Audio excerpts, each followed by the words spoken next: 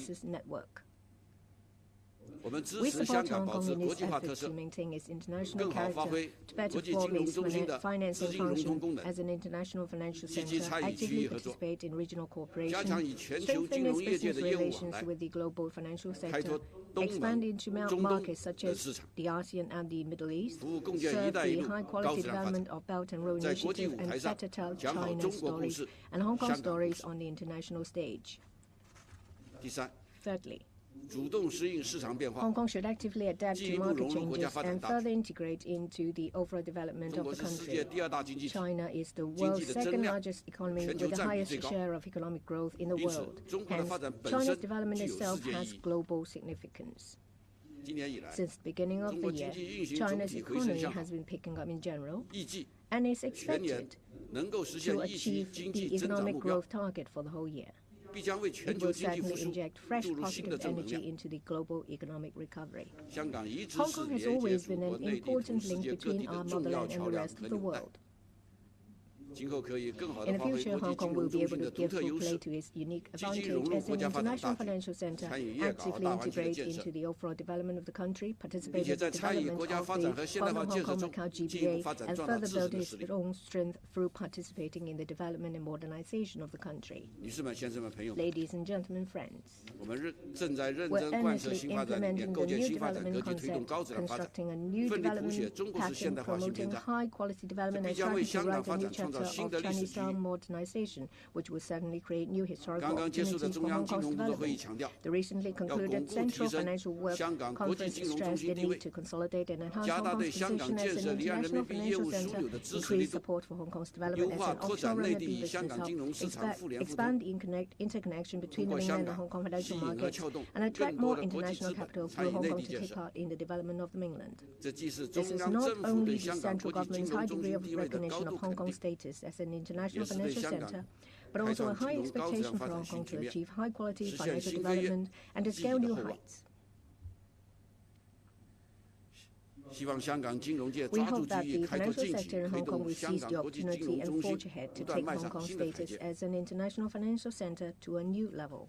The Hong Kong Global Financial Leaders Investment Summit is an important platform to showcase China's charm and Hong Kong's charisma to the international community. It's also an important opportunity for international financial institutions and investors to gain an in-depth understanding of Hong Kong and the mainland markets. I hope that all of you who are industry leaders from the world's top financial institutions will speak freely and engage in in-depth exchanges, share your insights and exchange ideas, so as to provide new insights and solutions to address the complex and volatile global macro situation. We sincerely invite all of you to establish a foothold in the Hong Kong market, actively participate in China's high-quality development and modernization, and jointly explore new opportunities for global financial cooperation and development. I wish the Hong Kong Global Financial Leaders Investment Summit a great success and a brighter future for the Hong Kong International Financial Center and for Hong Kong itself. Thank you.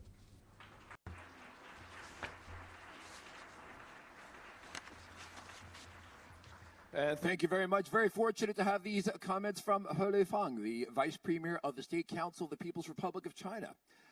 And from a little bit closer to Hong Kong, we are now going to welcome a very special guest to the stage. He is the Chief Executive of the Hong Kong Special Administrative Region of the People's Republic of China. Ladies and gentlemen, please welcome Mr. John K.C. Lee.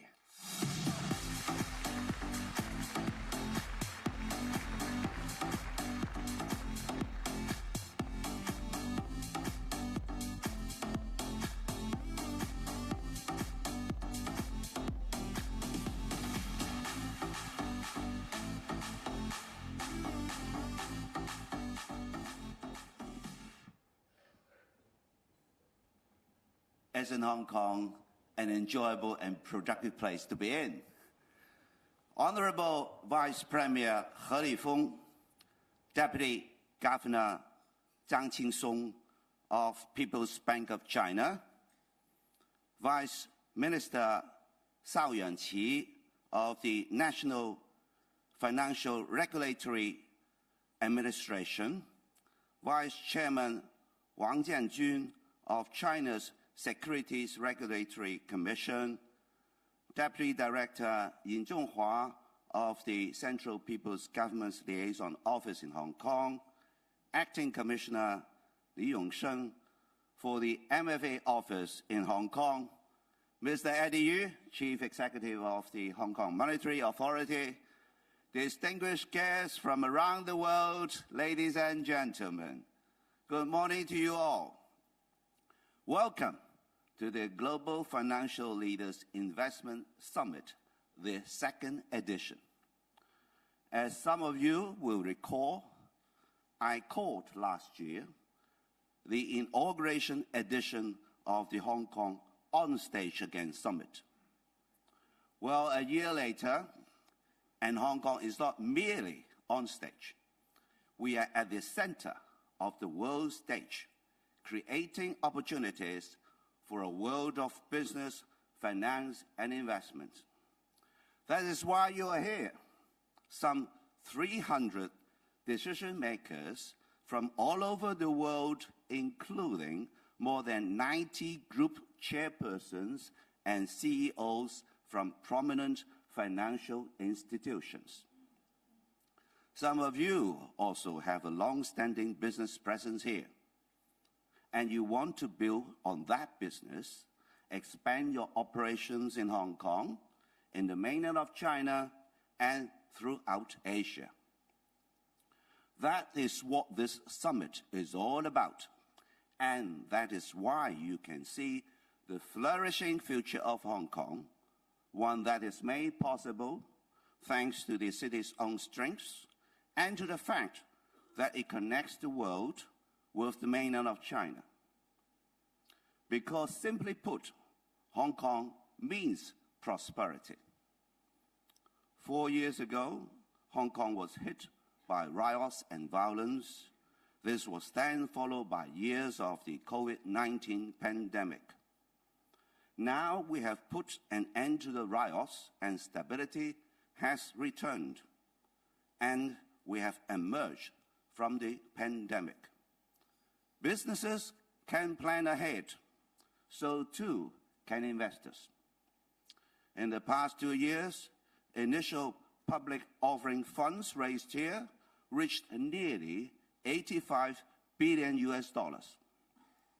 Our asset and wealth management business at the end of 2022 reached just under $4 trillion, higher than our 2019 total.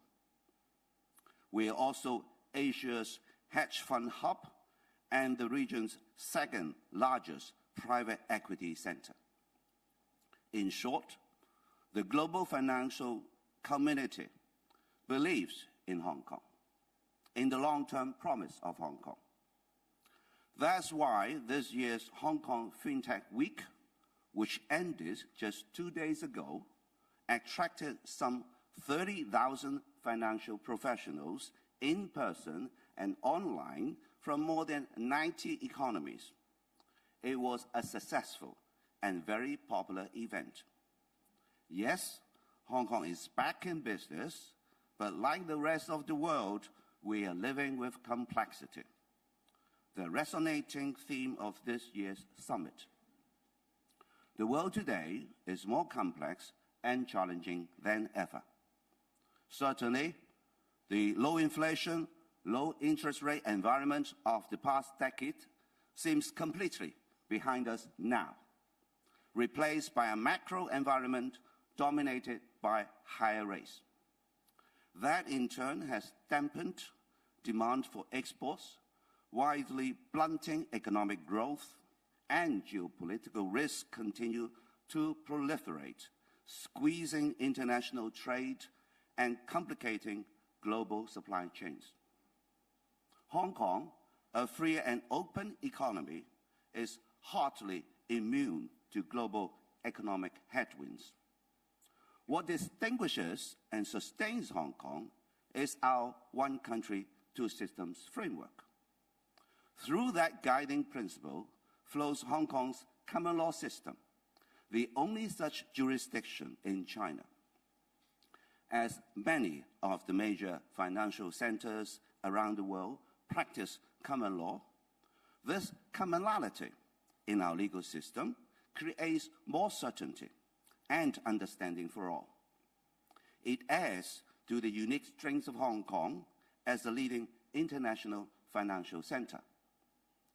Together, one country, two systems, and the rule of law tell the world that Hong Kong is and will remain the gateway between the mainland and global markets, the conduit for the continuing flow of capital between Hong Kong, our country, and the world at large. In the World Bank Group's worldwide governance indicators, Hong Kong ranks third in Asia in the rule of law.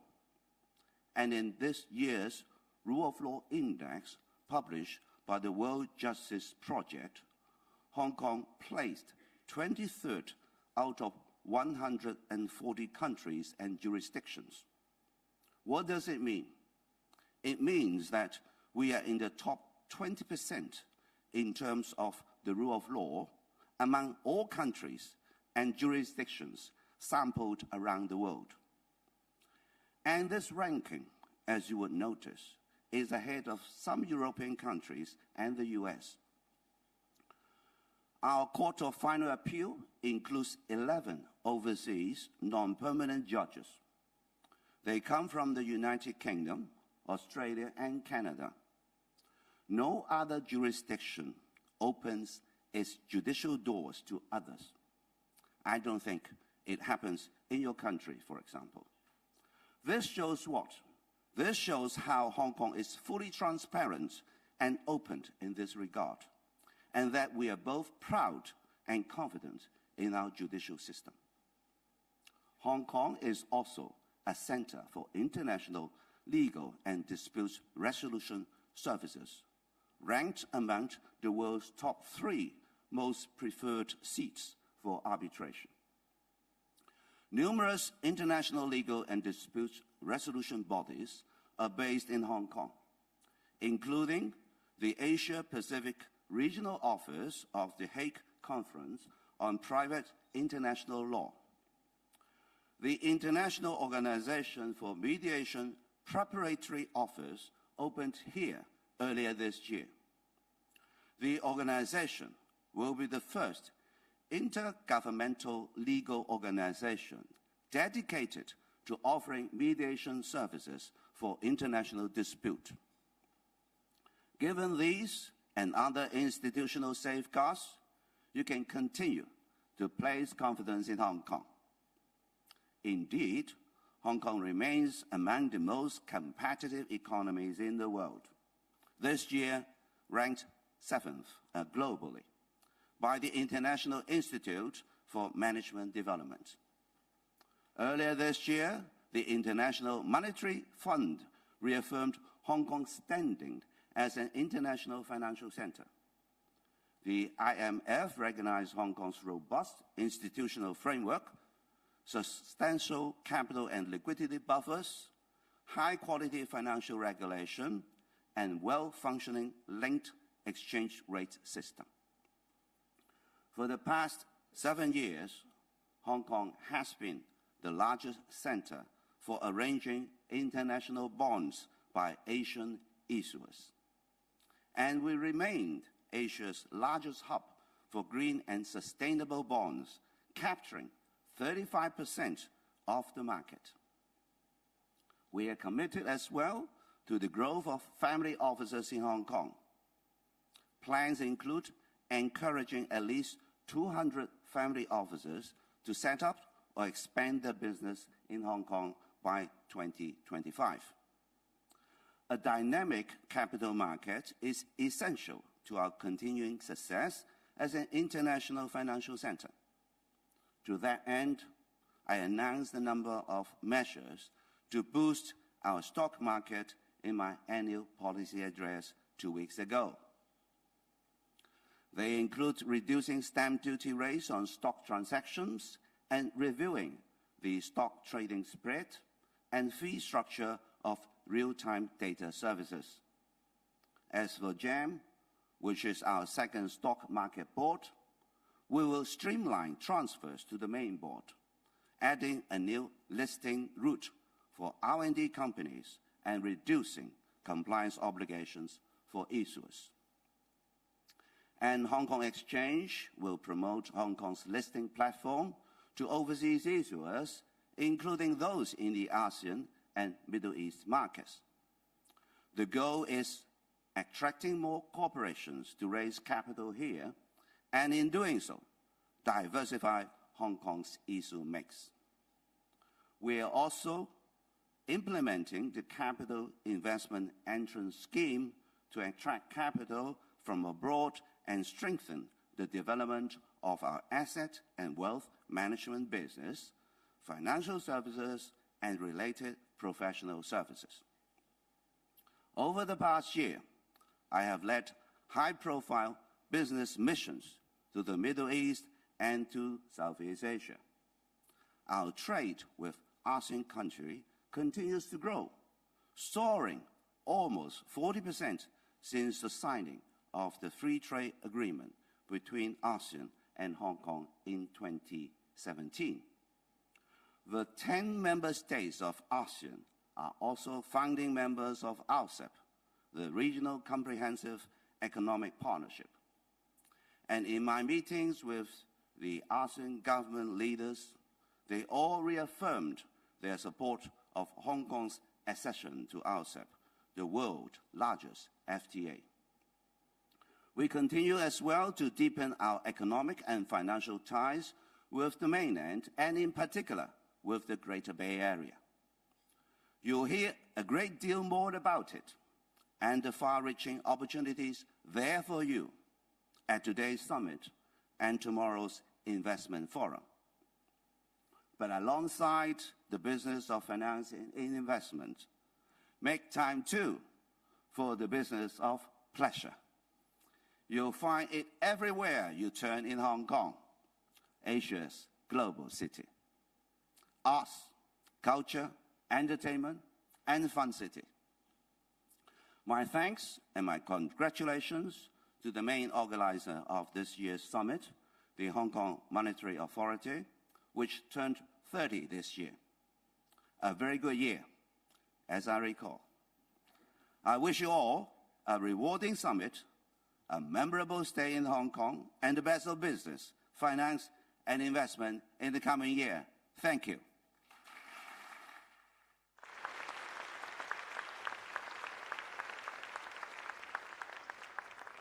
Thank you very much, Mr. Lee, for joining us this morning. Ladies and gentlemen, we are moving into our panels that we're going to have for you today. For those of you that earlier reached for the simultaneous interpretation devices, now is the time to do so again. You're going to have another chance to put those earphones on.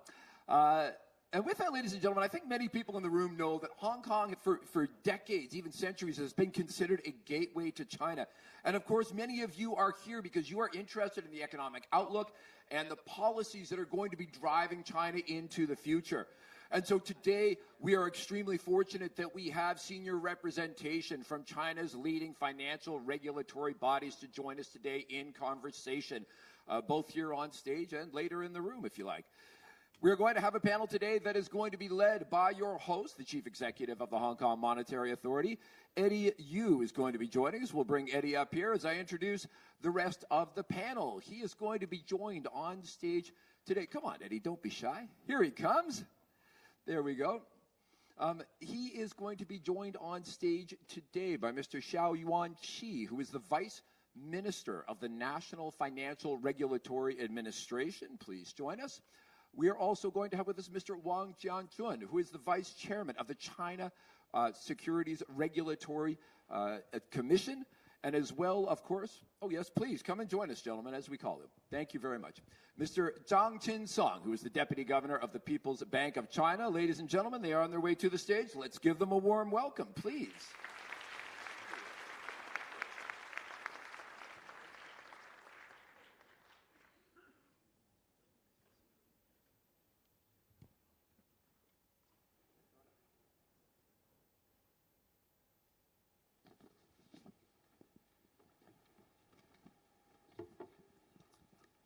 All right, we are going to start today's session with an area that I think is on the top of your mind, which is where China's economy is going, where are the risks, should we be worried about the property sector or the local government debt, where are the opportunities, what's the current state of the opening up of the capital markets, the reforms there, or whether we can find opportunities in new trends like the new energy or electric vehicle areas.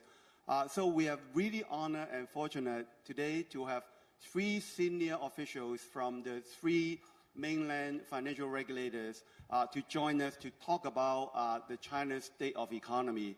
And I will just go straight because I think today's rundown is a bit tight. So I'll just go straight to Deputy Governor Zhang. around the room, when I talk to people, there's quite a bit of concern about where the Chinese economy is going, whether the recovery has been slower than expected, and some people are a little worried about whether there are risks in the property sector or in local government debt or even in the regulation of the technology sector. But they also see opportunities. So I think it's a great opportunity for you to tell us from the PBOC's perspective how you see the economy, where do you see the risk, and the measures taken so far, are they effective in dealing with all these risks? Deputy Governor Zhang. Thank you so much, Eddie. I have a prepared speech. I will answer your question in paper.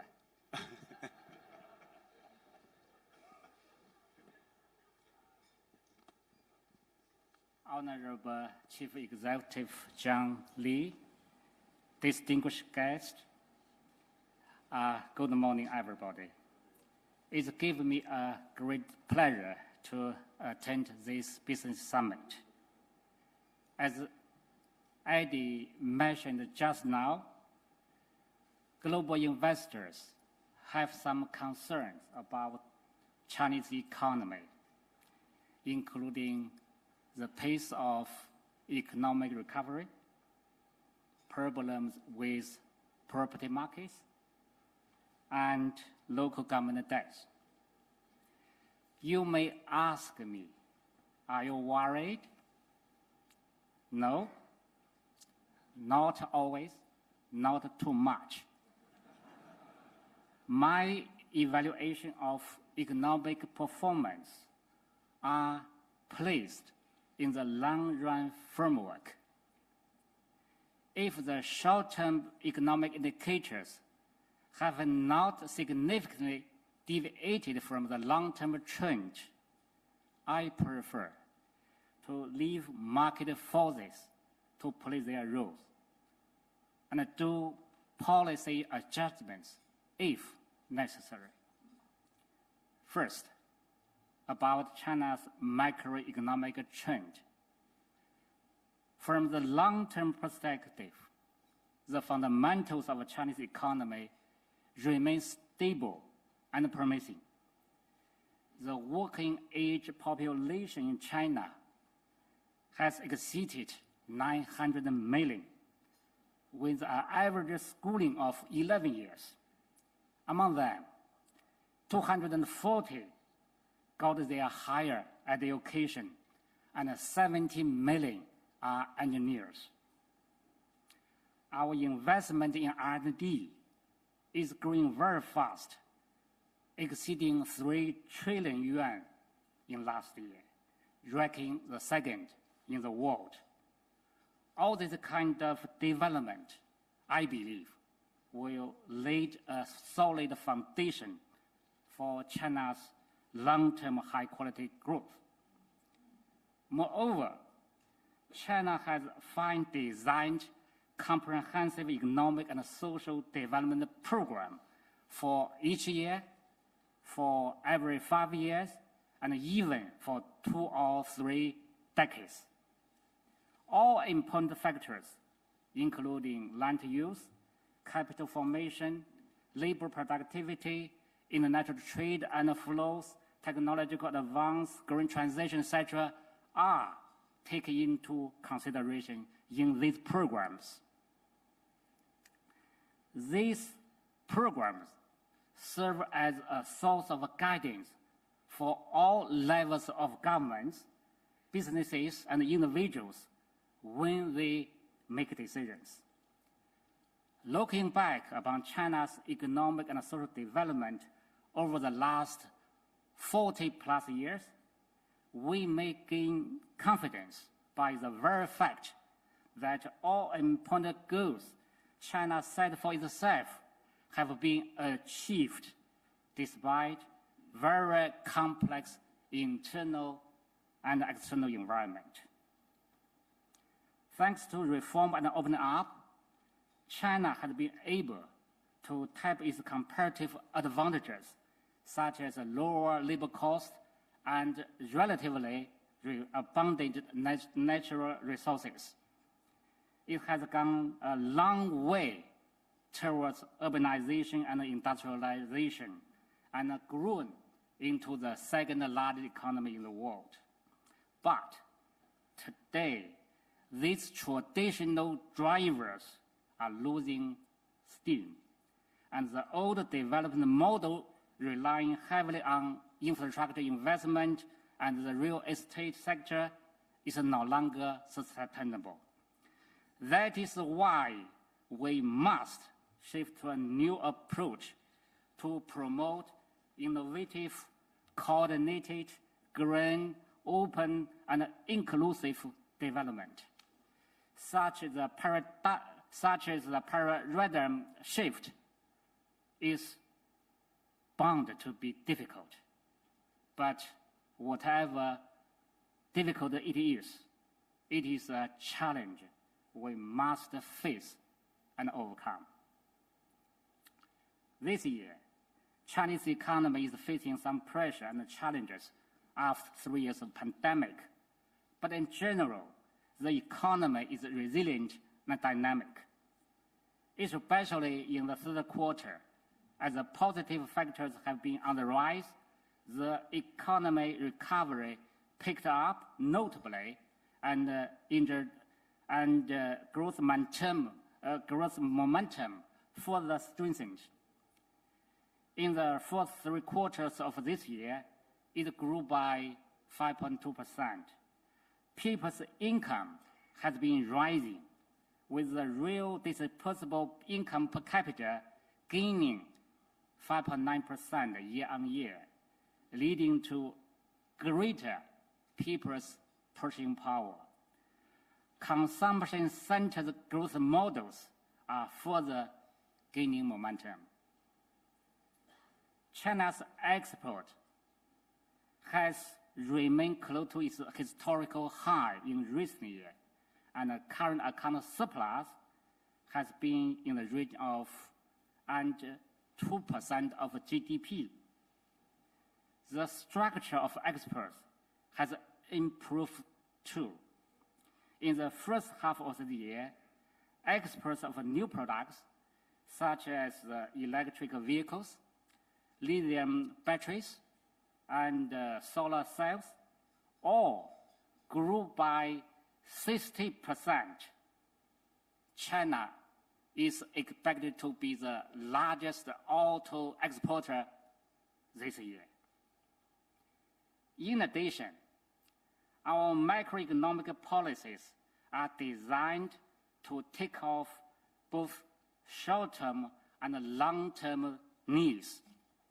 On the monetary front, since the beginning of the year, we have adopted a policy mix to support the economy, including cutting interest rates to a historical low for companies and individuals, optimizing the credit policy for first-time home buyers and mortgage holders, and ruling out many measures to mitigate the risk of local government debt. On the fiscal front, we have raised the deficit ratio not long time ago, issued additional central government bonds, special local government bonds, and refinancing bonds, and provided VAT refunds and tax incentives. Second, about the local government debt issue. We all believe that the overall debt level of a Chinese government is in the middle to lower range by international standards. According to the BIS, as of the first quarter of this year, Chinese government's leverage ratio stood at 79.4%, lower than many advanced economies. Compared with the limited debt burden of the central government, local governments have different stories. I believe local government debt is a structural issue, as most debts are issued by governments in eastern and central provinces, where the size and the growth of economic output outperform others. That means they have strong ability to serve their debts. We can tighten accountability so that local governments in these regions can solve their debt issue on their own. Few provinces may face some pressures in serving their debt, but most of their debts are backed by physical assets. The central government has mapped up a package of plans to handle local government debt issue in a market-oriented and law-based manner. While addressing short-term issues, we aim to build a long-term mechanism. We believe with the implementation of targeted policies, the risk of some local government debt will gradually recede. Third, about the property market. Over the last 2 decades, China's property market has kept expanding. The per capita floor space has risen from 22.8 square meters in year 2000 to nearly 42 in the year 2022, close to that in advanced economies. Like in other industries, the rapid growth of the property sector cannot be sustained. At some time, the supply and demand will experience a major shift, and some correction may follow. This is the natural selection and market clearing process. Having said that, we also needed to carefully manage its pace to avoid sharp downturns and unintended consequences. We have rolled out many policy measures this year to stabilize the property markets. In the long run, China has much room for urbanization. Each year, there are about 10 million rural residents migrating to and settling down in cities, which will continue to show up housing demand. Besides, as most residents are now living in small and medium-sized flats, the potential demand for larger rooms remains strong. In addition, we're now carrying out three major projects, namely constructing dual-purpose facilities in metropolis, speeding up renovations in big cities, and building more rental homes. These measures, we believe, will promote an even healthier property market in the future. Therefore, we are quite confident or quite optimistic about the future of China's property market. These are my points, my observations. Thank you for your listening. Thank you very much. Thank you, Deputy Governor Zhang, for providing a very useful perspective on the various issues that I think are on top of the minds of many global investors. Let me now turn to Vice Minister Shao. Earlier in the year, we've seen quite a few episodes in some overseas jurisdictions about the problems in small and medium-sized banks, especially in the management of the interest rate risk. And what lessons do you draw from these incidents for the small and medium-sized banks in China? Are you worried about some of these banks? So what's your take on it?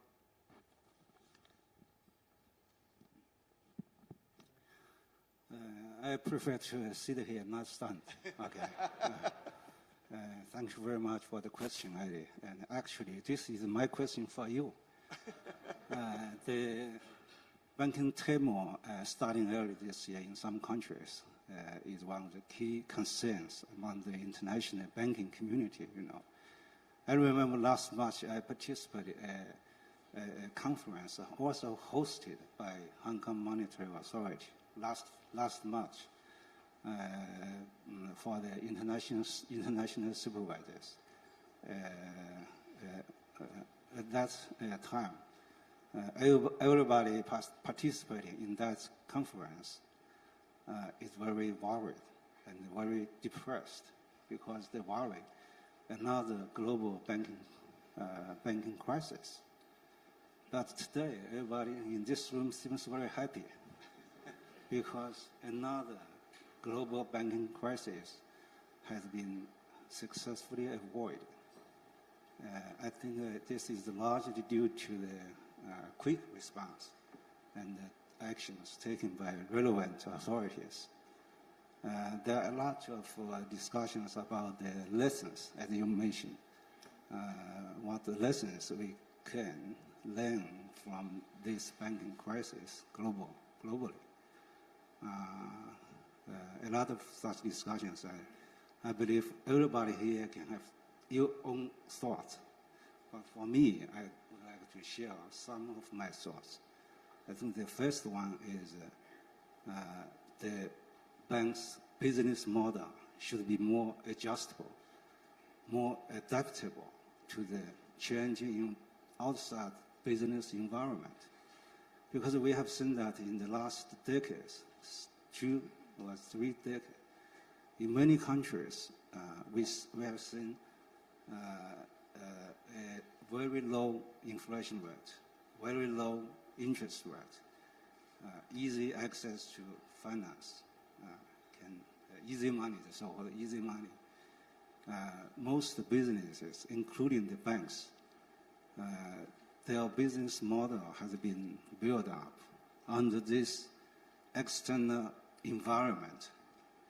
But in 2022, this has changed. In many countries, the monetary policy, the interest rate policy has changed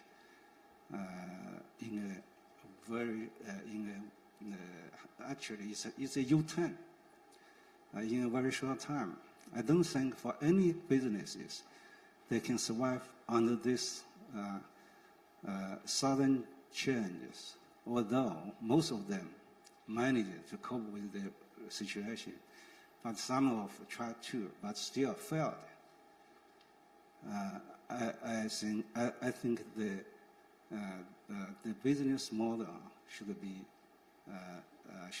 working effectively, not only under the normal situation, but also in the stressful, sometimes extreme situation. Otherwise, nobody can guarantee you can survive under stressful situation, because for banks, particularly small banks, they do not know what will happen for the outside business environment, including the policies.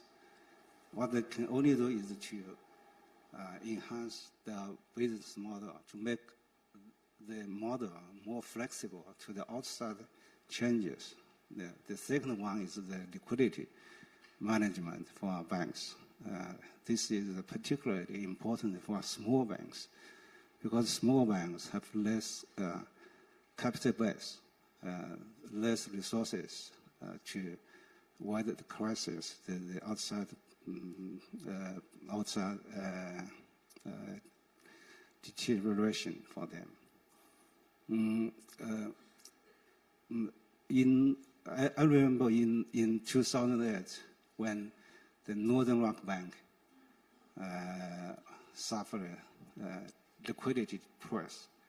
A lot of people are standing outside of the bank's building to take their money back and a lot of police stand beside to keep it in order. But now things have changed. You cannot see the long line up in front of the bank's building, because people do not need to go to the banking account to get the money bank. They can do so through the smartphone, through computers, to withdraw their money very quickly in a very short time. So for the banks, also the regulators, they need a very quick response, very quick decision making. But in the past, they have sufficient time to cope with that. But now, things have changed. So the quick response, quick cooperation, and quick decision making, quick actions to take is the key to prevent a widespread liquidity crisis for the banks, particularly small banks. And the third one, I don't want to talk too much. The third one, also the last one, for small banks is the golden rule to control the concentration risk. Do not put all your eggs in one basket. It's the golden rule for small banks, because the small banks, if you too much rely on one or several large clients, it's very dangerous. Sometimes even fatal for them, for the small banks, because if you have too much exposure to large customers, unlike the large banks, you have very, very limited resources to do so. So the best way for them is to diversify their funding resources and their credit portfolios. And Vice Minister Cao, I thought for China, two main areas which are key engines for the growth of the economy are technological innovation and sustainable development.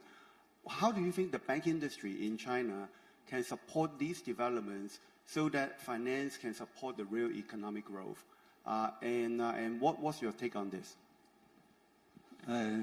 Yes, just as what you mentioned, the technology innovation and the sustainable development is the driving forces for the Chinese economic growth. I think for the banks, it's a huge potential market. I think it will expand the production possibility frontier for all the banking industries a lot. For banks, there actually there are opportunities, but still we have a lot to do to boost these new growth engines. I think the first is for the strategy, the bank strategy. They should reassess, I think the board should reassess the strategies to have more elements in the strategy. Of course, the strategy, you cannot hang the pictures on the wall. The strategy should be realistic and achievable. And also, the tone should be from the top and be well communicated within the institution as a whole to not only the senior managers, but also the staff of the whole banks can know what your strategy is and what your objective is, or what your vision is. The second is the banks should re-innovate their products and their services, because the new economies, the new sectors have a very different business strategy, business model, and they have very different financial needs from the financial industries. So the banks should change their products so as to better serve the different, sometimes even unique financial needs for the technology startups and also green industries. Mr. Ho, Vice President Ho also mentioned about this. And the third one for the bank is to train their staffs to be more accommodative to this new development. As a supervisor, we are now introducing more ESG elements in our supervisory philosophy and methodologies, also our supervisory practices. For example, for the green lending and the green bond investment, they can enjoy more favorable capital treatment, low risk weight rating, and international cooperation between the regulators also is crucial. And we are now having a lot of cooperation with the other supervisors from different jurisdictions to take action together. And I think the Hong Kong Monetary Authority will have made a lot of efforts to do so. We have so much experience, and we encourage Chinese banks to be more involved, more participative in this market here in Hong Kong. And here a lot of innovation, and you have already chaired a lot of. I think both you and Arthur have chaired a lot of sessions about green finance and to cope with the climate change. And the Chinese banks, insurance company can do more. Because we also have this insurance supervisor, I found that the cooperation between banks and the insurance companies is also important, because in terms of the data accumulation, the insurance has a longer history of data warehouse to cope with the climate change. I think it's also very important. Thank you. Thank you very much, Vice Minister Shao, and in particular for your support to the Hong Kong platform. Let me now turn to Mr. Wang. And we're going to use Putonghua, switch to the channel of Putonghua for now. 王安副主席，非常高兴你能过来我们今天的这个 Welcome, Mr. Wang. Welcome to our summit today. We noticed that recently you have launched many measures focusing on mainland capital market. For the international investors, they're also concerned about the direction and pace of mainland capital markets opening up. Has there been a change? What is your take on this issue? And what about your views on the further opening up of the capital market? Thank you, Eddie. Well, Hong Kong is very diversified. My English is poor, so I better speak in Putonghua. The Honorable Chief Executive, distinguished guests, to answer Mr. Yu's question, my view is as follows. Opening up is a fundamental national policy of China. In my point of view, this is an essential tool for China's economic takeoff and fully building a moderately prosperous society. It is also the only way to a stronger country and national rejuvenation. The mainland's capital market itself is the product of reform and opening up. And it has also developed and grown through continuous reform and opening up. Like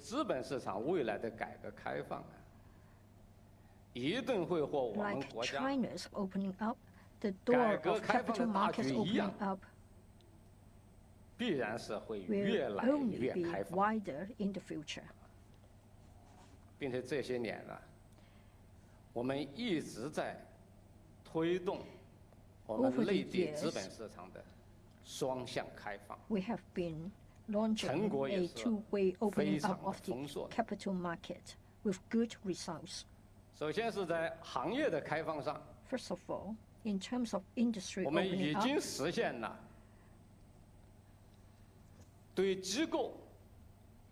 restriction on foreign capital's proportion of shareholding has been fully lifted. We also practice what we preached. 外商独资 We 的 have 证券公司 given new licenses to one solely owned 批了3 foreign 家 securities company and 外商独资的基金 3 公司， solely owned foreign fund management companies. 批了2家的合资基金公司 2转 more 为独资的， domestic and foreign joint venture fund management companies 还批了 became 1家的 solely 独资 owned 的 foreign 期 companies. 货公司。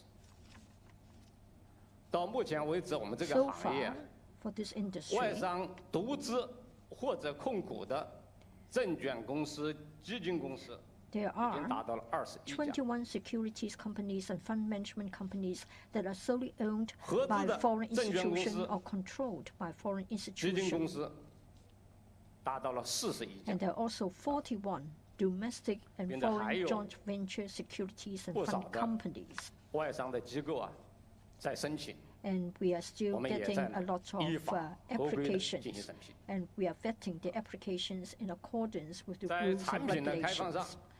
In terms of the opening up of our 这几年 products, 我们打通了中日、中 we 新 launched China, Japan, 包括 China, 深港 Singapore, 沪港的 Shenzhen, Hong Kong, ETF 通， and 是吧？ Shanghai, 现 Hong 在我们这 Kong 个市场已经 ETF 有20只 connectivity, 的互通的 with more ETF 的 than 产品。 20 ETF products under the regime.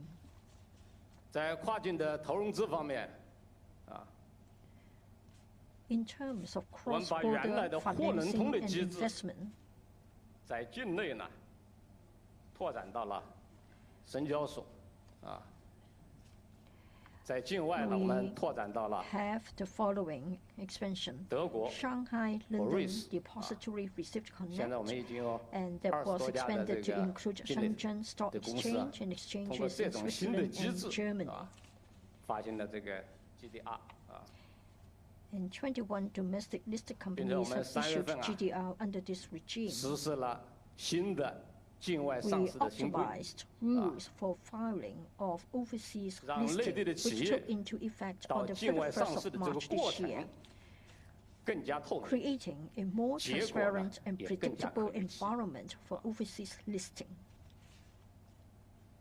为了保障这个开放的顺畅安全，我们加大了跟世界各国的 监 In 管合 terms 作。 of cross-border regulatory cooperation, we 在 actively IOSCO 的这个 deepen 框架下呀， bilateral and multilateral 我们 regulatory 现在 cooperation 已 with 经与70 international 多个国 peers 家的 under 和地区 IOSCO and other international 签订了双 framework, 边的 and we've signed 合作备忘录。 MOUs with securities and futures regulatory 我们跟美 authorities 国达 in 成了 nearly 审计监管合作协 70 议， countries and regions. The 探 audit 索出了 regulatory cooperation 相互尊重 agreement between China and the 平 USA 等对待、专业合作的新路子啊。 explored a feasible path 特别是 for 我们跟 mutual 香港的 respect, 各个监管 equal 机构， communication, and 无论是 professional 从高层还是 cooperation 工作层 between 面， both parties. 都建立了非 Mainland 常 and Hong 密切的 Kong 合作 regulatory 关系， authorities 并且我们 established 不断地在深 communication 化扩展 mechanisms 这种合 at 作。 both executive and working level, continuously expanding 刚 the 刚 depth 结束的 and 中央 breadth 金 of 融工作会 regulatory 议， cooperation.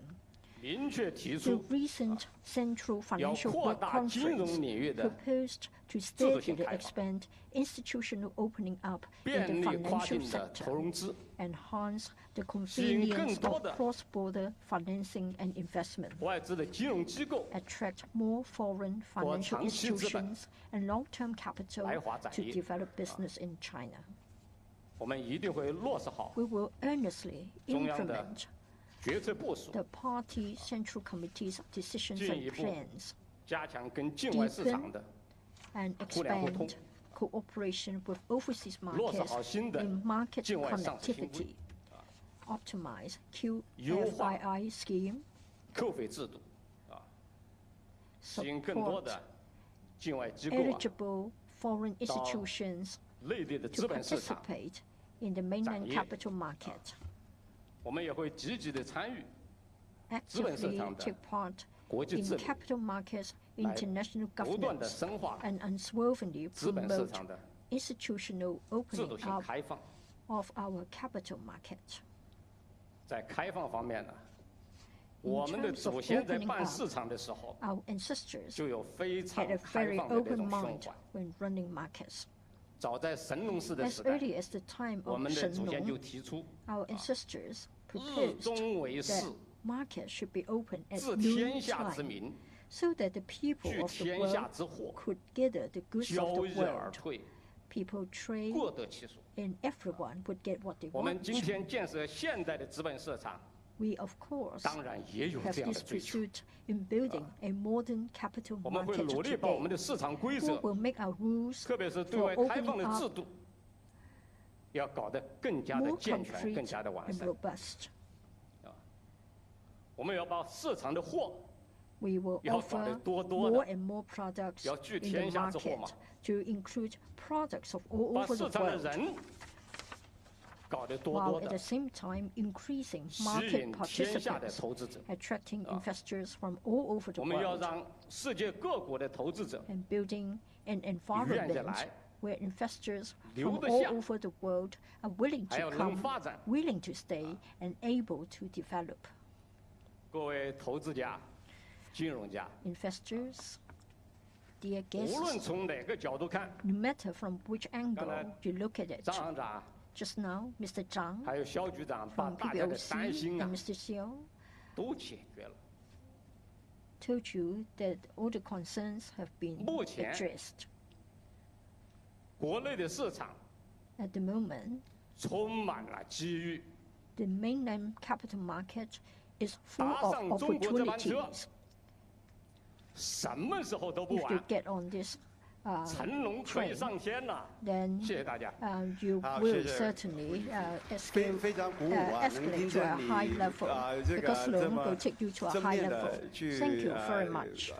形 Thank 容 you 这 very 个内 much 地的 when 资 you are 本 being 市 so 场开 positive 放 when you。那 describe 从 the 香港 opening 的 up 角 of 度 the 来讲， capital 我们是 market. 非常有 From 兴 the 趣 angle of 听你一 Hong 句话， Kong, 就是 we are 证 also 监会 interested 对 in 于 listening 香 to 港 you 资本市场 in 发展的 relation 支 to the 持，以前是非 SRC, 常多 in。relation 将 to 来 your 的方向又是 support. 怎么样 It 呢？ was very 你会 strong 继 in the 续 past. 的 What is the 这个支 future 持内地企业来 like 香港上 if 市 you 吗？ continue to support mainland enterprises to get listed in Hong 非 Kong? 常感谢。其实 Thank you. 刚刚结束的中央金融工作会议啊， Well, 明确要求 the 要巩 Central 固 Financial 提升 Committee meeting 香港金融中心的地位。 did say that we should work hard to 刚才国 enhance 副总 Hong 理 Kong 啊，在 status 致 as 辞 an 当中 IFC. 也对香港金融中 Just 心的 now, 建 Mr. 设 He, the Vice 提出了 Premier, 殷切 also 的希望 talked。about his 我们 expectations 证监 in 会 this regard.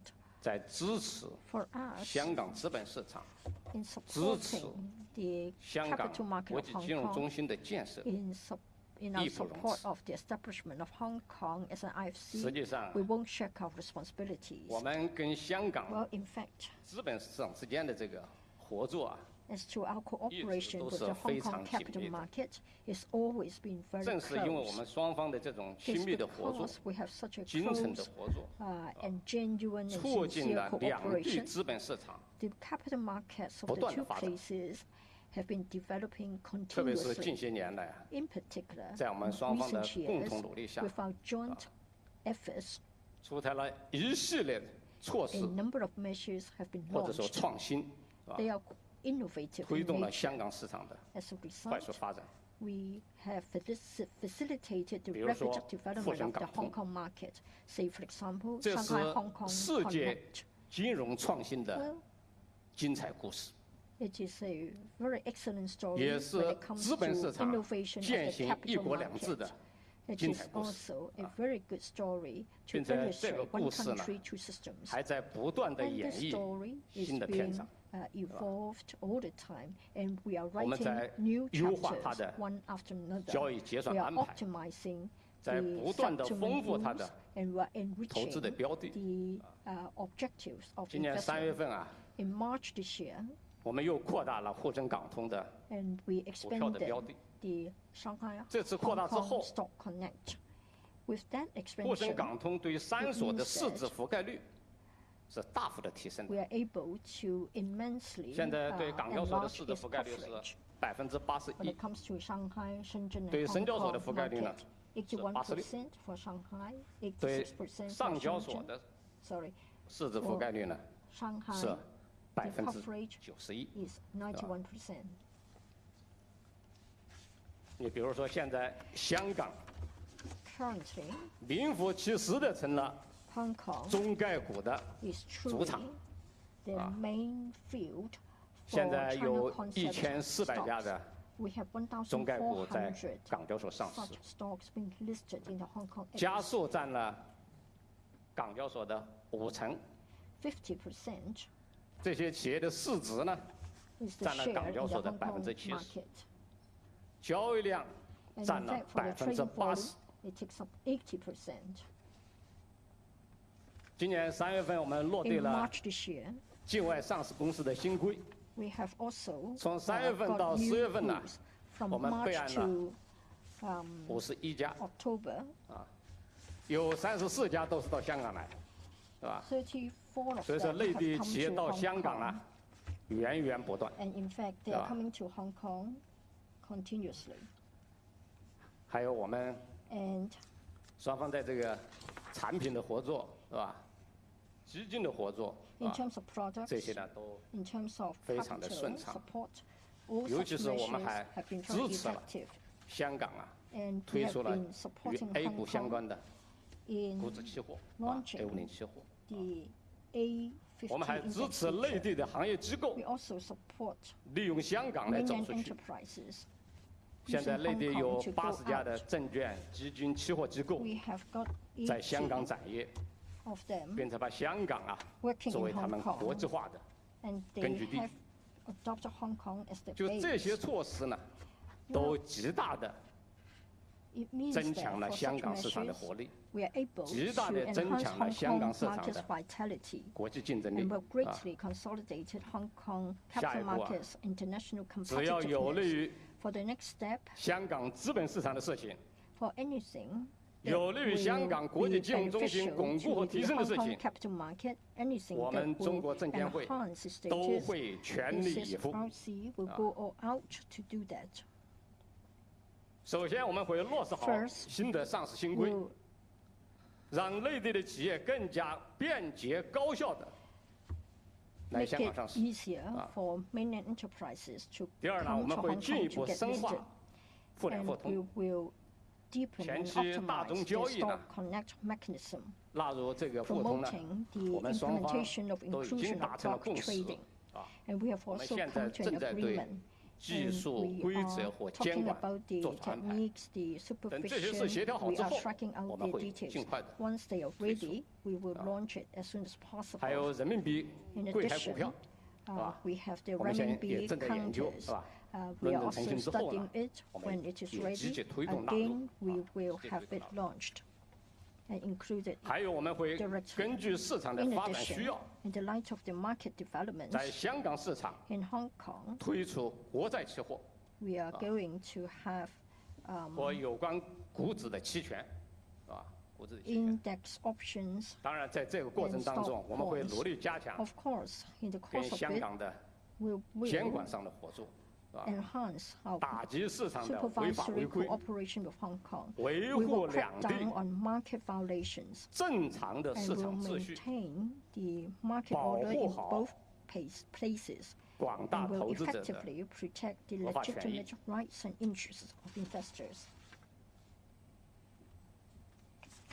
香港是东方之珠啊，正在由治及兴。我坚定地相信，经历过风雨的东方之珠，不仅会风采依然，而且一定会更加出彩。谢谢大家。好，谢谢，非常感谢王副主席对我们香港的非常大的支持。那我们今天的这个session。I'll better turn back into English. Thanks very much to all our financial regulators for attending this session, and I'm sure that you all will be benefited from the perspective from our 3 regulators. So please join me in thanking all our speakers for this great session. Thank you.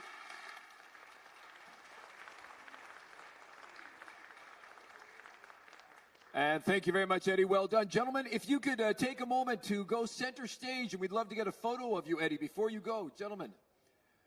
We do not want to miss a chance for the photo while they make their exit. I do have to announce another exit. We've been very fortunate to have the Chief Executive of the Hong Kong SAR with us today.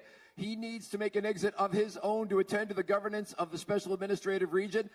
Ladies and gentlemen, another round of applause for John Lee. Thank you very much for joining us today.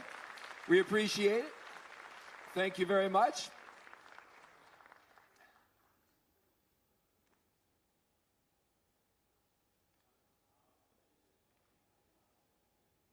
And 谢谢你. Whoa. Quick exits from the stage from our regulators. Thank you. We like that. Moving in a hurry.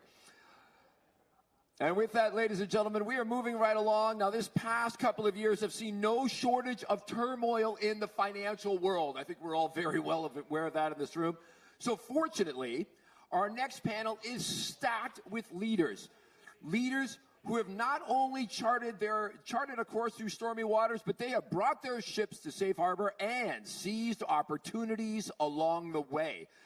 We are going to have this panel helmed by none other than Arthur Yun, the Deputy Chief Executive of the Hong Kong Monetary Authority. And on this super stacked panel, we would like to welcome Mr. James Gorman, the Chairman and CEO of Morgan Stanley, Colm Kelleher, the chairman of UBS Group. We are also going to welcome to the stage Mr. Bob Prince, the co-CIO of Bridgewater Associates, and to round it out, Christian Sewing, the CEO of Deutsche Bank. Gentlemen, please run, don't walk. Let's get you on stage and ready for action. Now, Arthur is going to be reachable by you. On your tables, there are documents with QR codes. You'll see the QR codes, and what you can do is scan the QR code. That will take you to a page where you can put a question that will go to our offstage moderators, and then right here to our main man, Arthur Yun. So if you would like to get a question in, the QR codes are on the table and ready for action, as are Arthur Yun and our panelists. Take it away. Thank you very much. Good morning, everyone. Good morning. It's so good to see all of you here. So many familiar faces. Thanks for coming back to Hong Kong. And we have 4 very distinguished panelists. I don't think they need any introduction, although the MC has introduced them.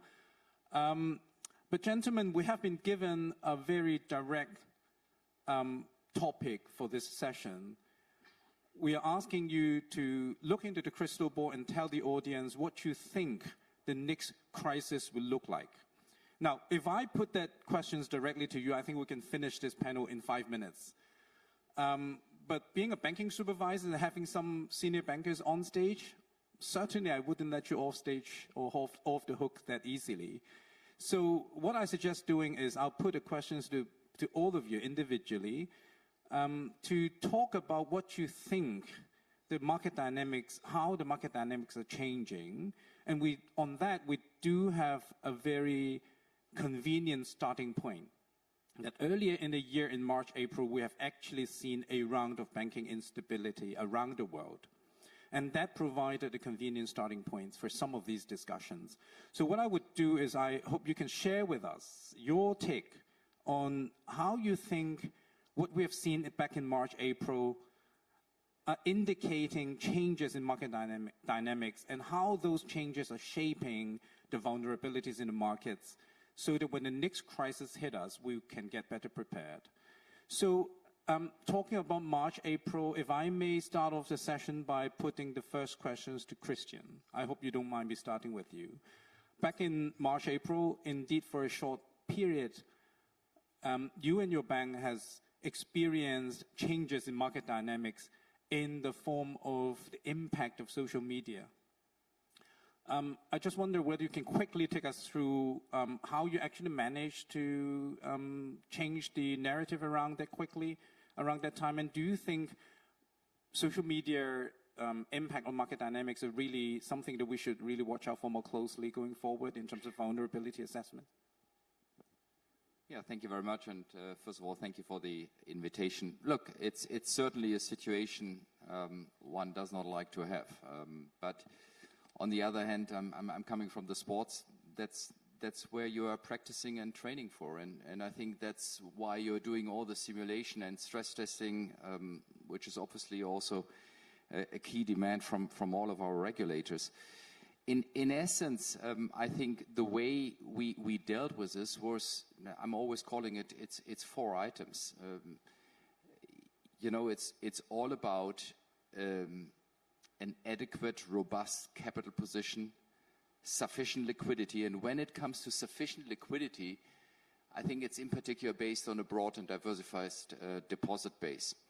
And last but not least, it's all about a sustainable profitability. And this was all what we tried to do over the last 5 years in turning around Deutsche Bank. And with that, what we did over the last 5 years when transforming this bank into a sustainable, profitable institution, Arthur, I was always convinced that this, in my view, unjustified market attack, and you know, most of the people know how it was built up on a Thursday night, that people who are smart and look into that get the deal and know how robust this bank is. In particular, if you look at the capital, liquidity, the broad deposits, and the sustainable profitability of the bank.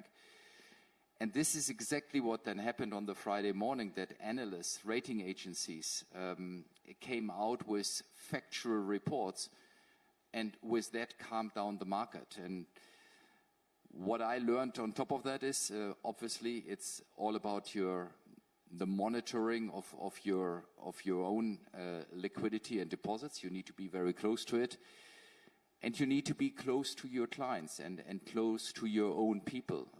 We, on purpose, decided at Deutsche Bank not to do any public statements. I think in a situation with social media and like that could have even worsened the situation, because we had the inner confidence that we are close enough to our clients to deal with that. And at the end of the day, I think the 4 items I just described really made the trick that that situation calmed down after 36 hours.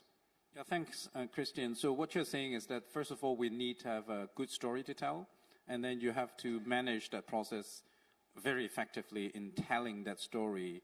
And you mentioned that we only have 24 hours to respond to it. And indeed, I think there's a very important lessons that we've learned from the March incident, that the response functions of both the banks and the regulators or banking supervisors have been compressed so much these days. But thank you very much, Christian, for your sharing. Let me next turn to Com. You are clearly in a happier seat back in March, although it's still a very trying circumstances at that time. But you really have a front row seat in that. Can you just, I know this is quite a tall order to ask you to talk about it in a few minutes, but can you really share with us how you steer your way through that trying circumstances back in March? And in terms of the overall European sort of banking situation, is everything well now? Any risk factors that we should watch out for? Well, I'm not sure about a happy seat. It was very clear that we at UBS did not want to do the deal initially. We had our own strategy, which we felt if we executed on would have been massively price book accretive. However, we were watching what was unfolding for a year, and by October 22, it was clear that Credit Suisse, in our opinion, was a total falling knife at that point.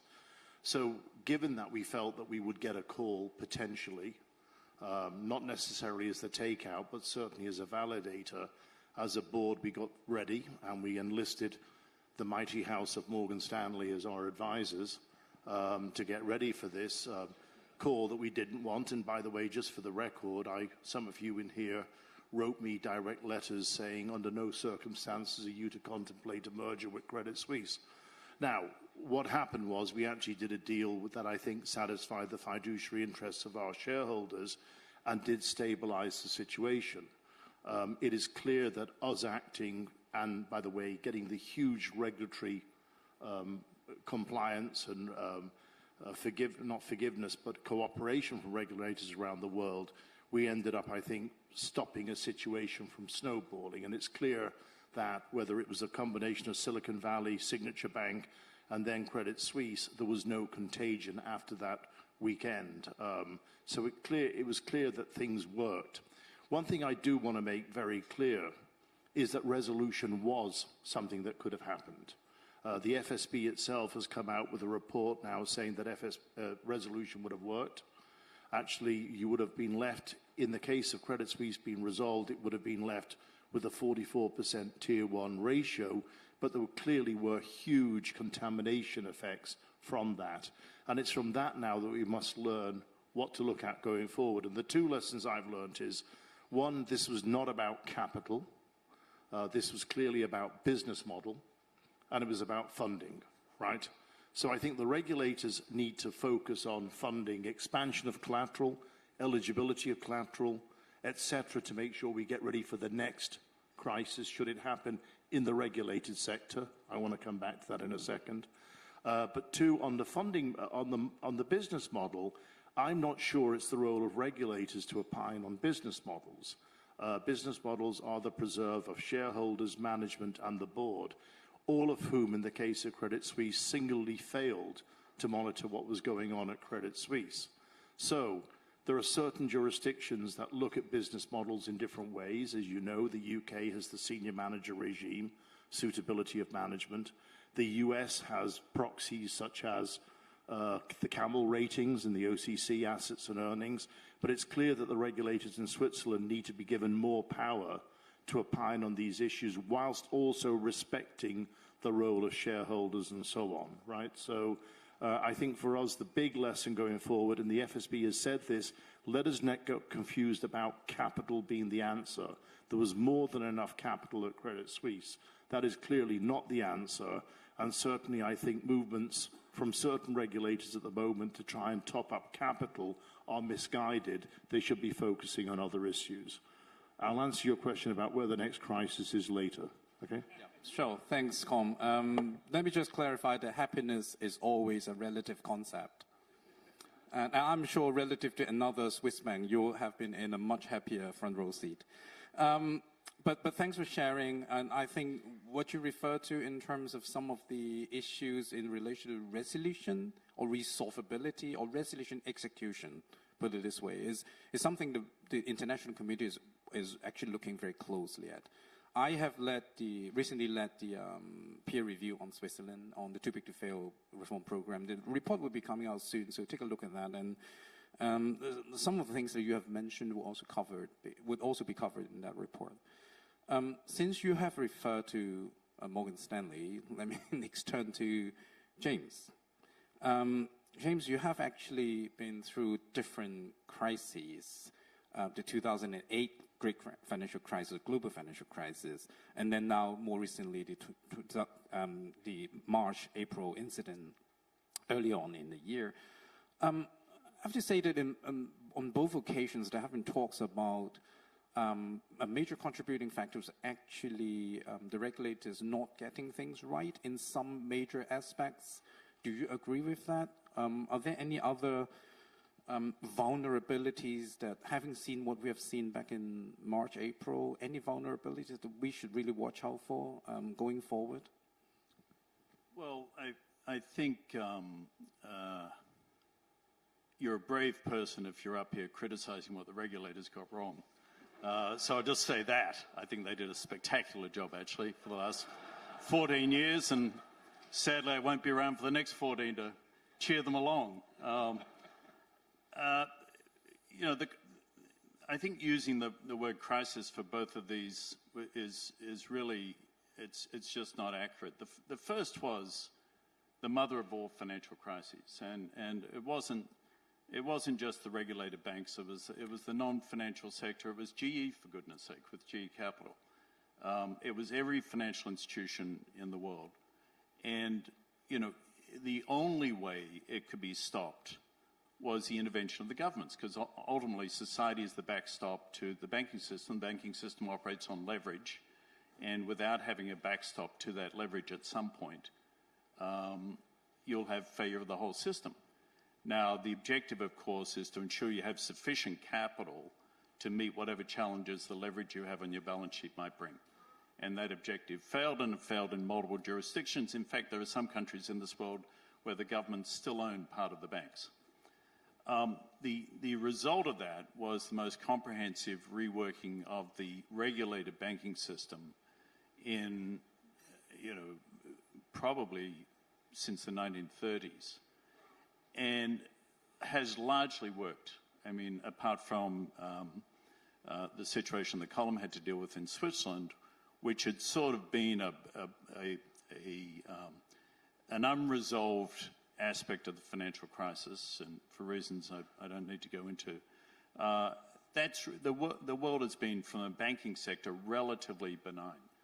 Now, come forward to March of this year, and by the way, I think Christian is exactly right. This is the kind of absurdity that people project from a narrow situation, which was a couple of three US regional banks, to sort of the rest of the world, and appropriately they belted that back. But what we had here was, three regional banks who built, back to one of the regulators earlier said about concentration risk, built very concentrated business models, were sort of the darlings of their sector because they were doing sexy stuff. In the case of First Republic, providing very low-cost loans to a lot of people who work for a lot of people in this room, in the hopes that they'd bring their deposits to them, which they did, and then they promptly pulled their deposits out when it wasn't convenient to hold them. Same thing happened in Silicon Valley with the venture community and Signature Bank with the real estate community. So very concentrated groups of clients. This was not a banking crisis. This was a crisis for three banks. That's all. And it was cauterized. And by the way, the irony is, maybe it's not ironic, but the part of the solution was for the largest regulated banks to provide uninsured deposits, which put them in jeopardy and their capital in jeopardy, to the tune of $30 billion to help give the regulators, particularly the FDIC, time to resolve the first one that failed before they had to get the third one that failed. So the problem children of the first true financial crisis became part of the solution for the next crisis of three banks. And I think the system worked. But as I step back from it and just reflect a little bit, and I lived this with Colm, side by side for a decade, the CCAR, which is the annual health test of banks that's put in place in the US, you could argue has reached a level of detail. In our own case, we submit 80,000 pages every year. CCAR. Somebody has to read it, process it, put it together with the other 32 banks, I think there are, that go through CCAR, and somehow spit out, rational, actionable answers from it. I joke we have 83,000 employees and 80,000 pages in CCAR, and you're in a bad place when your CCAR book is bigger than your employee resume book. But I think CCAR has kind of reached the point of, perfection being the enemy of good. And you didn't have to be a rocket scientist to see that the asset liability mismatch for these three banks I talked about, stood out like a shining light. You didn't need 80,000 pages, you needed one. Yet somehow we missed that. So my encouragement to regulators is to step back and think about it the way boards and executives are forced to think about issues of what matters and what doesn't. Certain things matter. Liquidity matters more than anything, and it matters every single day we get liquidity reports and we study them. Fine-tuning of the 10th scenario under CCAR and trying to predict what the world is going to be, which is going to be your next question, it just doesn't matter. We don't know what the world's going to be. So you prepare for all eventualities.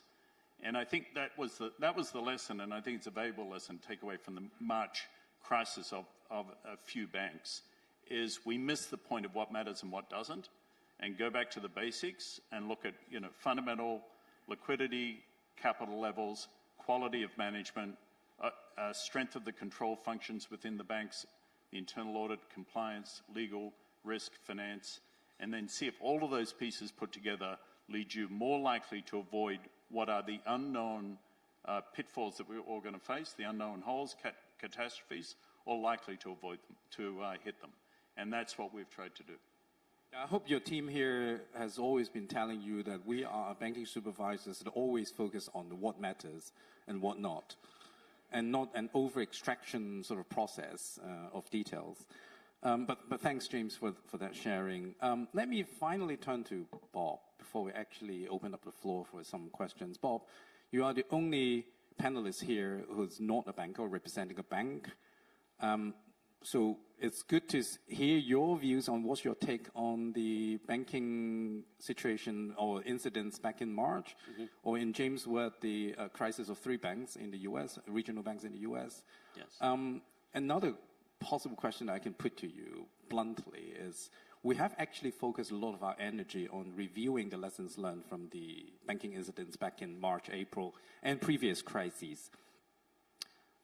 We haven't actually been focusing a lot of our energy on non-bank financial institutions. Could the next crisis come from that direction?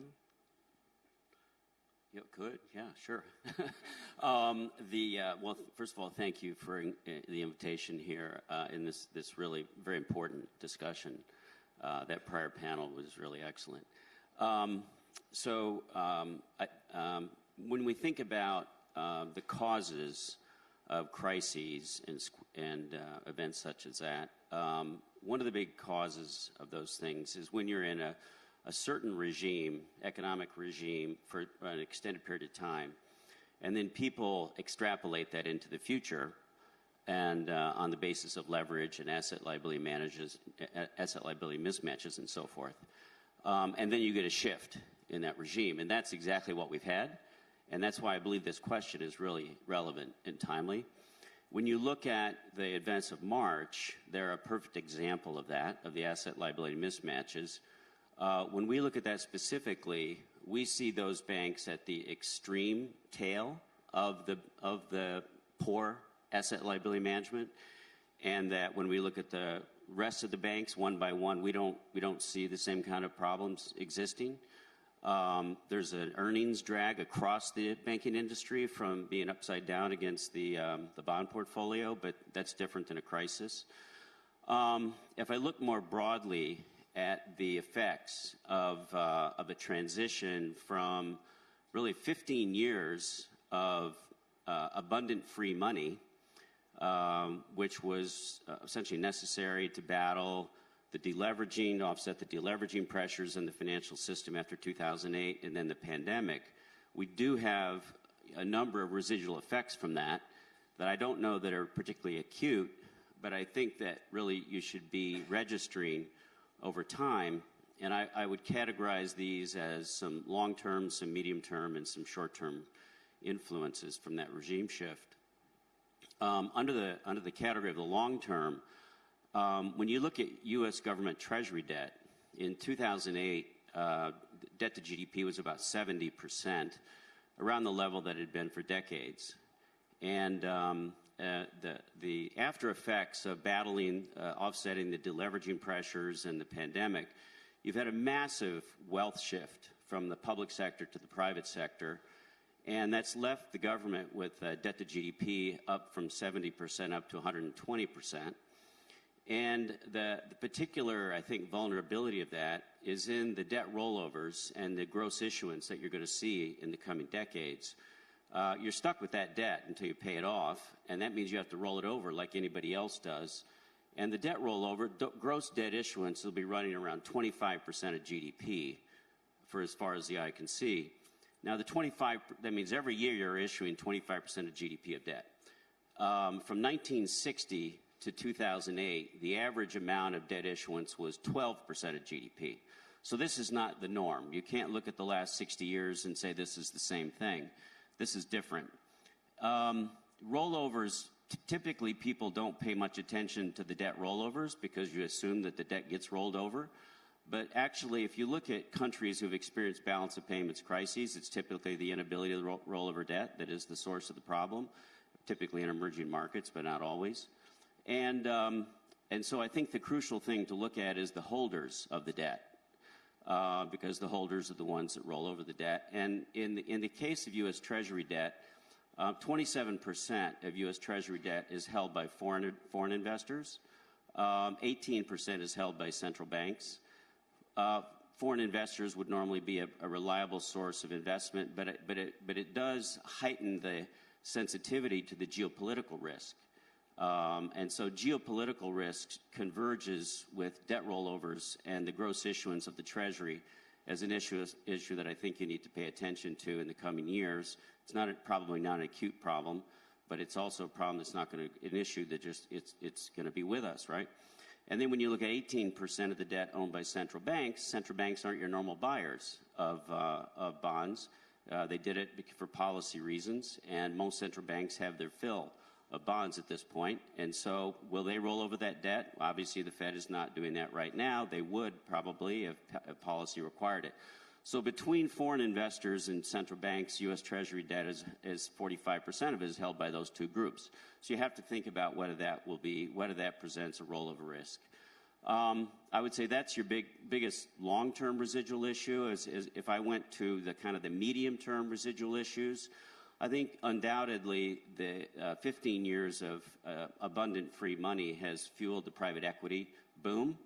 And while you probably don't see any particular acute issues there, maybe they exist, I think you'd have to figure that with interest rates at, let's say if companies are borrowing at 8% instead of 2 or 3%, that the pace and the transaction cycle is bound to slow.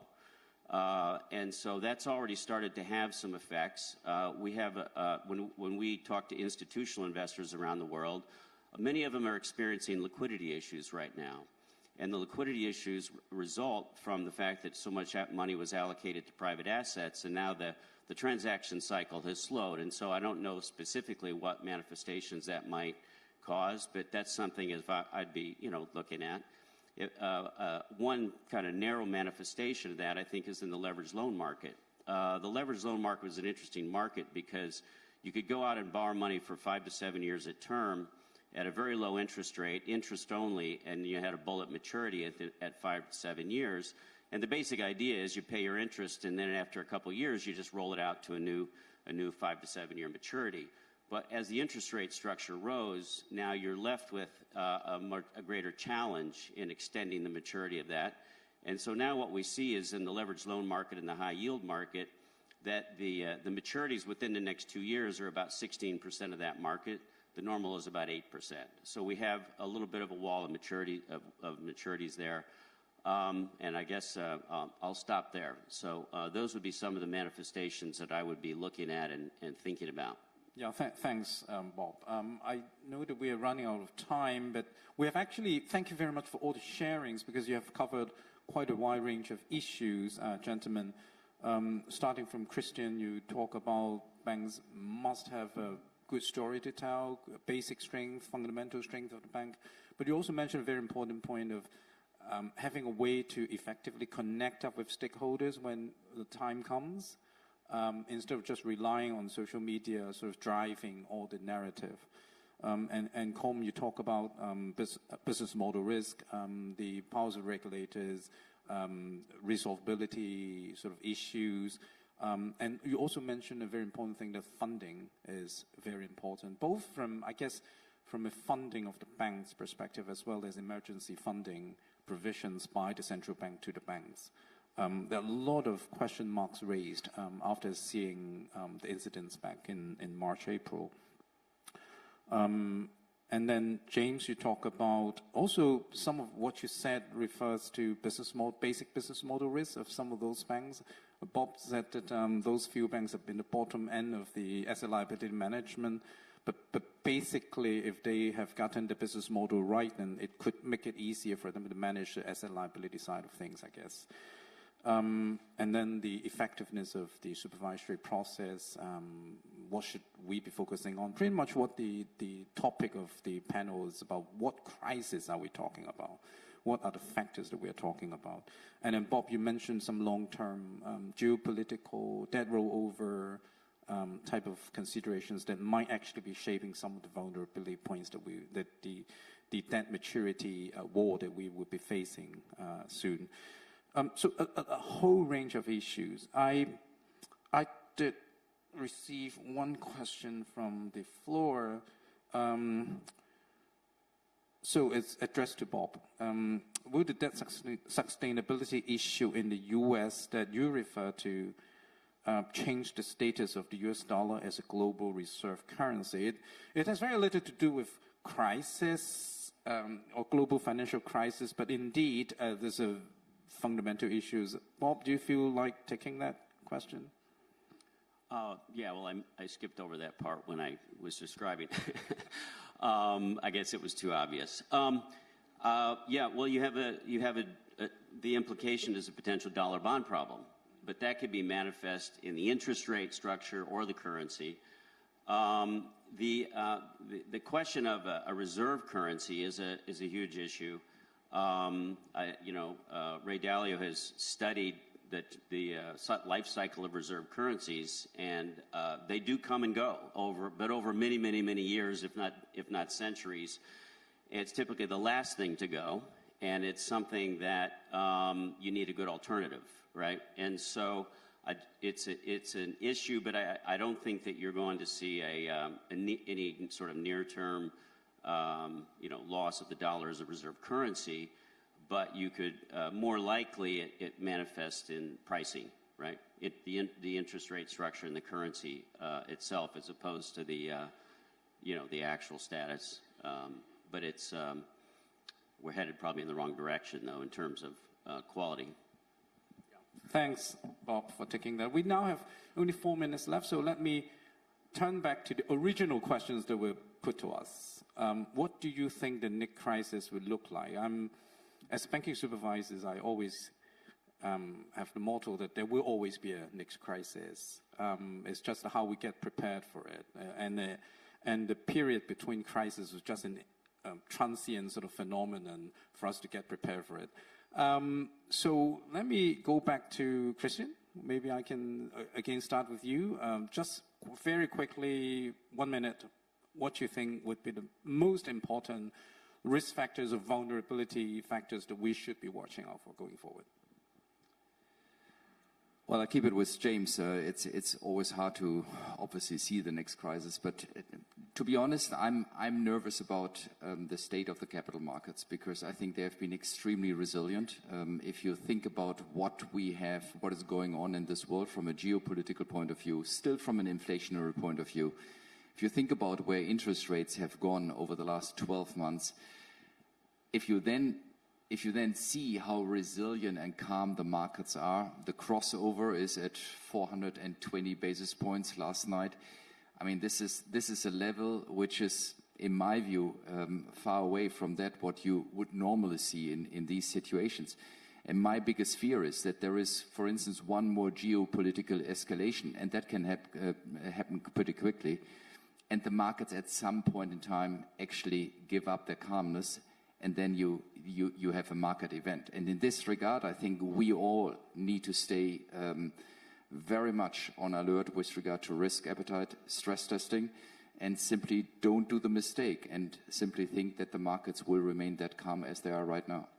Okay, thanks, Christian. Next, let me turn to Com.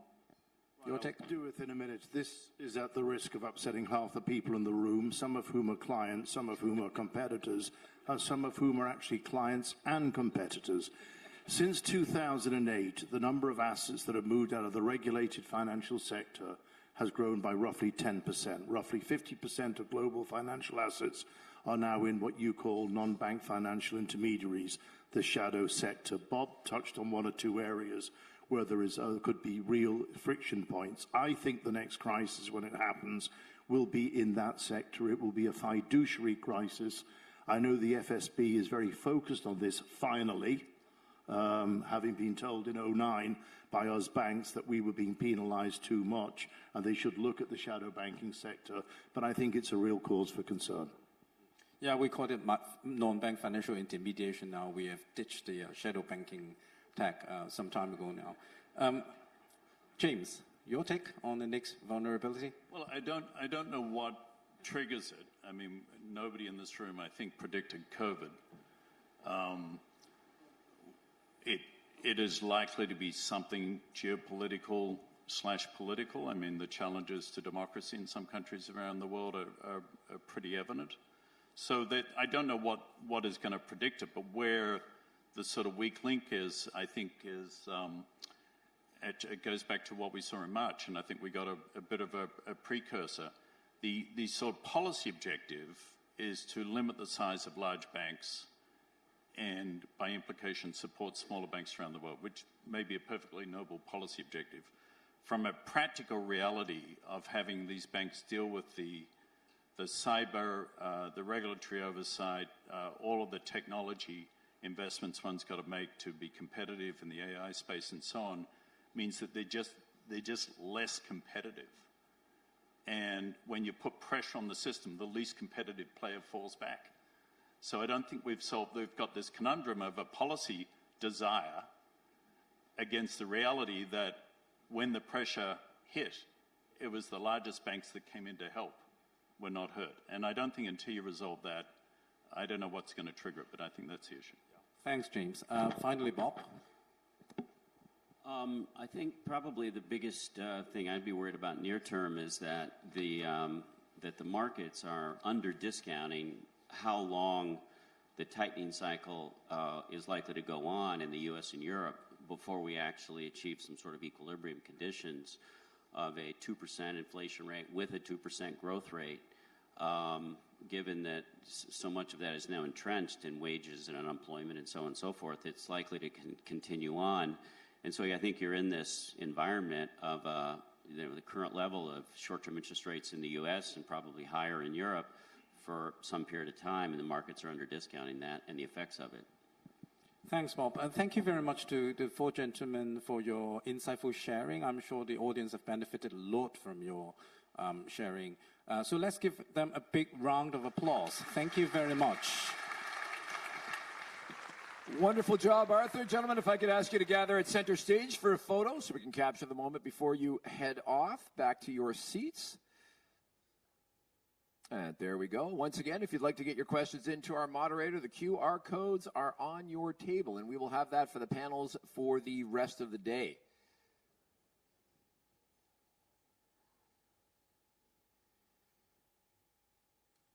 There we go. Very good. Gentlemen, stand and smile. You know the drill.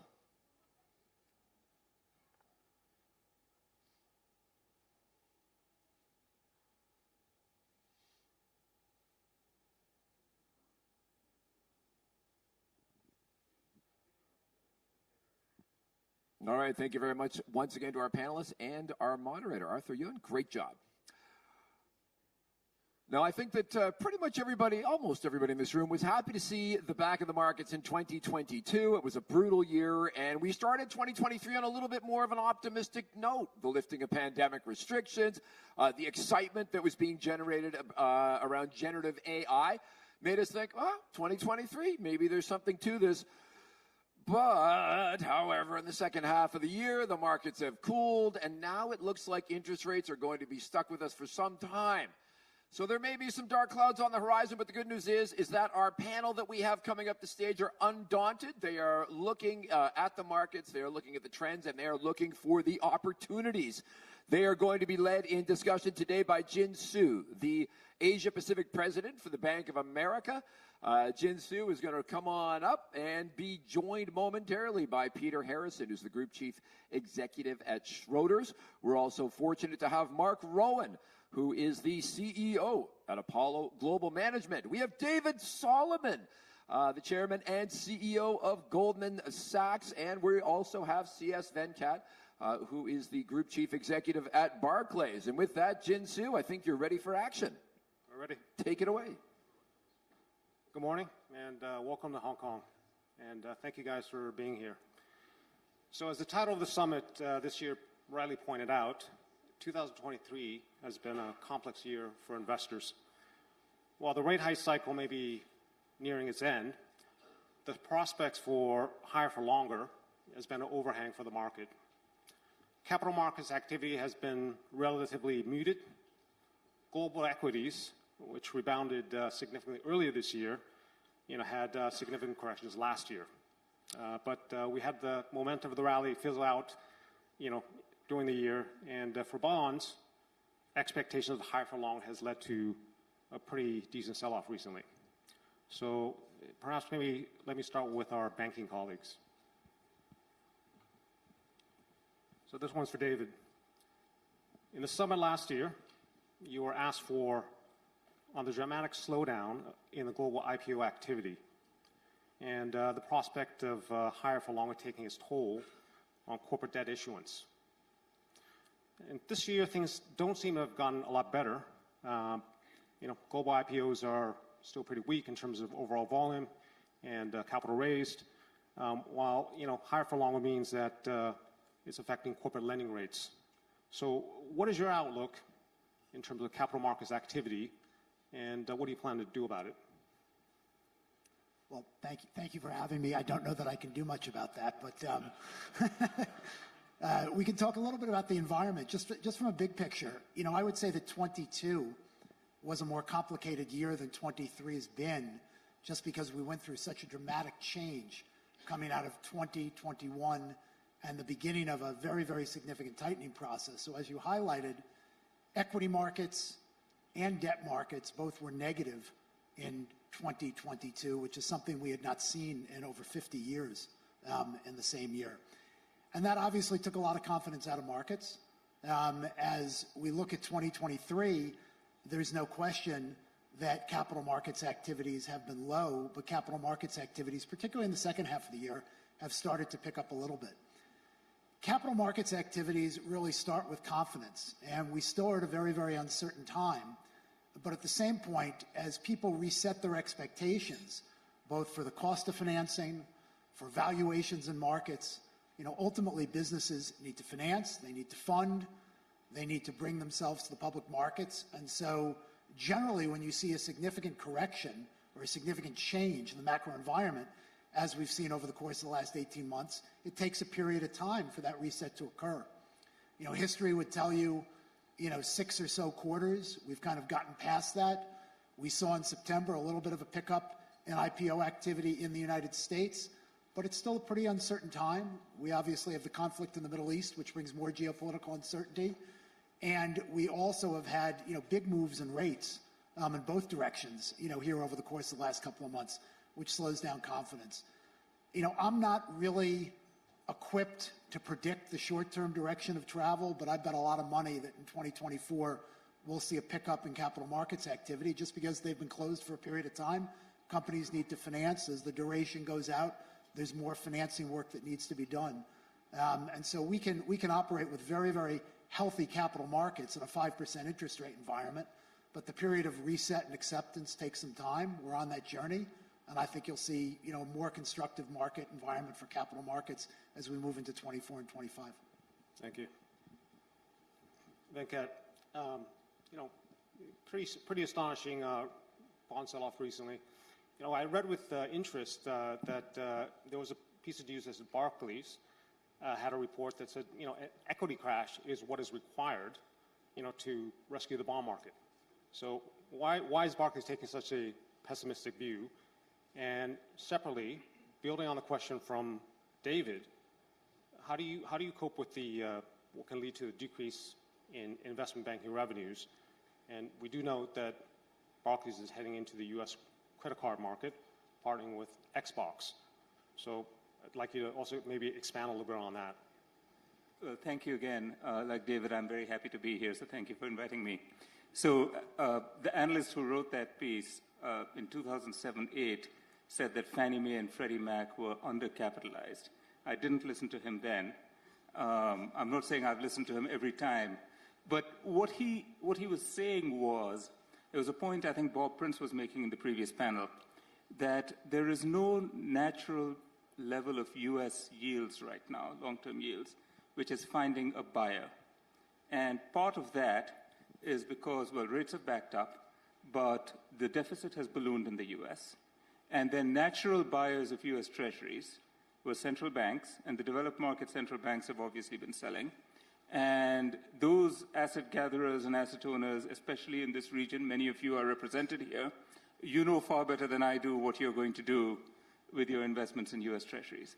So what he was saying was it's putting in upward pressure on interest rates. And so he surmised that equities having a sell-off might bring buying into Treasuries. But the basic point, I think, is right, which is the upward pressure on U.S. Treasuries because of basic structural reasons is great. And it is one of the factors that I think will contribute, as David just said, to the return of investment banking activity, seeking some more clarity, right? So people have to have business logic for what they do. They've got to bring companies to market or look for mergers, but they've also got to be secure about their financing and be able to operate at that higher level of financing.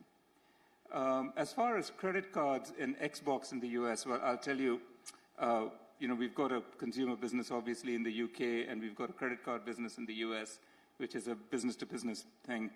So the Xbox demographic of gamers who apparently like to spend with their credit card and use the points to buy things on Xbox.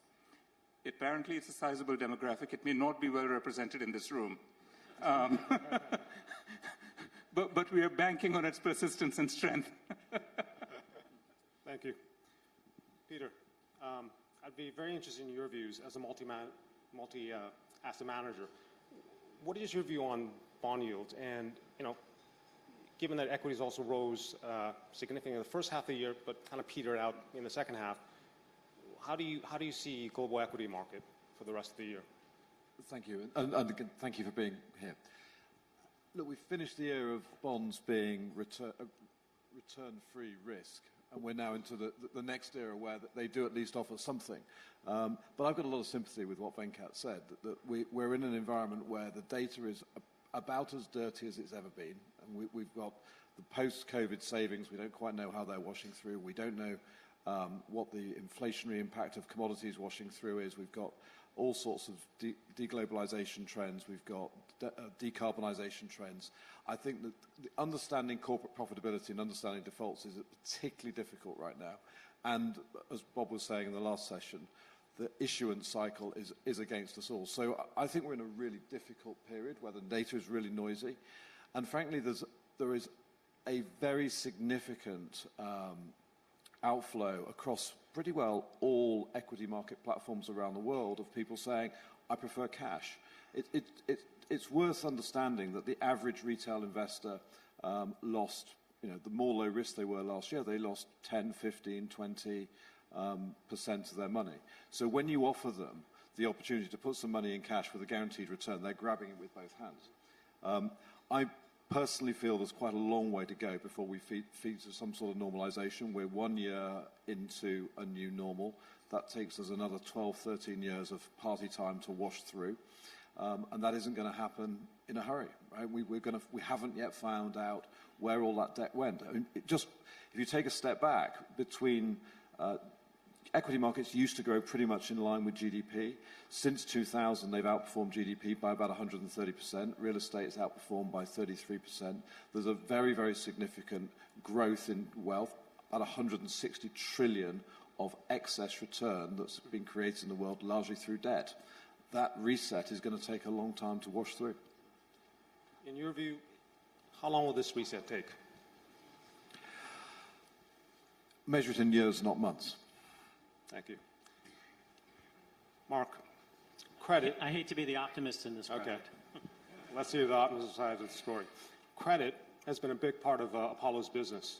So alongside the bond market, private credit has been gaining a lot of significance in the economy as a lender in the recent years. So with private credit expanding into the broader credit markets, what is your perspective on the competition and collaboration with traditional credit providers such as banks and also the corporate bond market? Look, I think we're in the first inning of private credit. I think we've done a poor job defining it. But I start in a more macro place. Credit demand in any country is a function of GDP. And regulators and governments have a choice. That credit can be provided by the banking system, or that credit can be provided by the investment marketplace. There's no third choice. Each country is making its own choice as to what the right mix is. But if I look around the world, debanking is taking place. That doesn't mean quickly. That doesn't mean banks are going out of business. That just means on the margin, regulatory pressure is pushing banks to increase their capital, which is pushing banks out of certain businesses. I don't know that that's necessarily a bad thing, because I look at our business, and most of what's been focused on thus far in the press as private credit is actually levered lending, which is a very, very small piece of the banking system. The trend I'm talking about is what a bank does every day. Where does the $50 million or $100 million borrower go for credit? Well, they used to go to the bank. Now they're coming to the private credit market, and that is being turned into investment-grade credit through securitization.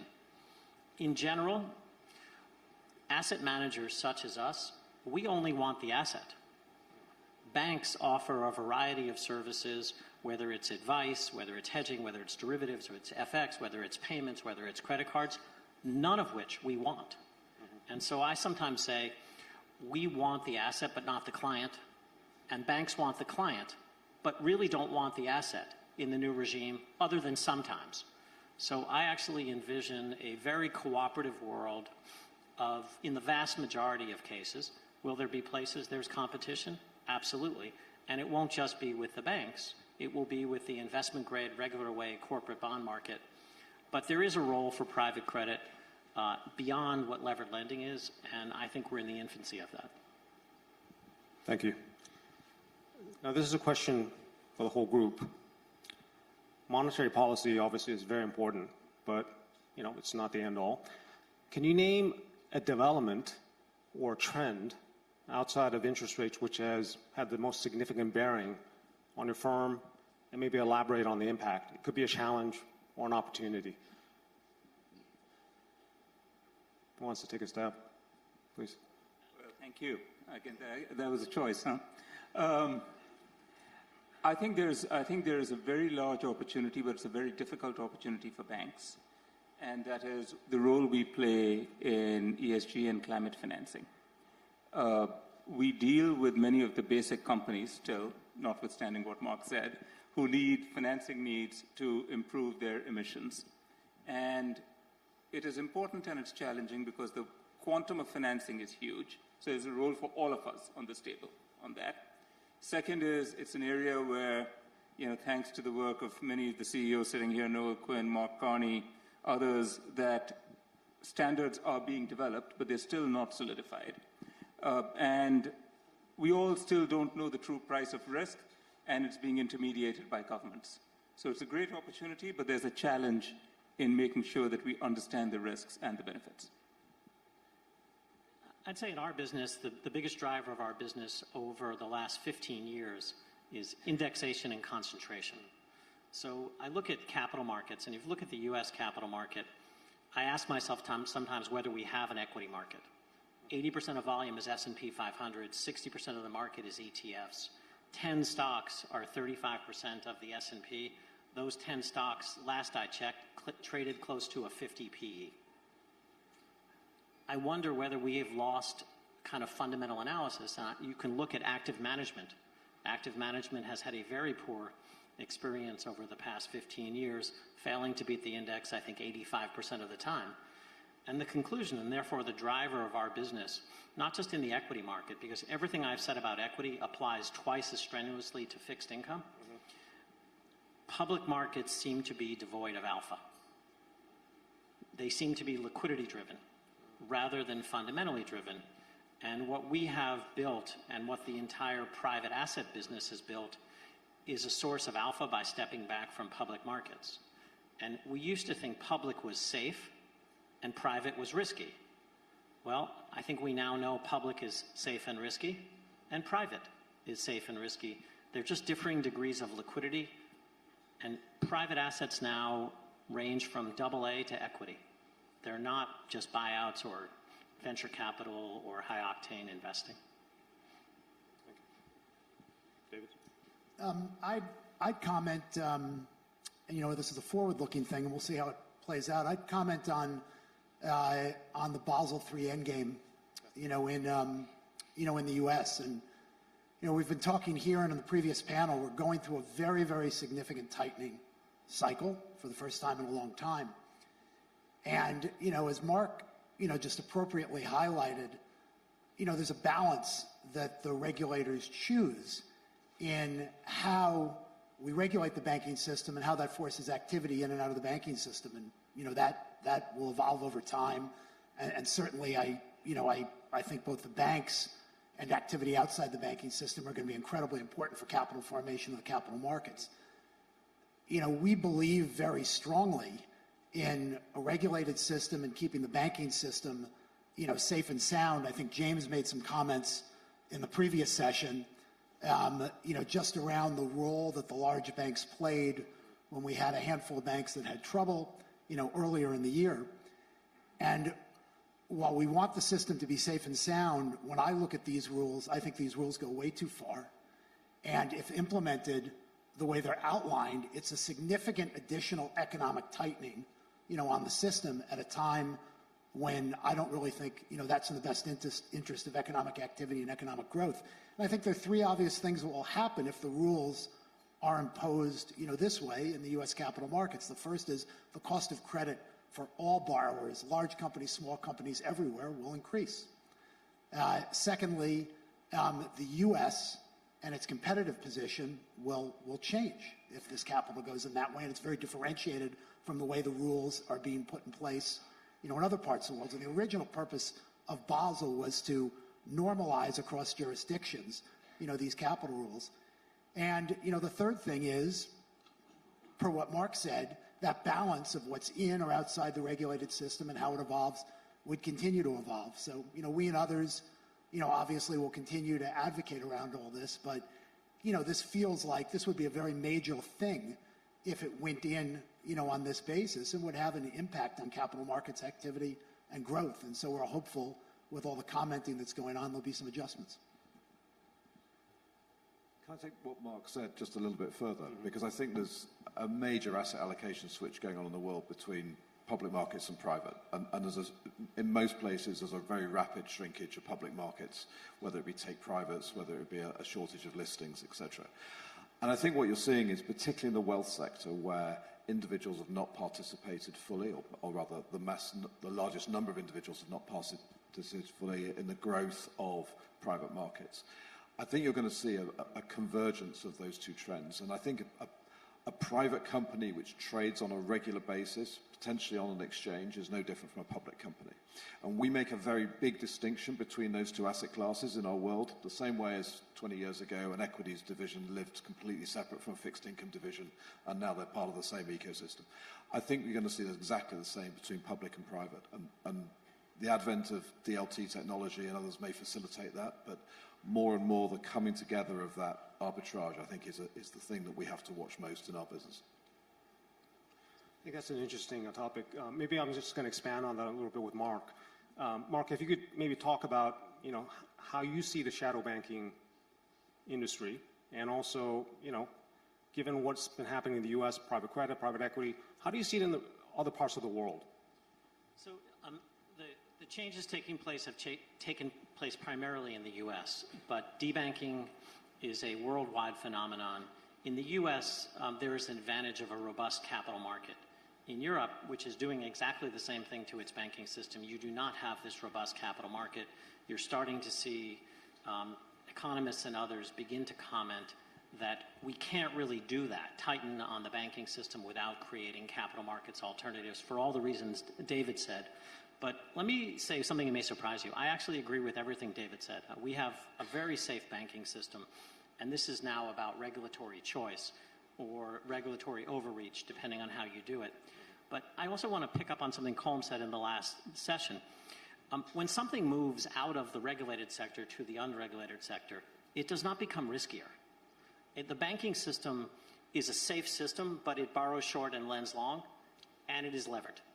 When you move something from the banking system to the asset management system, for the most part, you're moving it from a leveraged system to an unleveraged system. If you're moving it from the bank to a BDC, you're moving it from 10 times leverage to 1.5 times leverage. If you're moving it from a bank to an insurance company, you're deleveraging. In almost every one of these areas, you are deleveraging. That does not mean investors will not lose money, but investors could just as easily lose money on the S&P 500 as they can on the credit system. So I do think democratization of credit, finding the right balance between banks and investors, is an important thing, and having the risks of financing the economy borne in a democratized way adds robustness to the system rather than concentrating them in 4 big banks. And I think we've seen that now around the world. We may be in a point of overreach where too much is coming into the marketplace, but I think we'll end up with a course correction, particularly in Europe, because Europe is not set up to absorb in the capital markets that which the banks don't do. In the US, there's a better chance. And back here, I think, to the comment that was made here, trading capital in the world is 10% of what it was in 2008. Markets are 3 times their size. We have this notion that public is liquid and safe. It's not. We actually have seen our first wholesale market failure. This is UK LDI. People think this is some crazy thing UK institutions were doing. It wasn't. It was a mistaken belief that they could sell AAA and AA obligations at the market price. They were wrong. They tried to sell, the market cratered. They tried to sell more, the market cratered further, and government had to intervene to prevent destruction of capital. I think we are going to see that more and more happen in the world, because just like there's regulatory overreach as it relates to assets and capital, there's been regulatory overreach, in my opinion, on the penalty associated with trading capital, and therefore the provision of orderly markets, making public and private much closer than people have ever thought of them. And we haven't adjusted our mentality of how we asset allocate yet.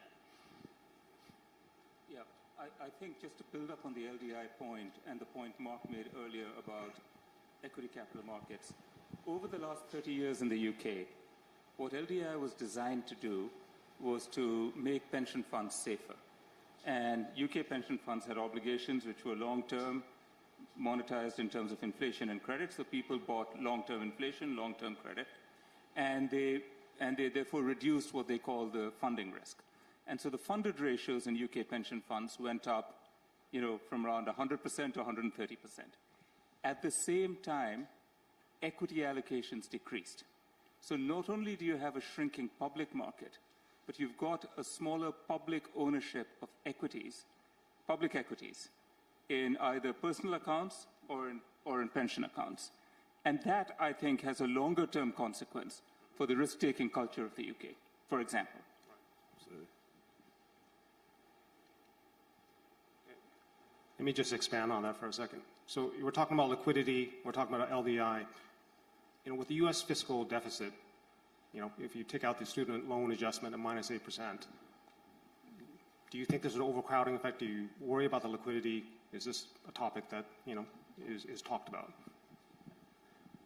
I thought I was thinking too, so I'm happy to start. I'm sure you have a comment on this too. I think we absolutely have to worry about what's happening with deficits in the United States. I think the panel previously, there were some very, very, appropriate comments just on the growing size of the debt, the cost of refinancing that debt in a different environment than we've had for quite some time. Who are the buyers? How do we develop new buyers when you have governments, when you have central banks and also, foreign governments that have been such a big buyer of treasuries? And I think the important point to make that's been made in the discussion about LDI is just the fact that liquidity in all markets is generally fleeting. And at moments of stress, there's much less of it than you expect in any market. And so the clearing price under stress is very, very different than the clearing price when markets are functioning. And, I think in all markets, including, markets for government debt, there's risk of stress. We saw that, by the way, in March of 2020.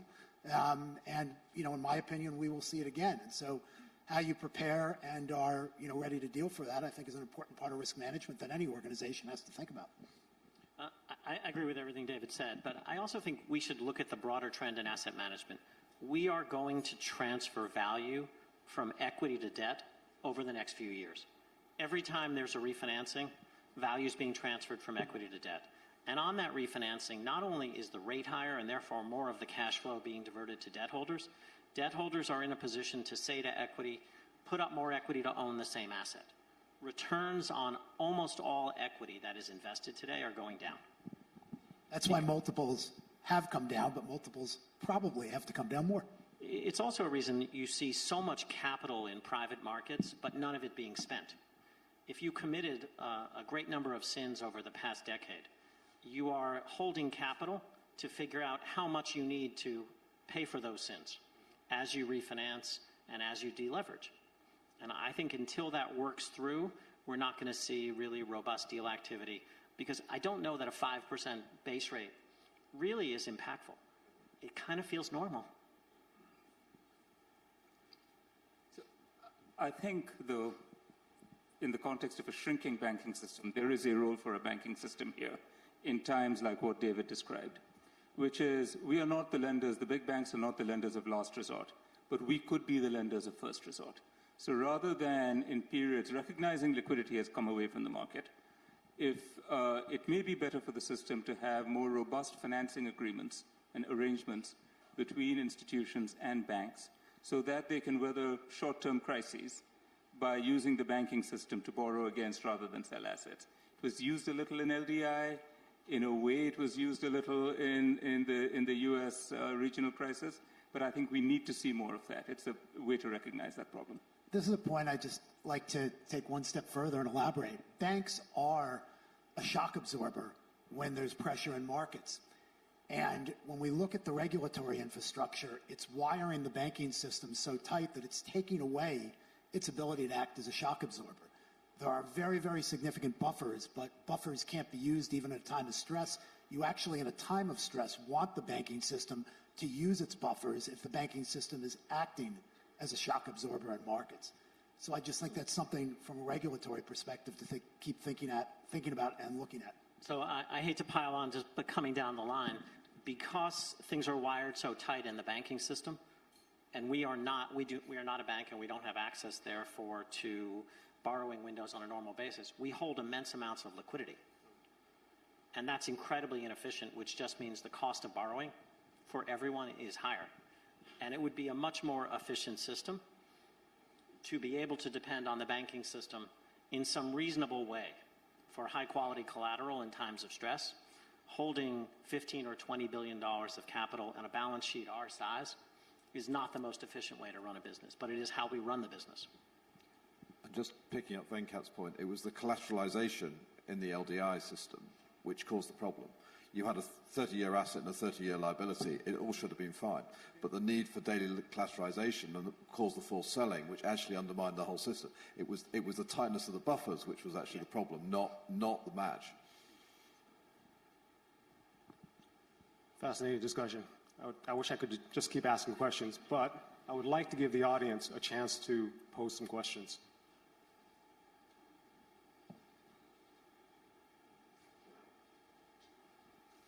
Gentleman over there. I have a question. Regarding the private credit industry, is it going to get regulated given all that's going on? Will it become more like the banking system at some point? The question had to do, will private credit be more regulated? So the answer is yes and no. Private credit is, to the extent it performs credit origination type activities, is already regulated. You know, I jokingly say I barely get the fingerprinting ink off of my fingers from the number of regulatory interactions that I have. We're just not regulated the same way. You could join our world and have more ink on your fingers if you'd like. So we own a very large insurance company, a retirement services business. We do no maturity transformation. We do not have access to the Federal Reserve. We do not have access to any form of government guarantee. And so are we regulated? We perform the same stress tests that others were talking about at year end. We perform cash flow testing. We have state regulation. We have federal oversight. We have Europe looking at what's going on in the US. We are regulated in a way that reflects the substance of our business of not doing maturity transformation, not taking deposits, and not doing other things. And from a disclosure point of view, we actually put 100% of our portfolio online. We put our stress tests online, just point and click. I think that to the extent you are in an institution that is a financial institution, you will be subject to regulation. We are today, and it's clear that the trend everywhere in the world is increased regulation. That there's no doubt about it.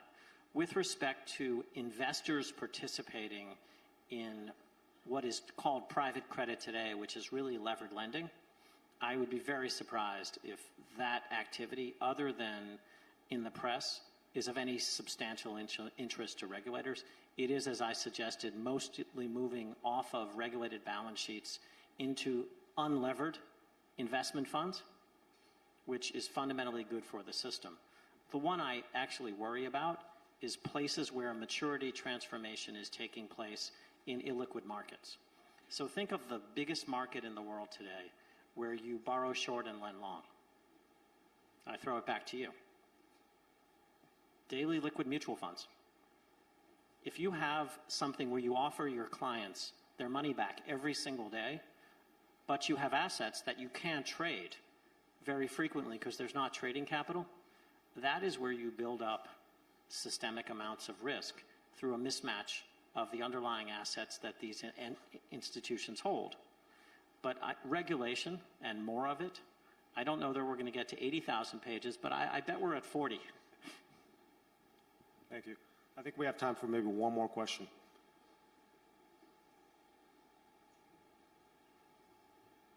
Gentleman over there. So if you were to believe on the assumption that climate risk will lead to the biggest repricing and reallocation of capital in the history of the world, what implications will that have to the shifting of assets and banks, right, from high carbon or high climate risk versus low climate risk, and to the to the private assets, to the private credit markets, Mark?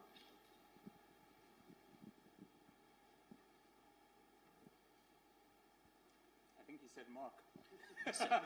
Look, I felt like I've been speaking too often anyway, so I'll just quickly say, most of the capital that I see being required for decarbonization, energy transition, use your term, is not actually equity. It's debt and hybrid. I think it is going to be the largest use of capital since the invention of fire. And we see it everywhere across almost every company, and it is mostly, in our opinion, brown to green, and it is a financing activity. And that financing activity is throughout the banking system. It's a very, I know from my colleagues, this is a very significant portion of demand. And for us, just like any other financing, we are going to be large financiers in the private credit market of decarbonization. And what is particularly good for us, we need long-dated assets. It's a very interesting kind of dynamic. Banks generally prefer shorter-dated assets for shorter-dated capital. Most of the world is 10 years and in. The world is short, long-dated assets. There's actually a reasonable sync up between the needs for energy transition, which can be very long dated, and the requirements to provide retirement income, which are equally long dated but not adequately met in capital markets today. So I'm optimistic that this will be a very significant source of product on a very long dated basis and will be matched with retirement systems directly or indirectly throughout the world. Thank you so much. I learned a lot, and please, everyone, join me in applauding these gentlemen. And thank you also to our moderator, Jin Su from Bank of America. If you would gather, gentlemen, for a quick photo. There we go.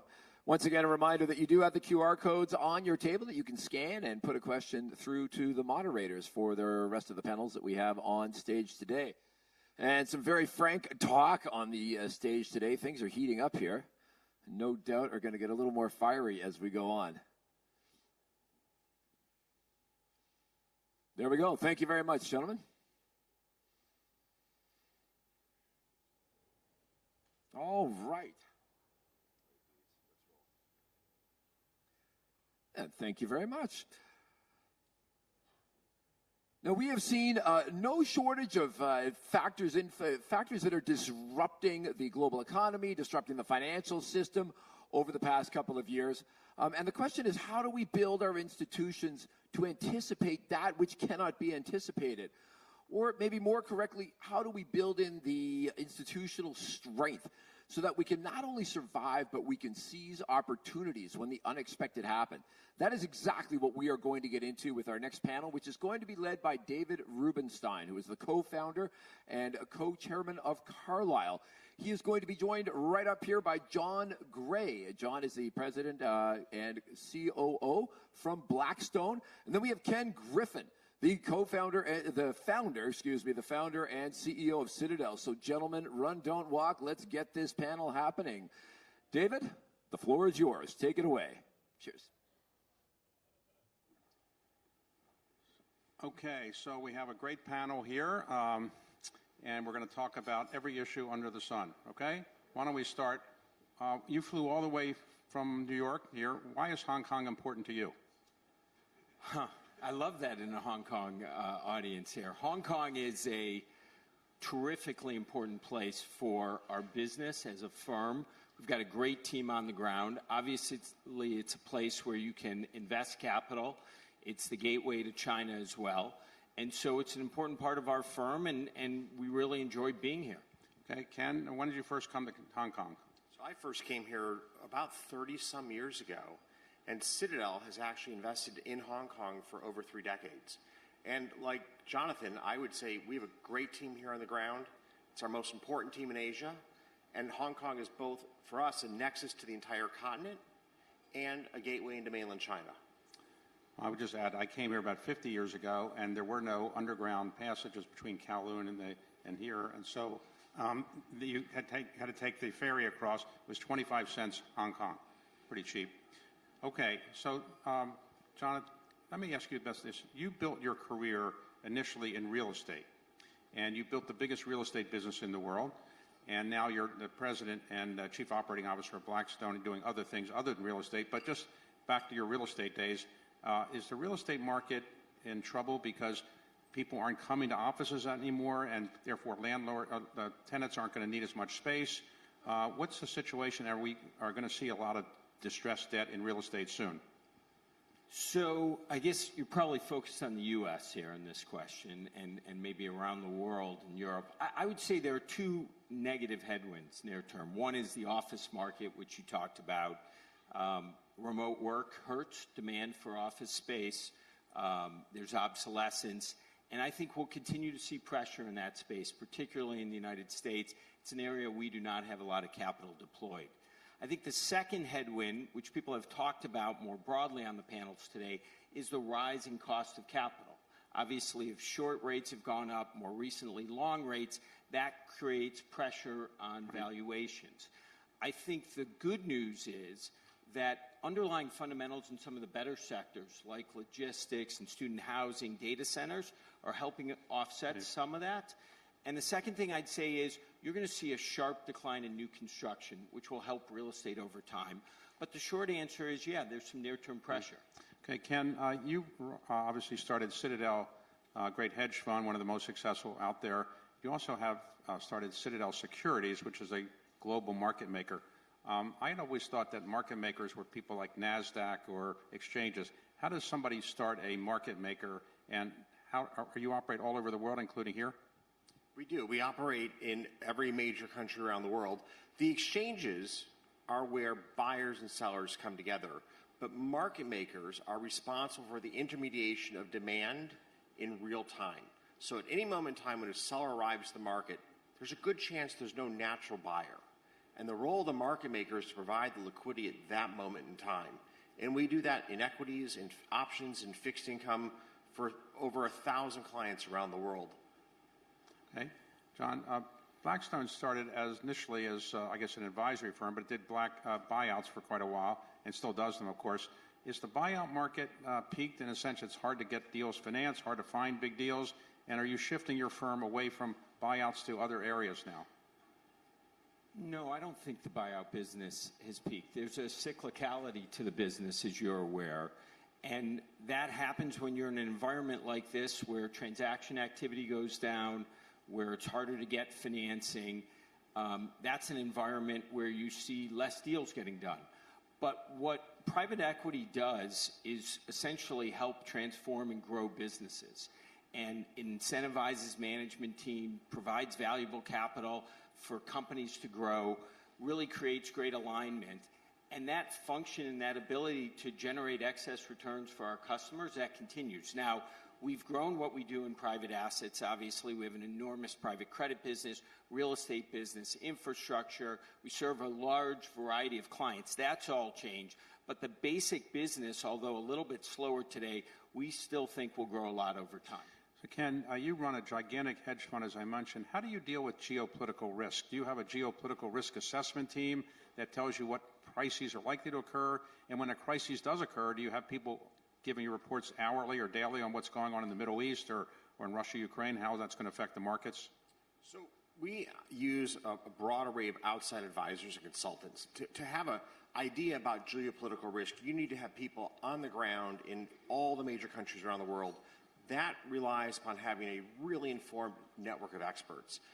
For most of our business, the geopolitical risk that makes the headline stories does not impact our portfolio.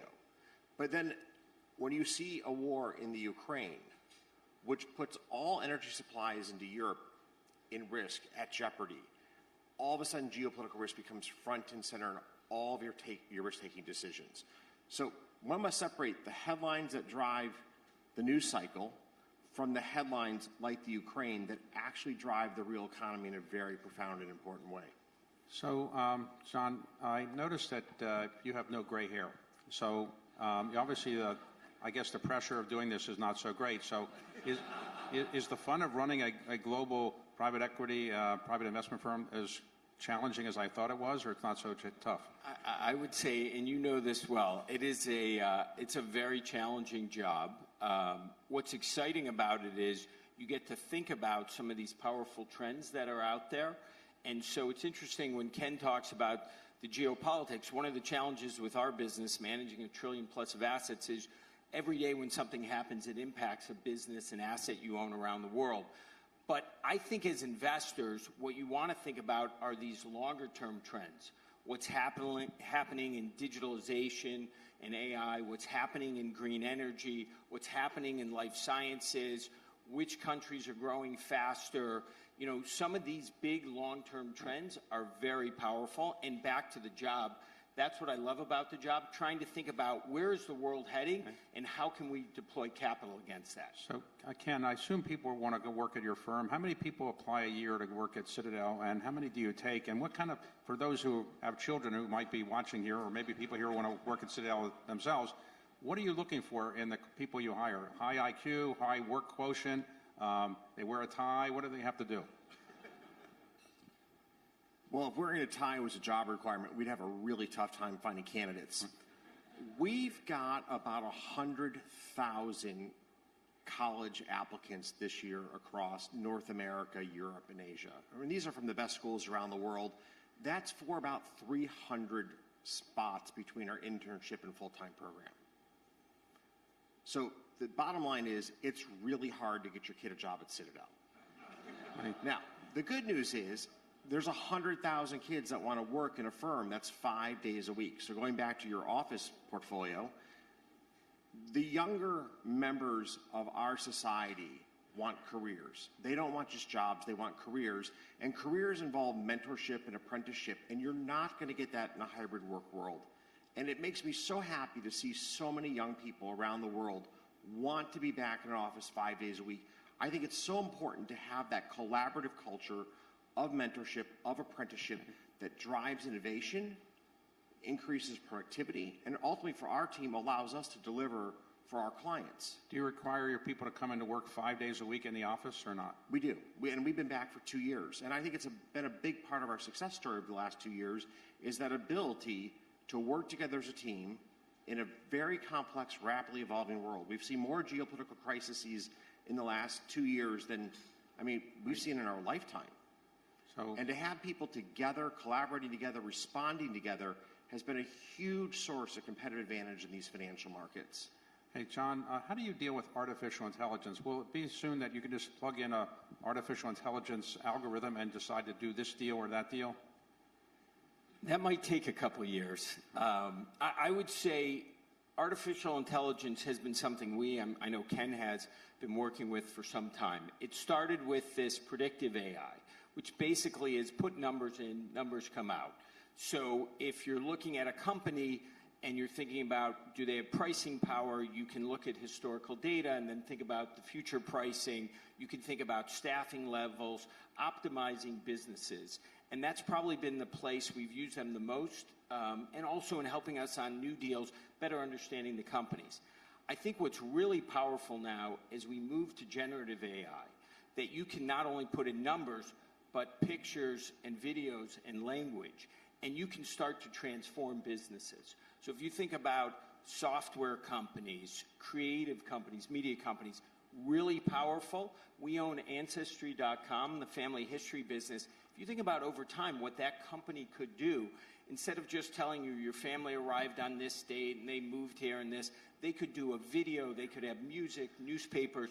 So I think this is going to be very important for our businesses. I do think they're going to be important analytical tools for us in the alternative space. We've got 50-plus people on our data science team. That's going to grow a lot. If you're going back to the job comment, I think being a data scientist is a very good way to get a job in an investment firm. Can you use artificial intelligence to make trading decisions? Well, first of all, I think artificial intelligence is a huge overstatement. I have yet to find a computer that thinks. Now, having said that, we've been using machine learning for over a decade. And on any given day, we're about 25% of the turnover in the U.S. equity market. And that's empowered by a very, very, very powerful set of predictive analytics, of which machine learning is a really important part. Now, one thing to keep in mind when it comes to generative AI or machine learning, it's all rooted in past patterns.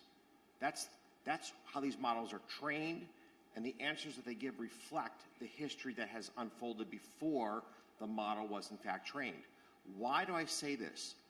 Tell me about the retail strategy, the online, the mobile retail strategy of your portfolio companies in 2003 before the advent of the iPhone. Non-existent. And yet if you go forward 10 years past the introduction of the iPhone, if you don't have a mobile strategy, you're probably becoming irrelevant as a retailer.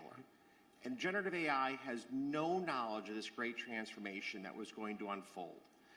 When the world changes, it's going to come down to the judgment calls of people to allocate capital wisely and astutely. Generative AI has a number of really important and powerful uses. We use it every single day to help make our software engineers more productive. But in investing capital, going back to your early commentary, we're thinking about longer-term trends that have yet to emerge or have yet to have played out, and we want to capitalize on that. That's outside the scope and capabilities of generative AI. So, Ken, you make an enormous amount of trades, I assume, through Citadel every day, but do you have to approve personally all the trades, or do you have to approve them above a certain level? And like today, who's doing the trading when you're here? So we'll do on any given day about 25 to 30 million transactions. That's a pretty typical day at Citadel. And fortunately, I'm not involved in all but a fraction of a basis point per day. And the reason I'm involved in so little is that we have a very strong belief that the person closest to the information should make the decision. We hold people accountable and responsible for their decision making. That's how we grow leaders. That's how we grow what is one of the strongest investment teams in the world, is all the power is not held at the top. It's held at the front line where people are best informed. Now, of course, I'm looking at the aggregate risks that we accumulate across our portfolio. We're late in the economic cycle. I want to make sure we're thoughtful about how much exposure we have to cyclicals or how much exposure we have to illiquid assets. So I'm thinking about these big picture issues. But day in and day out, my colleagues closest to the information are making the right decisions in real time. So if you make a trade and it doesn't seem to work out right away, do you get rid of it right away, or do you blame somebody else, or you take the blame yourself? How does that work? Well, so actually, people who blame exogenous events or others are people who don't learn and grow. And those are people who are not part of our team. Like, if the buck doesn't stop on your desk, whether that's the junior person or my desk, then you're just not of the culture that we look for in people on Team Citadel. We look for people who, when they get it right, celebrate their successes, learn what they got right. When they get it wrong, internalize the mistakes, wonder about what we could have done better, and then from that vantage point, they become better investors of capital.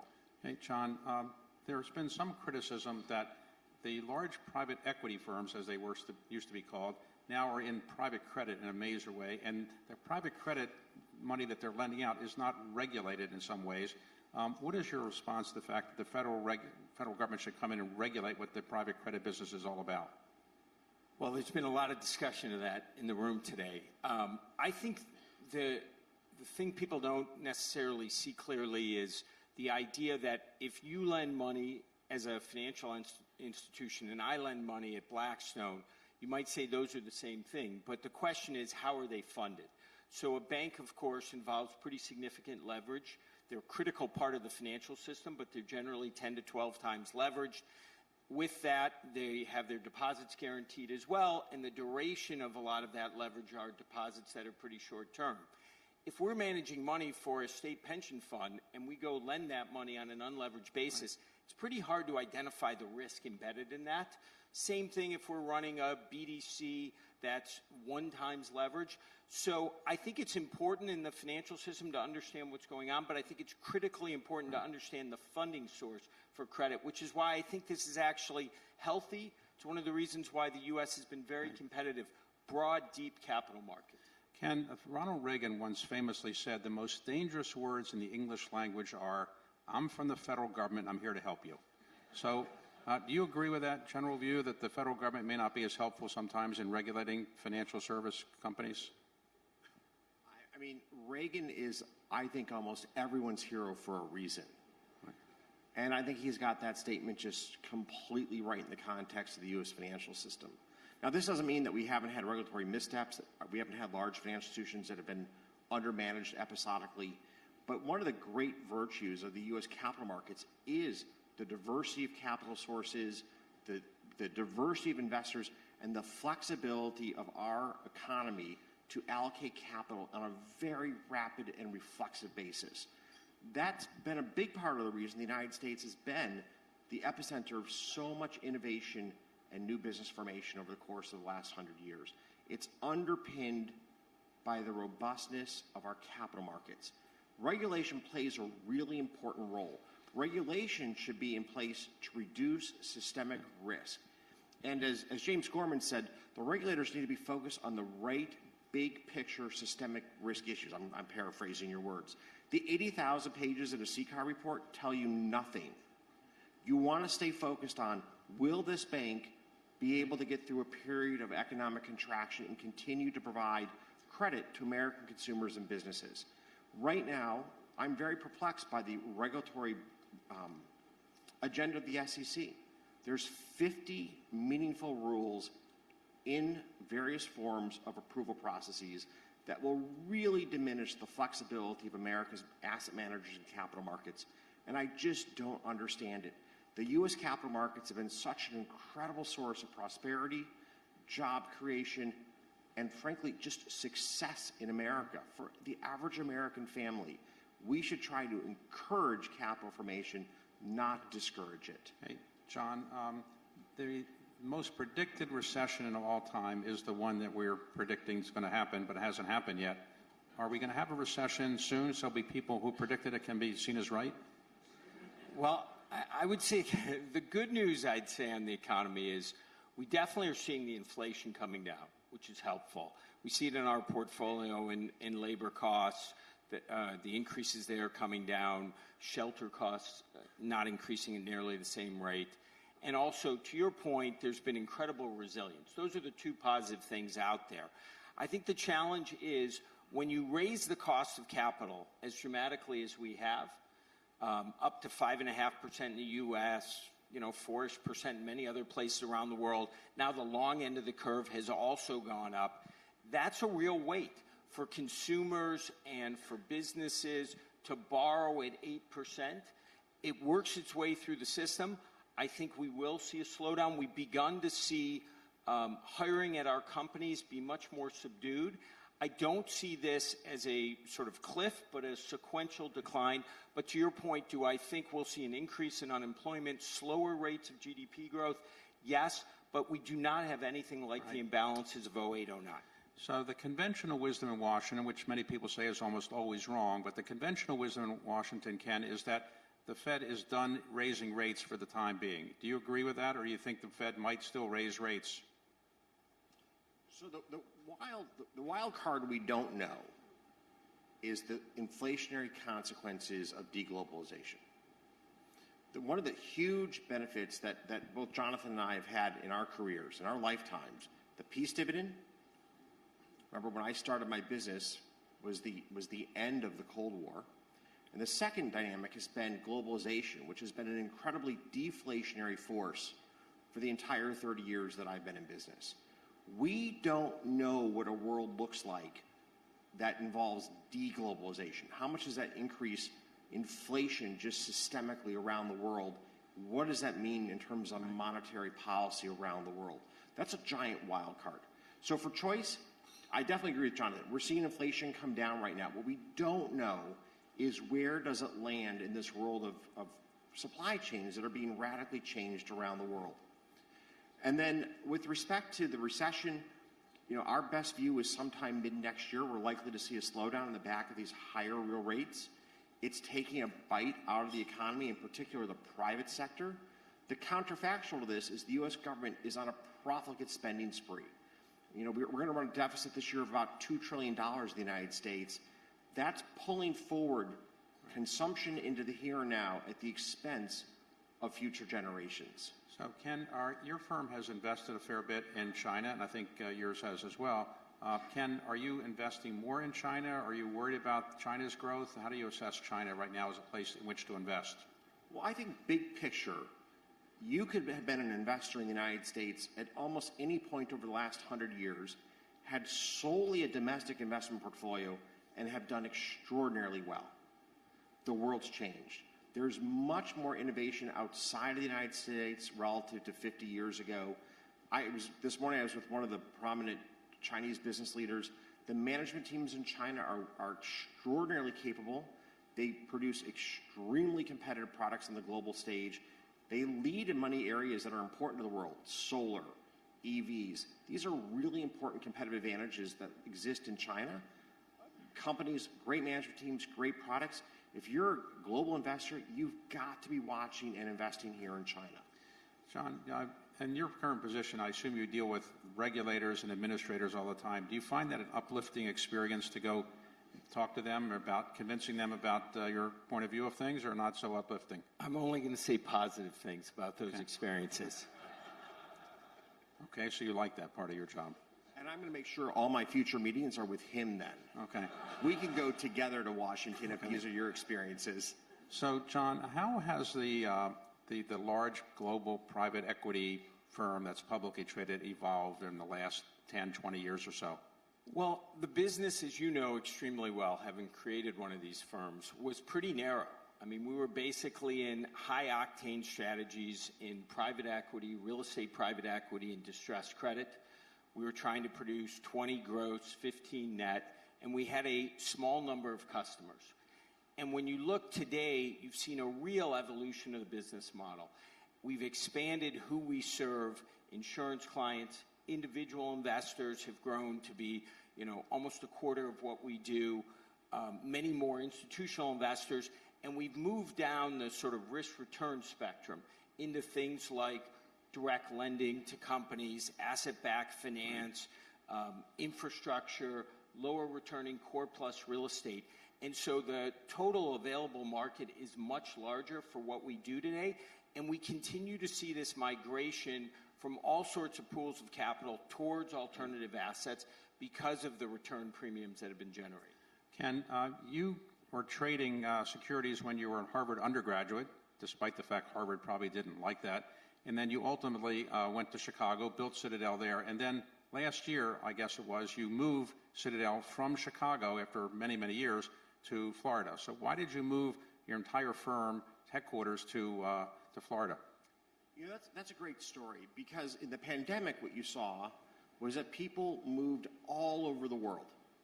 And we put a number of people in Palm Beach in the Four Seasons during the pandemic so we could run our trading floor during the height of the pandemic. We could trade the entire U.S. equity market if need be from the Four Seasons Palm Beach. Now, why did I talk about people moving around the world? My colleagues who went to Florida during the pandemic said, why don't we just stay here? And today, Miami is the headquarters for Citadel, and virtually the entire senior management team from Chicago moved to Miami.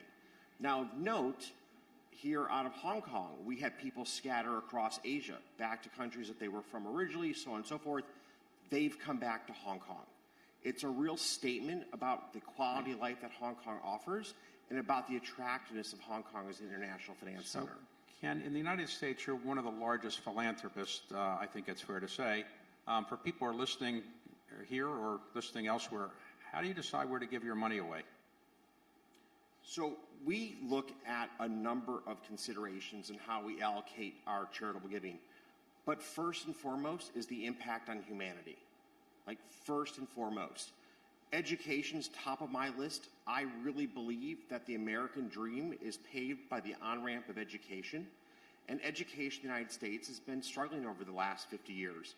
In Illinois, the state that we left, there are 53 schools without a single child who performs at grade level. That's 53 schools full of children who will never experience the American dream. And one of the areas that I think we need to focus on in the United States is being far more competitive in educating our children. We live in a globally integrated economy, and if our education's not at the very top of the charts, we're going to struggle to be competitive with the rest of the world over the decades to come. Hey, John, in your case, you're also very involved in philanthropy and particularly cancer research. Why are you so actively involved there? Unfortunately, my wife lost her sister to ovarian cancer related to a BRCA gene mutation, which leads to much higher levels of breast and ovarian cancer and some other types of cancer. And so our thought was, if we dug really deep in that area, we can make a difference. We created a center at the University of Pennsylvania, the Bassler Center, named after my sister-in-law. And it's been amazing in terms of talking about what's changing the world, what's happening in life sciences, the advances today because of genomics and big data, the intersection of those two things. I think it's going to change the world in a profound way. We become really encouraged about what's happening in this area. Ken, you're a very large political donor in the United States, you know, you've been interested in public policy. Have you ever thought of running for President of the United States yourself? Or you're too young?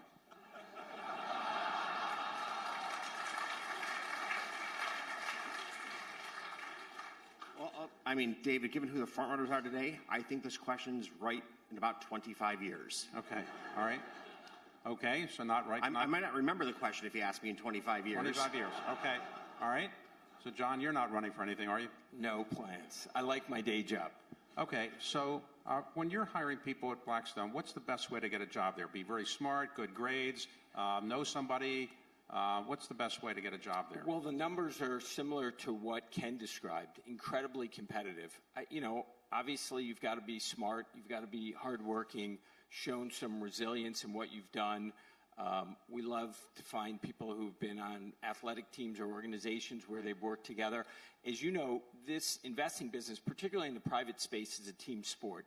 So you want somebody who cares a lot, works hard, but works well with other people. Ken, you've built your... Go ahead. Add to that for just one moment. We look for those same traits, and I know you do also. We look for people who are really good communicators. The power of ideas is what drives investment portfolios, and people who are really good communicators have an undue ability, a much greater ability to influence outcomes in our capital allocation. So we look for resilience because every single person who commits capital is going to make mistakes. You have to get back on your feet. A little statistic, our equity portfolio managers, adjusted for the market factors that they take exposure to, are right 52% of the time, give or take. Right? That means you're wrong 48% of the time. Could you imagine like going to a brain surgeon who said like 52% of my patients? Hey, so final question. What is the greatest thrill of what you've done in your career? What do you most enjoy about having built Citadel from nothing? Scratch. Other than this panel kind of opportunity that you're on now. So, I mean, unequivocally, the greatest satisfaction in my career is working with the people that I work with. I work with an incredibly bright group of people. Every single day, I learn something at Citadel. That's number one. Number two, impact matters. And I know that in the start of the pandemic in the United States, we played a very critical role in helping to coordinate between the private sector and government on issues like accelerating trials with the FDA for experimental treatments. And ultimately, Operation Warp Speed, which probably saved 500,000 American lives, came from my team at Citadel. It's one of the greatest successes, I would say, in my career is to be part of that group that took to the Washington the concept of what became Operation Warp Speed. Final word? Well, I would just say, as it relates to me and my experience, I agree with Ken. It's the people you work with, the impact you have when you're managing capital. You know, you're working for the police officers, firefighters, the retirees. You're trying to make a difference, and then trying to help grow companies. I mean, what we did at Hilton Hotels and some of the other businesses to help them expand globally, to create opportunity, to create some wealth for other people, and to do it in a team sport and feel a real sense of pride, that's a lot of fun. So I feel very blessed of what I get to do. We're out of time. Thank you both for a very interesting conversation. Thank you. All right, thank you very much. Gentlemen, if you could pose for a photo. David Rubenstein, John Gray, and Ken Griffin, center stage, getting their photo taken. David Rubenstein will be bringing his comedy beats to the Yuck Yucks Comedy Club up the hill in Hong Kong all the rest of the weekend. Thank you very much. Now, ladies and gentlemen, we have had extraordinary discussion, extraordinary content right up here on this stage. We have only slightly less extraordinary temporal discipline, so we will be taking a 10-minute break. It is a short break.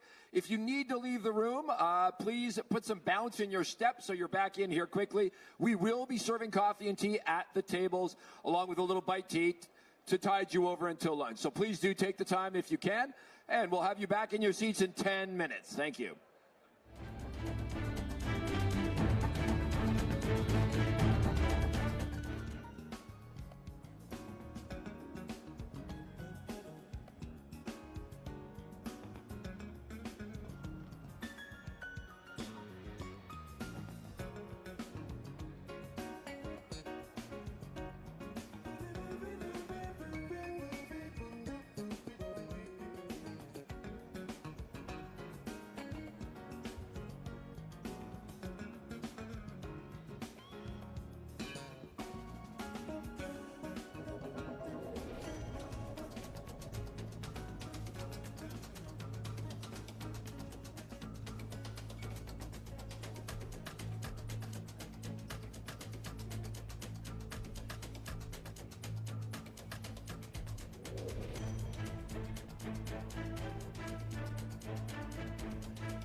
Hey, ladies and gentlemen, we are going to ask you to return to your seats. We are going to get back in action here at the Global Financial Leaders Investment Summit. I can see some of you are making your way with haste. We like that. Fantastic. So, ladies and gentlemen, if you're, especially if your seats are in this side of the room, please make your way because we are going to kick off with another VIP panel right up here on the main stage at the Global Financial Leaders Investment Summit. So please do grab those business cards, shut down the conversation, and make your way to your seats. Thank you very much.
All right, ladies and gentlemen, this is it. We are back in action on the main stage at the Global Financial Leaders Investment Summit. So if you could please make your way to your seats.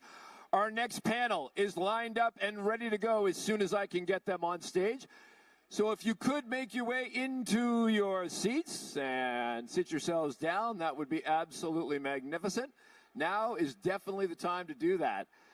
So, ladies and gentlemen, we thank you very much for joining us here in Hong Kong. We are just about to get things going here, and we have a spectacular panel coming up here with very able leadership, but we do need you back in your seats and have the conversation right here on stage. So eyes and ears focused on Andrew Work. That's me, because in case you forgot, I did get a couple of people give me some funny looks with that one. They're like, work? Really? Yes, your favorite four-letter word, W-O-R-K. That is how you spell it. All right, and with that, I think Laura Cha is about to settle herself. Thank you very much for joining us today. Always a pleasure to have the chairman of the Hong Kong Exchanges and Clearings out with us. Thank you very much. In the back, they are getting seated. Fantastic. We are maintaining seating discipline here at the Global Financial Leaders Investment Summit. I think we have reached critical mass of people in chairs. And with that, ladies and gentlemen, we are ready for our next panel. We are looking at ESG and sustainability. And, I mean, this is a topic that has been very much in the limelight, not just in the financial sector, but really in every industrial sector around the world. And, you know, there are many, many different opinions across this that have been written about, that have been spoken about recently. Some feel that we have not done enough, and others wonder if it is even appropriate to be addressing these issues within the financial sector. Perhaps they are best left somewhere else. We are going to get into it on stage with our next panel, which is going to be ably chaired by Mr. Paul Yang, the CEO Asia Pacific for BNP Paribas. Paul, please come on up here and get ready to command this panel. He is going to be joined today by Valerie Boutsen, who is the CEO at Amundi. Thank you very much for joining us. We also have Mark Carney, who is the chair of Brookfield Asset Management and the head of Transition Finance. He is also the United Nations Special Envoy on Climate Action and Finance. And rounding out the panel, we have hot off his appearance at Hong Kong FinTech Week, Bill Winters, the Group Chief Executive of Standard Chartered. Paul, the stage is yours. Thank you. Well, thank you, Andrew. Hello, everybody. So maybe, given that I understand that we are running a little bit late, I forgot. I should start immediately. So I think we've seen these days that ESG has been, as Andrew said, very serious. Nonetheless, I think there has been some sentiment recently about, that actually the funds are slowing down. So is there any confusion about what is transition, what is ESG, what is the sustainability? So maybe I start with Mark. Do you have any, can you tell us about what you feel about this thing? Are we seeing some slowing down in ESG? Thank you, Paul. Eddie, thank you. This is absolutely extraordinary. Even better than last year. I didn't think it was possible to do that. Even better than last year. So I'll get straight into it. Actually on that theme, look, the main thing is the main thing. So I would very much distinguish between ESG and transition. And transition has come up a number of times in a series of the panels earlier.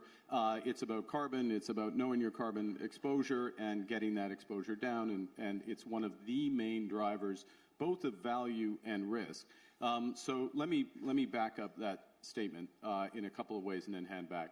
The first thing, if you look at, just to give some numbers, and I'll use GFANZ as an example here, 2 years ago, 100 plus institutions, 60 trillion of assets.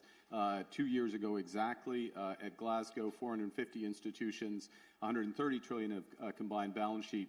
Now over 600, what's basically 700 institutions, 150 trillion of balance sheet. And that's 150 trillion of balance sheet that's being managed, in a market that has gone down over that period. And about a third of those assets are transition assets, so assets that either are green or are headed in that direction, and increasingly brown to green assets. That's the first point. Second thing, If you look at public markets, and a big theme today has been about public-private markets, I'll just put on the table, there is a huge arbitrage between public and private markets around carbon.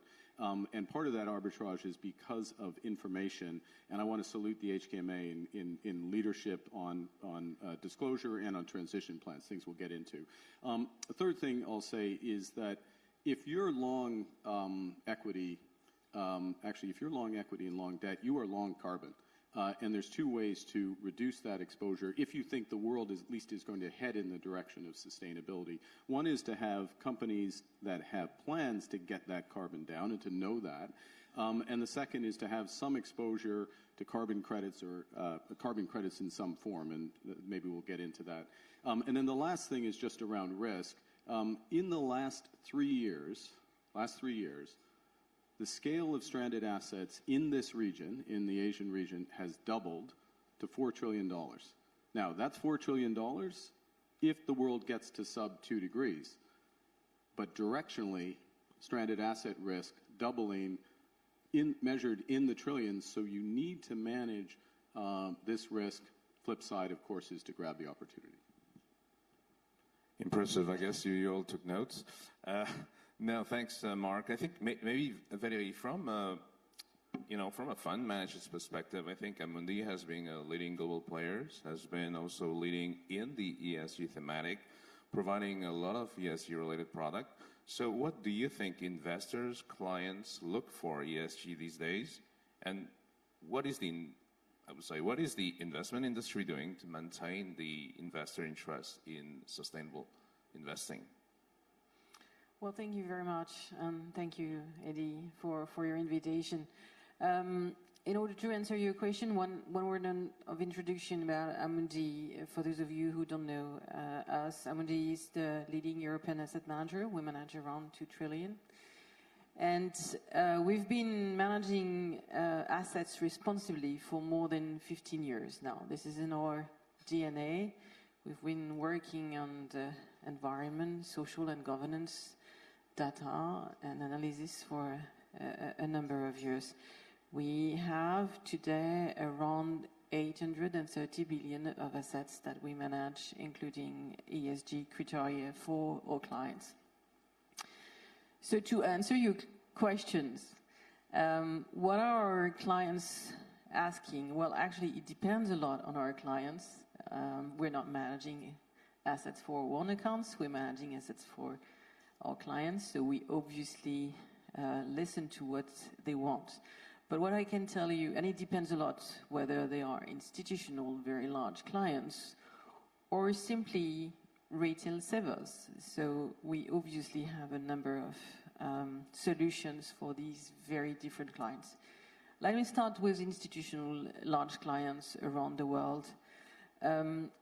We've seen a significant move over the past few years.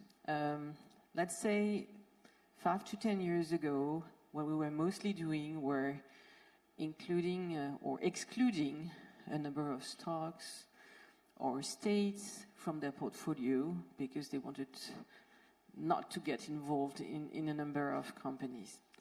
Then we worked a lot about ESG criteria, worked on the companies, and then included in the portfolio companies or estates which were really overperforming either in taking into account their environment or social aspects, with a strong belief that in the long run, investing or over-investing in these companies is providing value to the portfolio. What is right today, and I'm going to join Mark on that, is that the really important point is now to work on transition. So we have developed low carbon portfolio, but we are mostly today working with big institutional clients on transforming their portfolio in a portfolio which would follow the net zero path, which is a hard work. We already have around 30 billion of assets in that direction, and we'll have close to 400 billion by 2025 to comply with on net zero commitment. A very quick word on retail clients, because this is extremely different, actually more complicated, surprisingly more complicated, because regulation is sometimes very complicated and it depends on the country where we are, and also because it has to be meaningful for them. So we're not so much in ESG, but more in impact or thematic funds to make sure they understand what they're investing in. And because we want it to be efficient, we also have developed net zero strategies for them, explaining them that this is the way to help company investing in their own transformation to get to 2050 at the right level. And maybe one last word about what you were asking me about what the investment industry could do. I think as a very large asset manager, our role is to educate, to help, to transform, to analyze, but also very much to engage with company, because we are very important shareholders of a lot of companies in the world. We are engaging them on their climate transformation, discussing, exchanging, challenging sometimes, and trying to make the whole community getting in the right direction. Thank you, Valérie, for this investor, I would say, investment perspective. Maybe so I turn maybe to Bill. I mean, from as a banker, usually we are criticized for not going fast enough, sometimes too fast. So I would say that I think Mark mentioned it. Transition finance is now becoming more and more important, and it takes time and effort to reach the net zero, particularly in emerging markets. So the business of transition finance is fraught with challenges such as lack of clarity in taxonomies, regulation. We understand that Standard Chartered launched the transition finance imperative 2 years ago.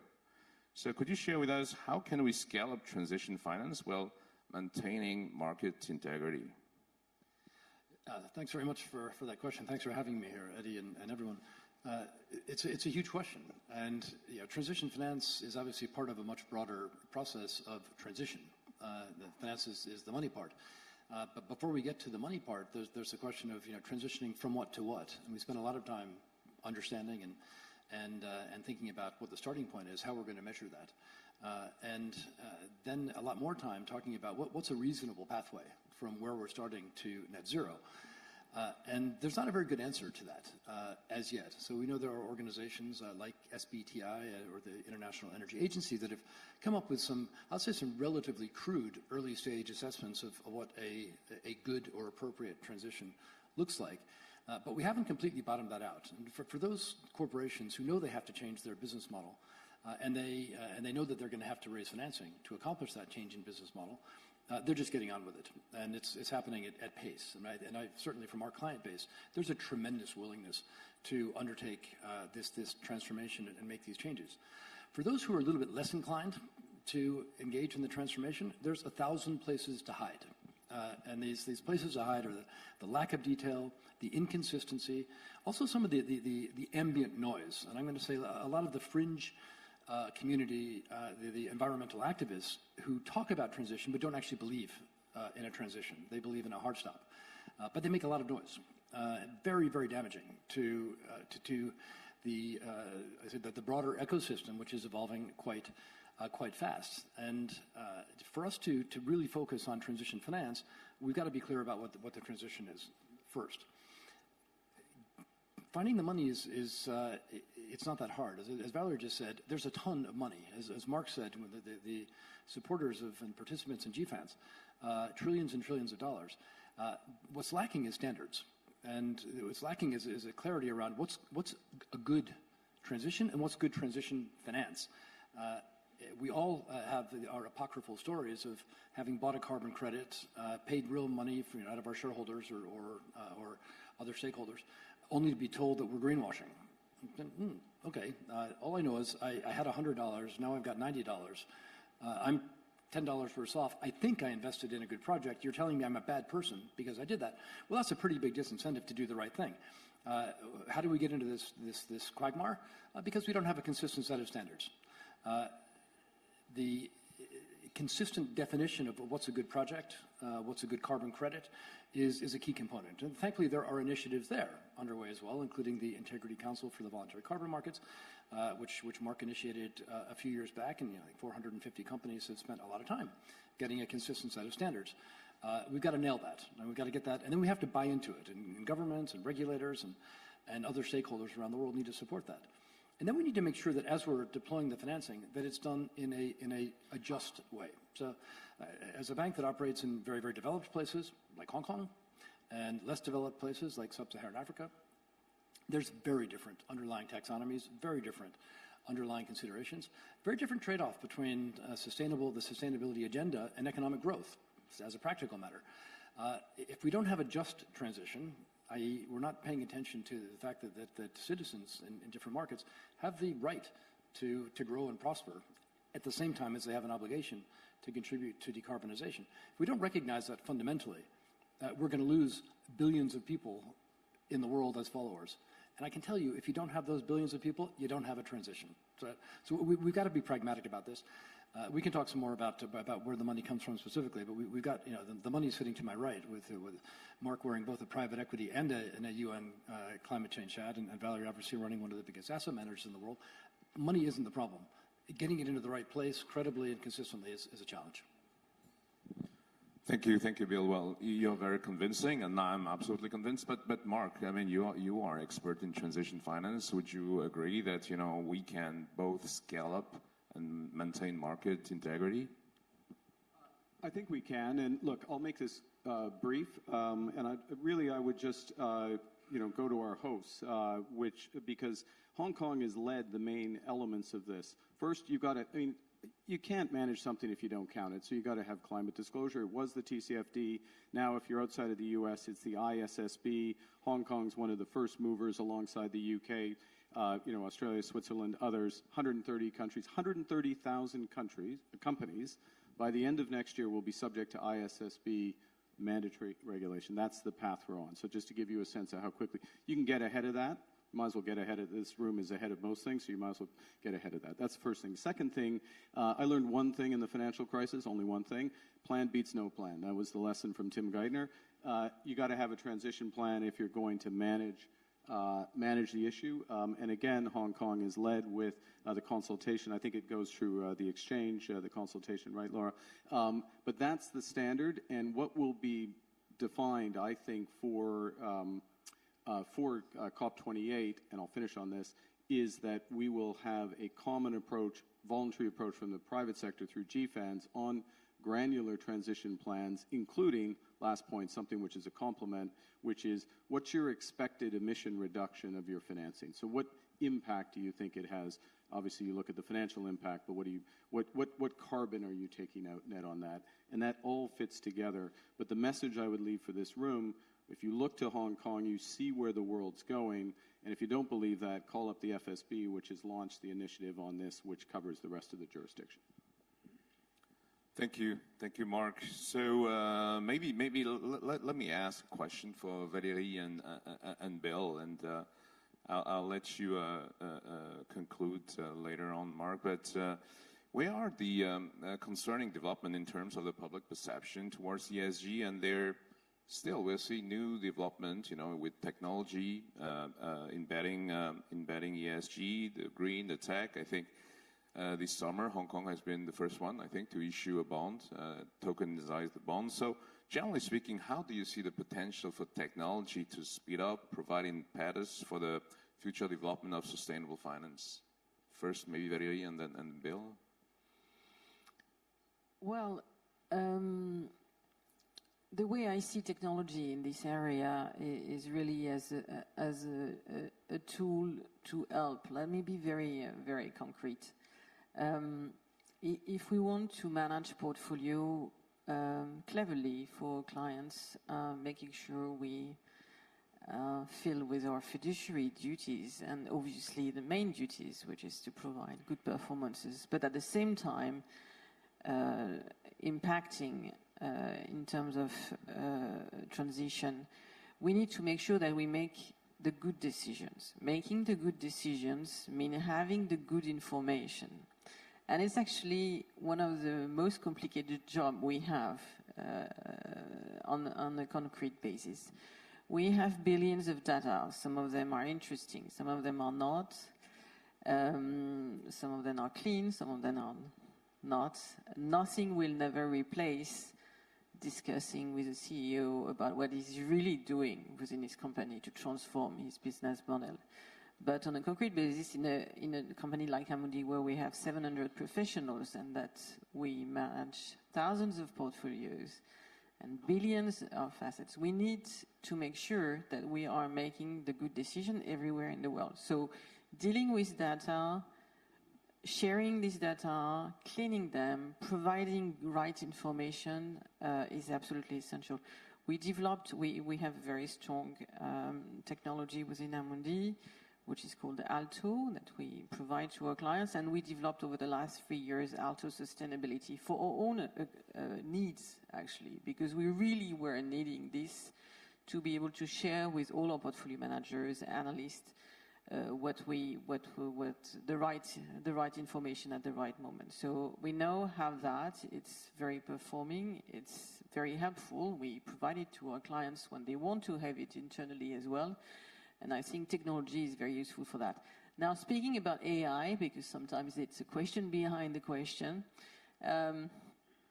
we are testing it very seriously because, once again, it helps you to get additional information and up-to-date information on companies. I would remain cautious, nevertheless, because at the end of the day, we need, once again, to be certain that what we're using to make choices are the right ones. So I don't want any black box within Amundi. I want to make sure that we remain extremely pragmatic on this information. So that's, for the time being, what we're doing, mostly Alto Sustainability, which is a great tool to help us to manage the portfolio of our clients efficiently.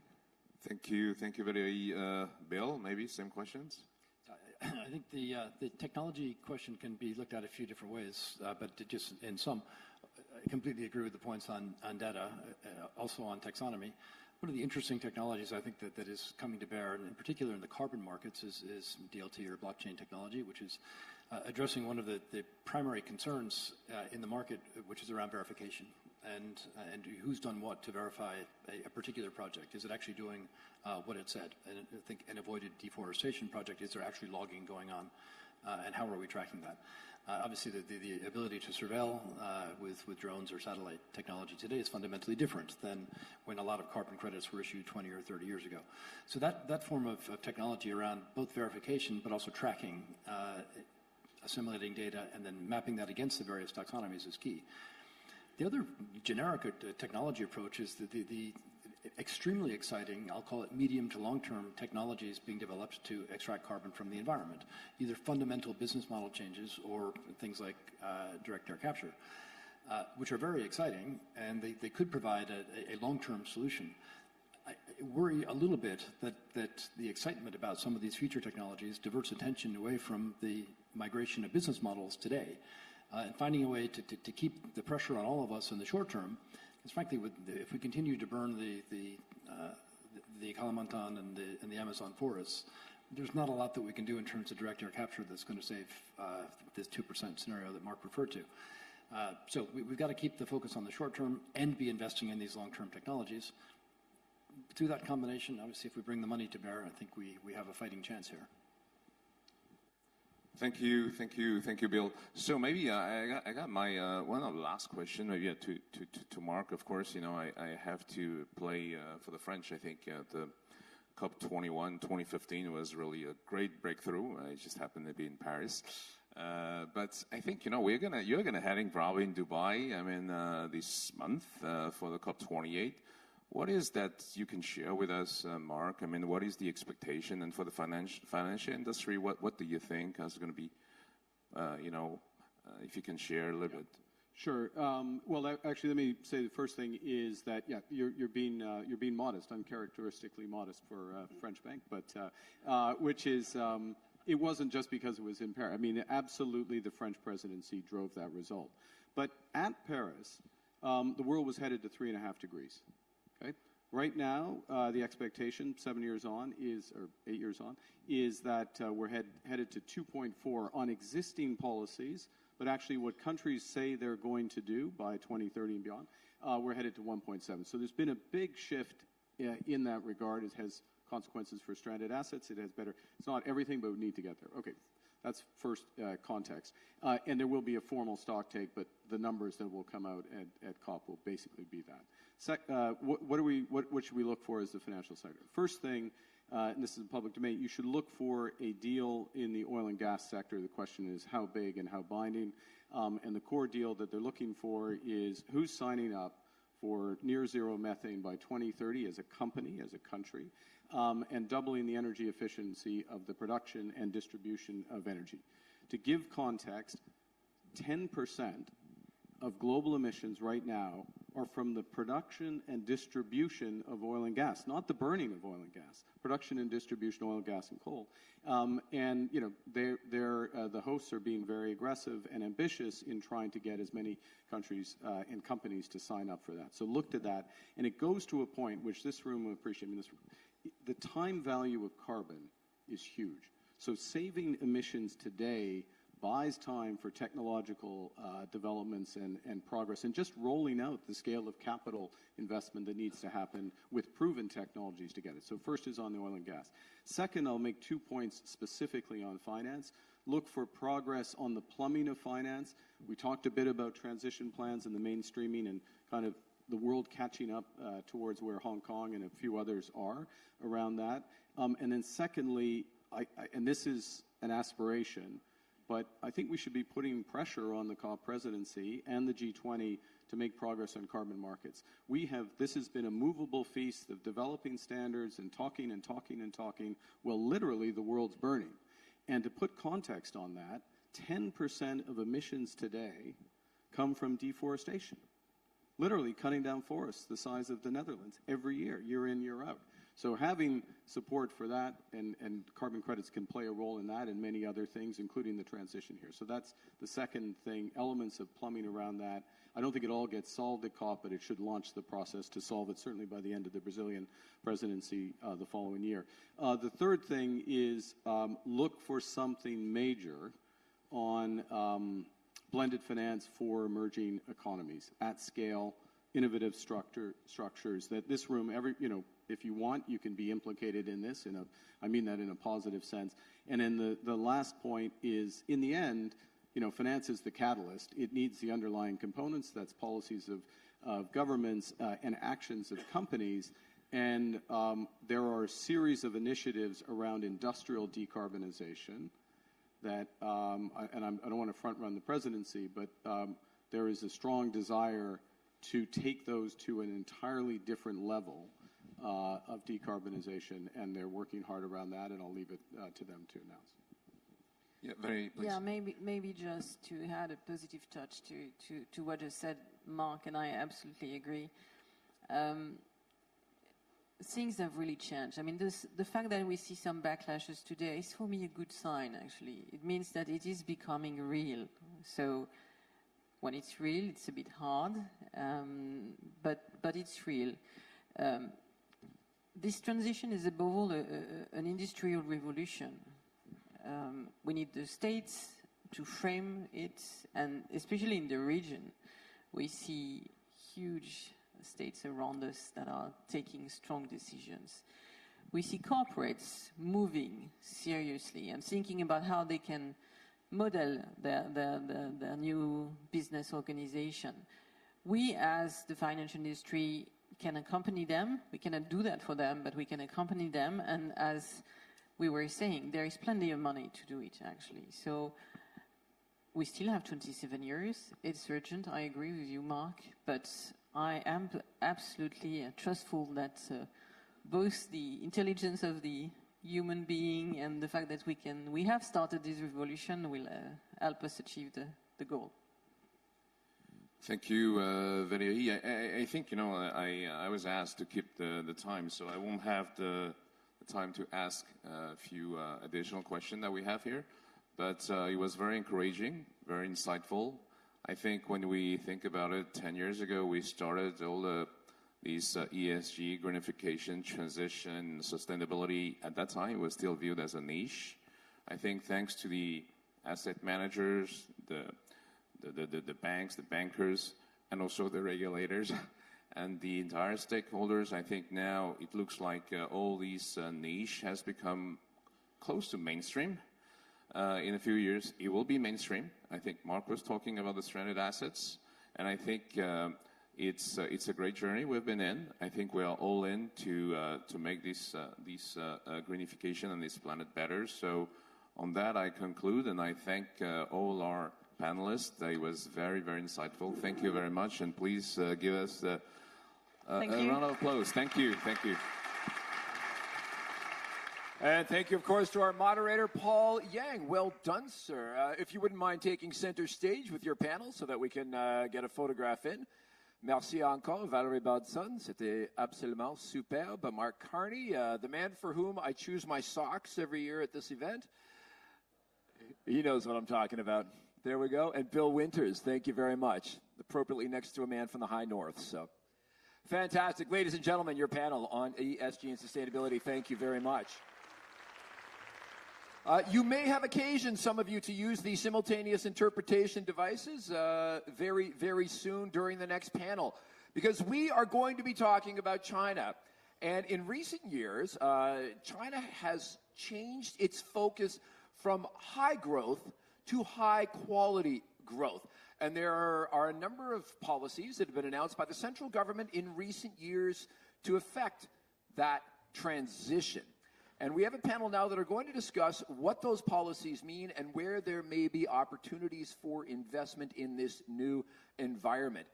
Heading up our panel right now is going to be Ms. Helen Wong, who is the Group Chief Executive from OCBC. She will be coming to the stage. Here she is, moving with some vigor. Thank you very much for joining us. She will be joined by the Chairman of the Bank of China, Mr. Ge Haijiao. Will be coming right up behind her. Thank you very much. Mr. Noel Quinn is the Group Chief Executive for HSBC. And finally, Neil Shen, who is the founding and managing partner at Sequoia China Hongshan. And without any further ado, Helen, they're all yours. Thank you. Good afternoon. I think we passed the noon time. Very happy to be back in Hong Kong, as always. And thank you, Eddie, and the team in HMA to invite me to have I look forward to this chat with, I think, two bankers and big investors that are all very prominent in this part of the world. And so it's very fitting that the topic we're going to talk about is about mainland China GBA. I think everybody knows GBA. I won't say Greater Bay Area anymore. And, of course, Hong Kong. And we want to talk about new dimensions. So for those who don't understand Chinese, Chairman Ge will be speaking in Chinese, so be ready when we are giving a question to Chairman Ge. So just to reflect a little bit about this morning, I think this is the panel that talks about the geography. I think we talk about a lot of other subjects in the morning, crisis, we talk about investment, environment and all that. But just reflecting, I think Vice Premier Lee this morning was talking about Hong Kong, what he expects of Hong Kong. I think the first one is about infrastructure, right? Continue to build so as to make sure that Hong Kong can influence and also can innovate. I think the second point talks about is about Hong Kong keeping an international financial center status, and we need to widen connection and be relevant. And then the third one is have to be agile to changes in the markets and also changes in China. And in fact, it's very, very important that we link China to the rest of the world. So that brings to the point about China, right? I think we're saying that China is in a state of transformation, and we do want to see China moving from high growth to high quality growth. And I think some of the dimensions I think people talk most about must be sustainability, plus a very, very important subject, which is technology innovation. So I think on the ESG, on sustainability, we just have a panel. And I think we have a panel of technology and finance coming up. But in fact, Hong Kong, of course, have our own blueprints about technology development. And indeed, GBA is a place. GBA is a place for a lot of innovation and technology. So I think without further ado, I just want to start questions for our panelists today. So I'll start with Chairman Ge. So 各董事长，内地一直在推进创新产业，例如新能源汽车产业方面，引起了全世界的关注。那你认为内地创新产业中哪些板块值得特别的注意？今天就人行的张行长也说过，这个出口现在也是赚钱了很多。那创新产业发展能为中国银行带来一些innovation, more sort of opportunities with it is greater for the BOC. Thank you very much. We are very concerned about the development of innovation and technology.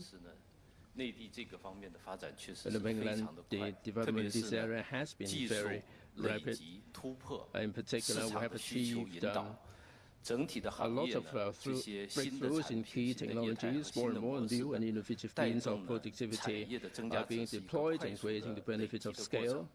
And in 2022, the value added output of what we call the new industries, new types of business and new business models exceeded 21 trillion yuan, and its share in the GDP has risen to 17%. And there are quite a few sectors that really are catching our eye.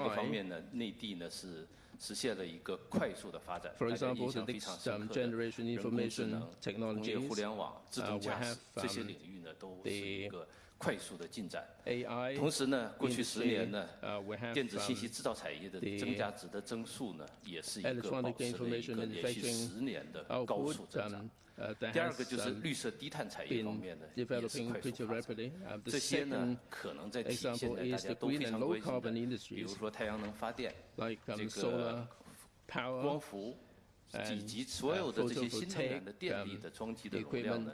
到今年的前3季度也是实现了一个快速的增长。新能源汽车的产销量在前3季度也实现了30%以上的一个高速增长。在这个过程中，对中国银行来说呢，中国银行是长期在绿色金融领域。在科技金融领域呢是持续发力，我们在境内外市场这些产品呢为客户提供的绿色金融的产品，在同业呢一直保持一个领先的地位。未来呢，特别是呢刚才几位领导也都讲到，上周的中央金融工作会议明确提出呢，科技金融。绿色金融是未来呢中国金融实现高质量发展的一个重要方向。我相信中国银行在这个方面呢也会抓住新的机会，和客户和我们的合作伙伴一起呢，推动中国金融在绿色方向，在支持科技创新上有新的作为。谢谢，谢谢董事长。你带到关于绿色金融。跟科技的发展哈，谢谢你。So my next question is for No. So No HSBC, of course, is deeply rooted in Hong Kong and has shown long-standing support for innovative companies in both Hong Kong and mainland China. So can you give us more color on how banks can support Hong Kong, the GBA, and mainland in large in developing its innovative economy, and what are the biggest challenges in doing so? Thanks, Alan. And let me talk about the Greater Bay Area first, if I can. And first of all, not talk about HSBC, but the one thing that's very interesting about the Greater Bay Area is there is one joined-up economic plan for all of the Greater Bay Area. There's a Hong Kong plan, surely, but there's also a Guangdong plan, and they're brought together. So you see one economic plan being developed for that whole conurbation, which is nearly 90 million people and around about $1.8 trillion of GDP. Second thing, in that plan, there are tangible elements in the development of that plan around cross-border information sharing and cross-border people movement. Why is that important? Because in the Greater Bay Area, there are 3 principal pillars. There's clearly the financial community here in Hong Kong. There's the manufacturing community in Guangdong, but there's also the R&D, research, university community as well in both areas, and particularly here in Hong Kong.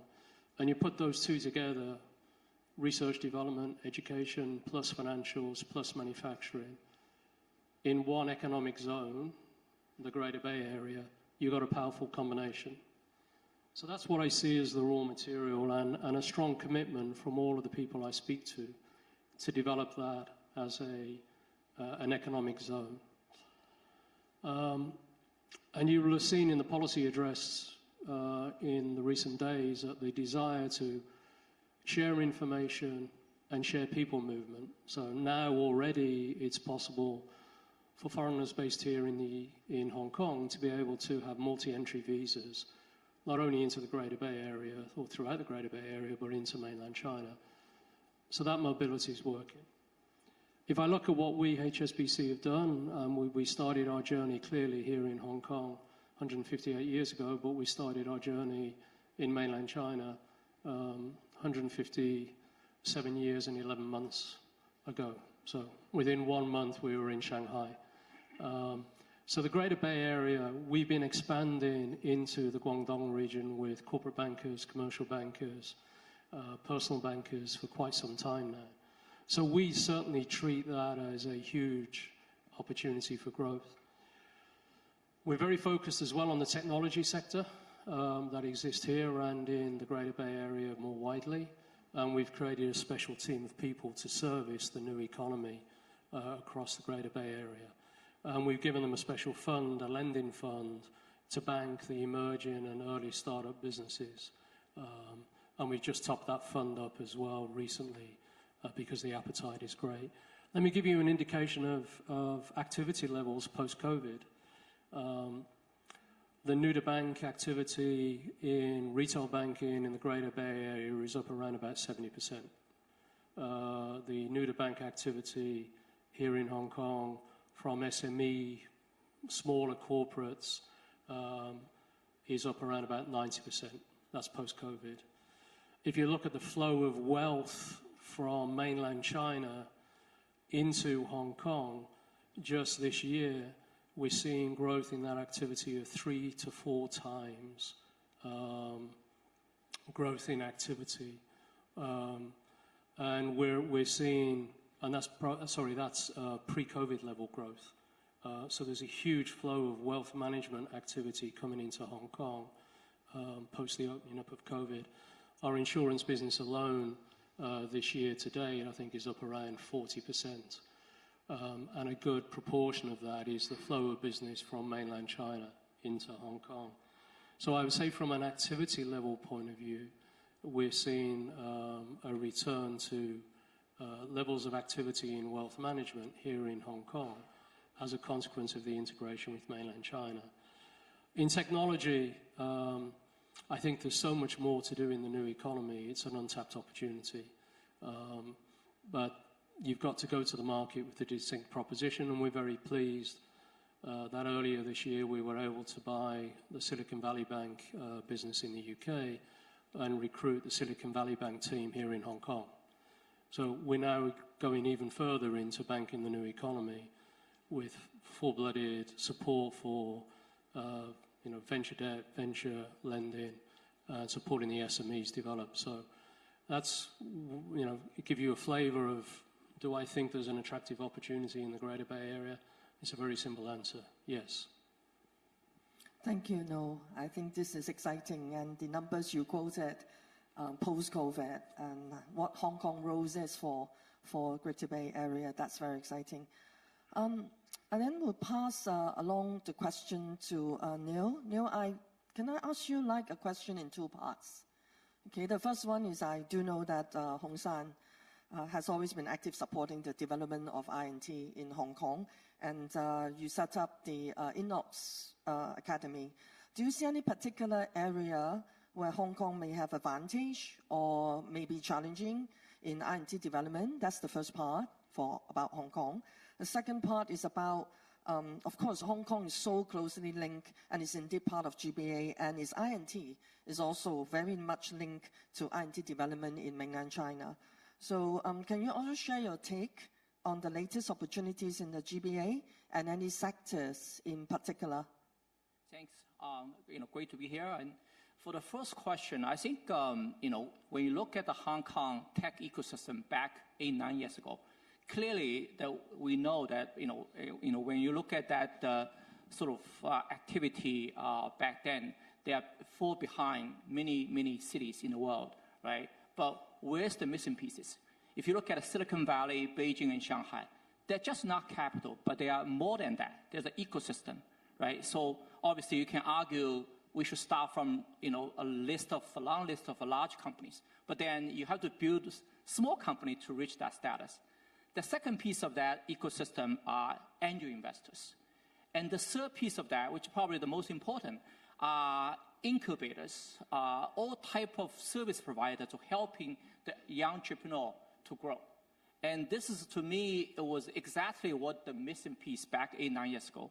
Now, over the last 8-9 years ago, I do see that many of the players in Hong Kong, from government, from private sector, has been all put a lot of efforts, right? So that's exactly what we have been working with the various, a few, university here to launch Hong Kong X and Academy, because we want the PhD student at Hong Kong UST in computer science, in robotics, to get a flavor of what entrepreneurship looking like and helping them to understand what the commercial world want. And that connection is very, very important to helping them to grow into potential, entrepreneur. That's exactly what we have done. And I also see many people actually, even this room, has been contribute to that.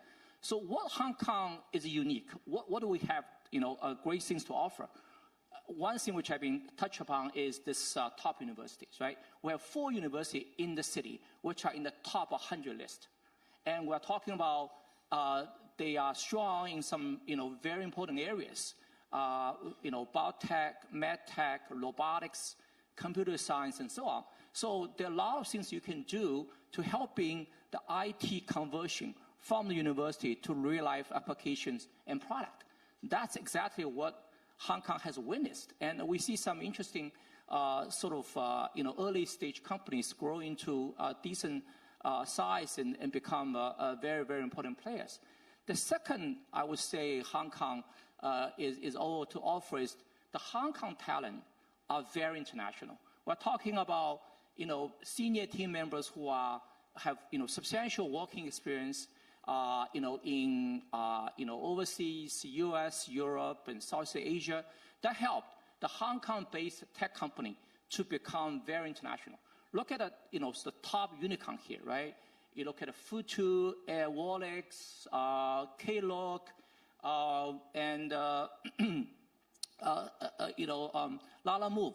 Every single company in that category has non-China, non-Hong Kong business, non-mainland China, non-Hong Kong business, because the team is able to penetrate into Latin American market, South Asia market, because the team has their early experience, has great exposure, and they understand how to do business in those markets.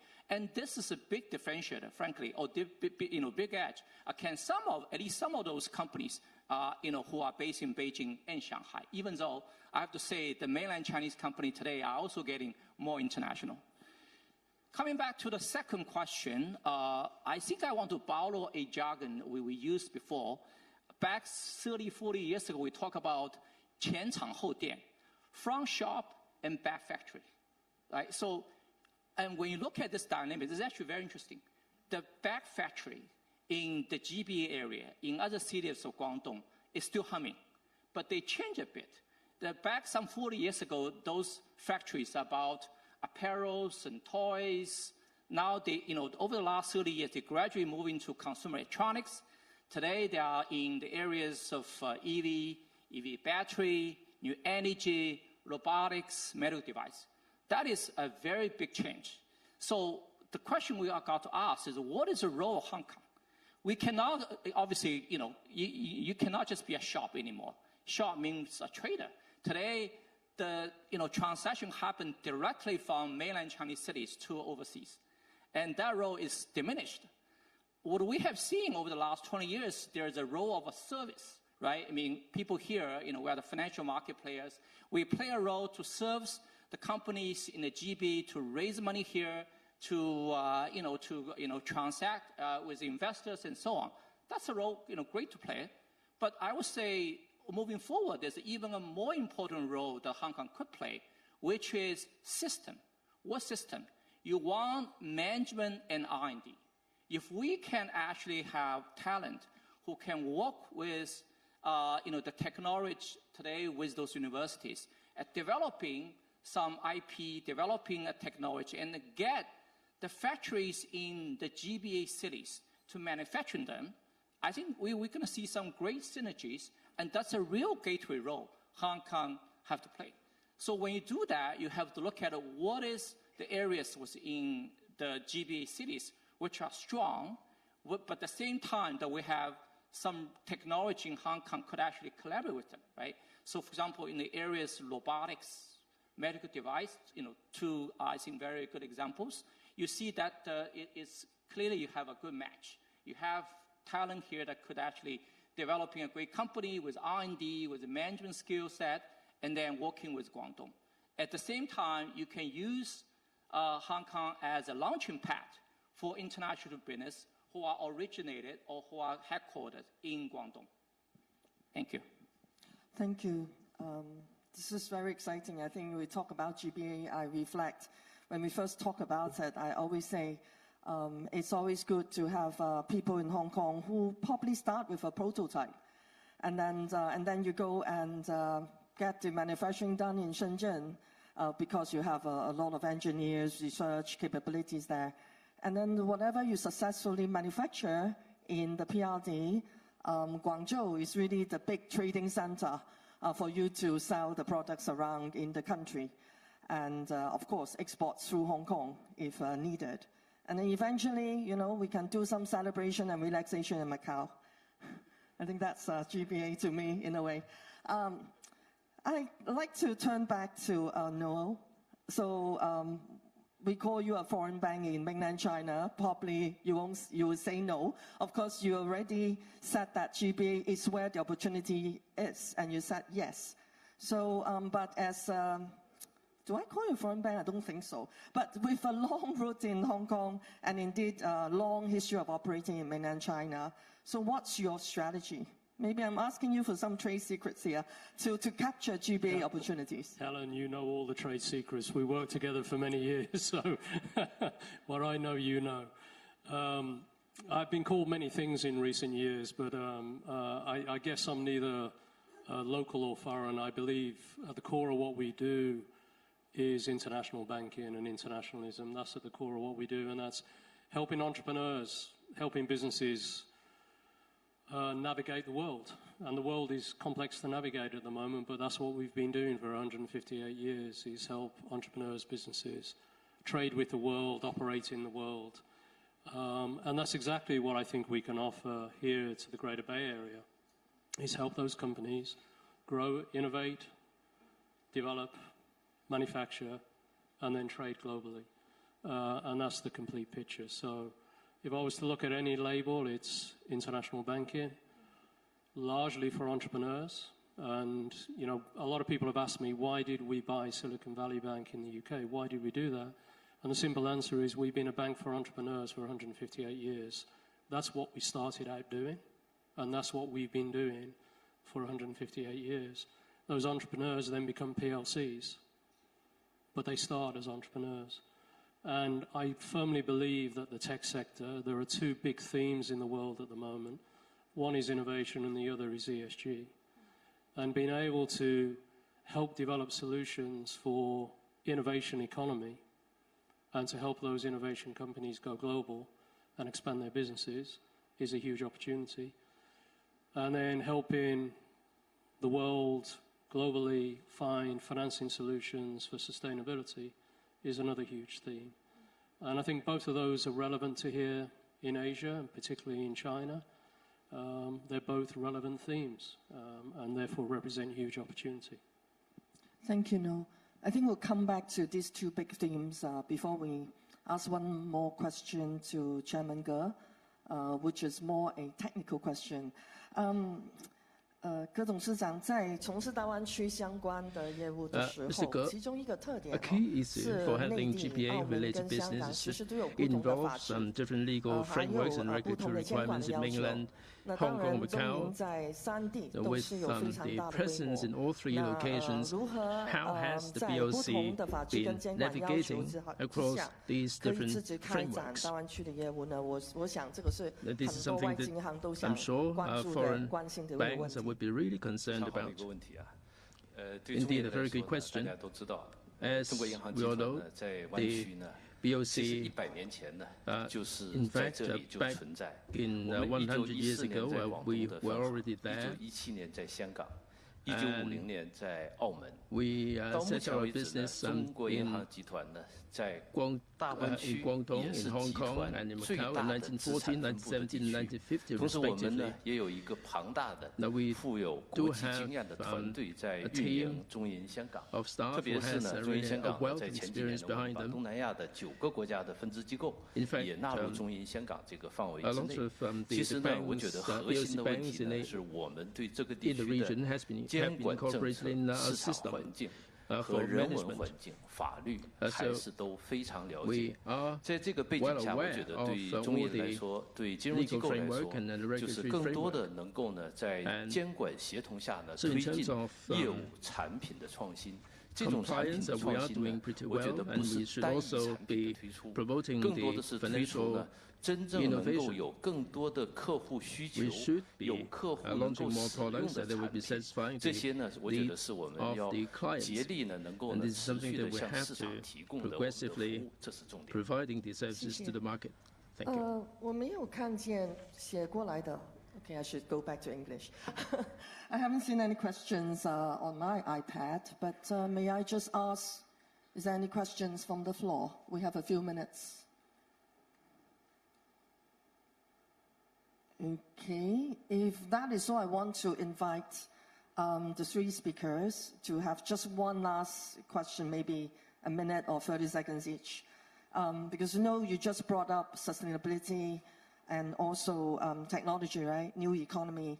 So if we're saying that, you have to think about how to just bring your forces in mainland China, GBA, of course, including Hong Kong, together on this subject.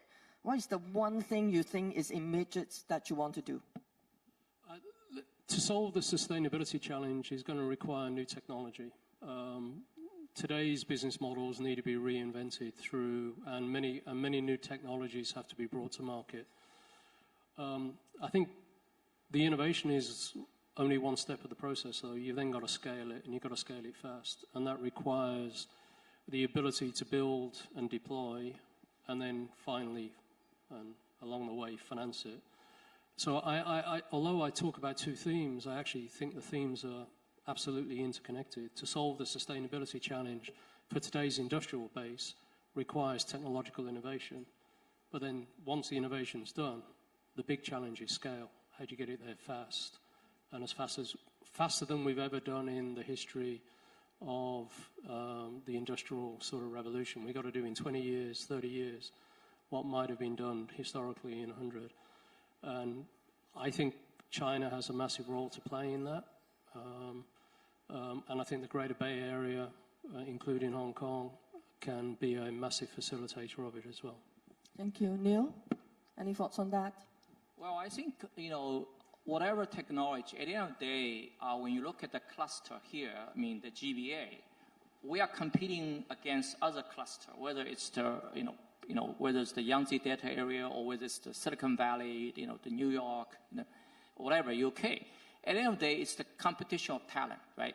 So with Hong Kong integrated into part of the city, the mainland, cities of, GBA, what we hope to achieve is obviously you see more talent could be attracted to this cluster. And, people could actually take advantage of all the resources within the different cities and to obviously developing companies or to actually creating great values which otherwise they cannot, right? So again, I think the Hong Kong's role needs to be shifted from the shop to service and probably increasingly more to system. Thank you. Totally agree. 董事长呢，还有补充吗？ Mr. Ge, any supplement?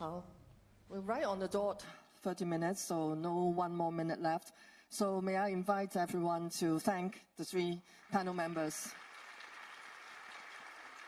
And thank you for having us.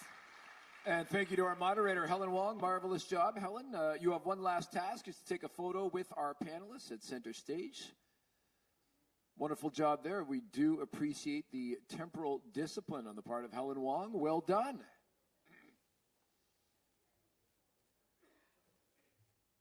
There we go. I did not know that little bit of personal background between Noel and Helen, former colleagues. There must be some secrets to be told there.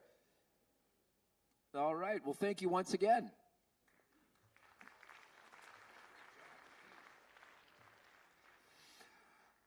We are talking technology, which is changing all of our lives. Now, last year, right here on this stage, our panel identified that there were going to be changes in terms of how we did business, in terms of risk management, business processes, really changes across the entire financial landscape, and that panel nailed it. All that has come to pass.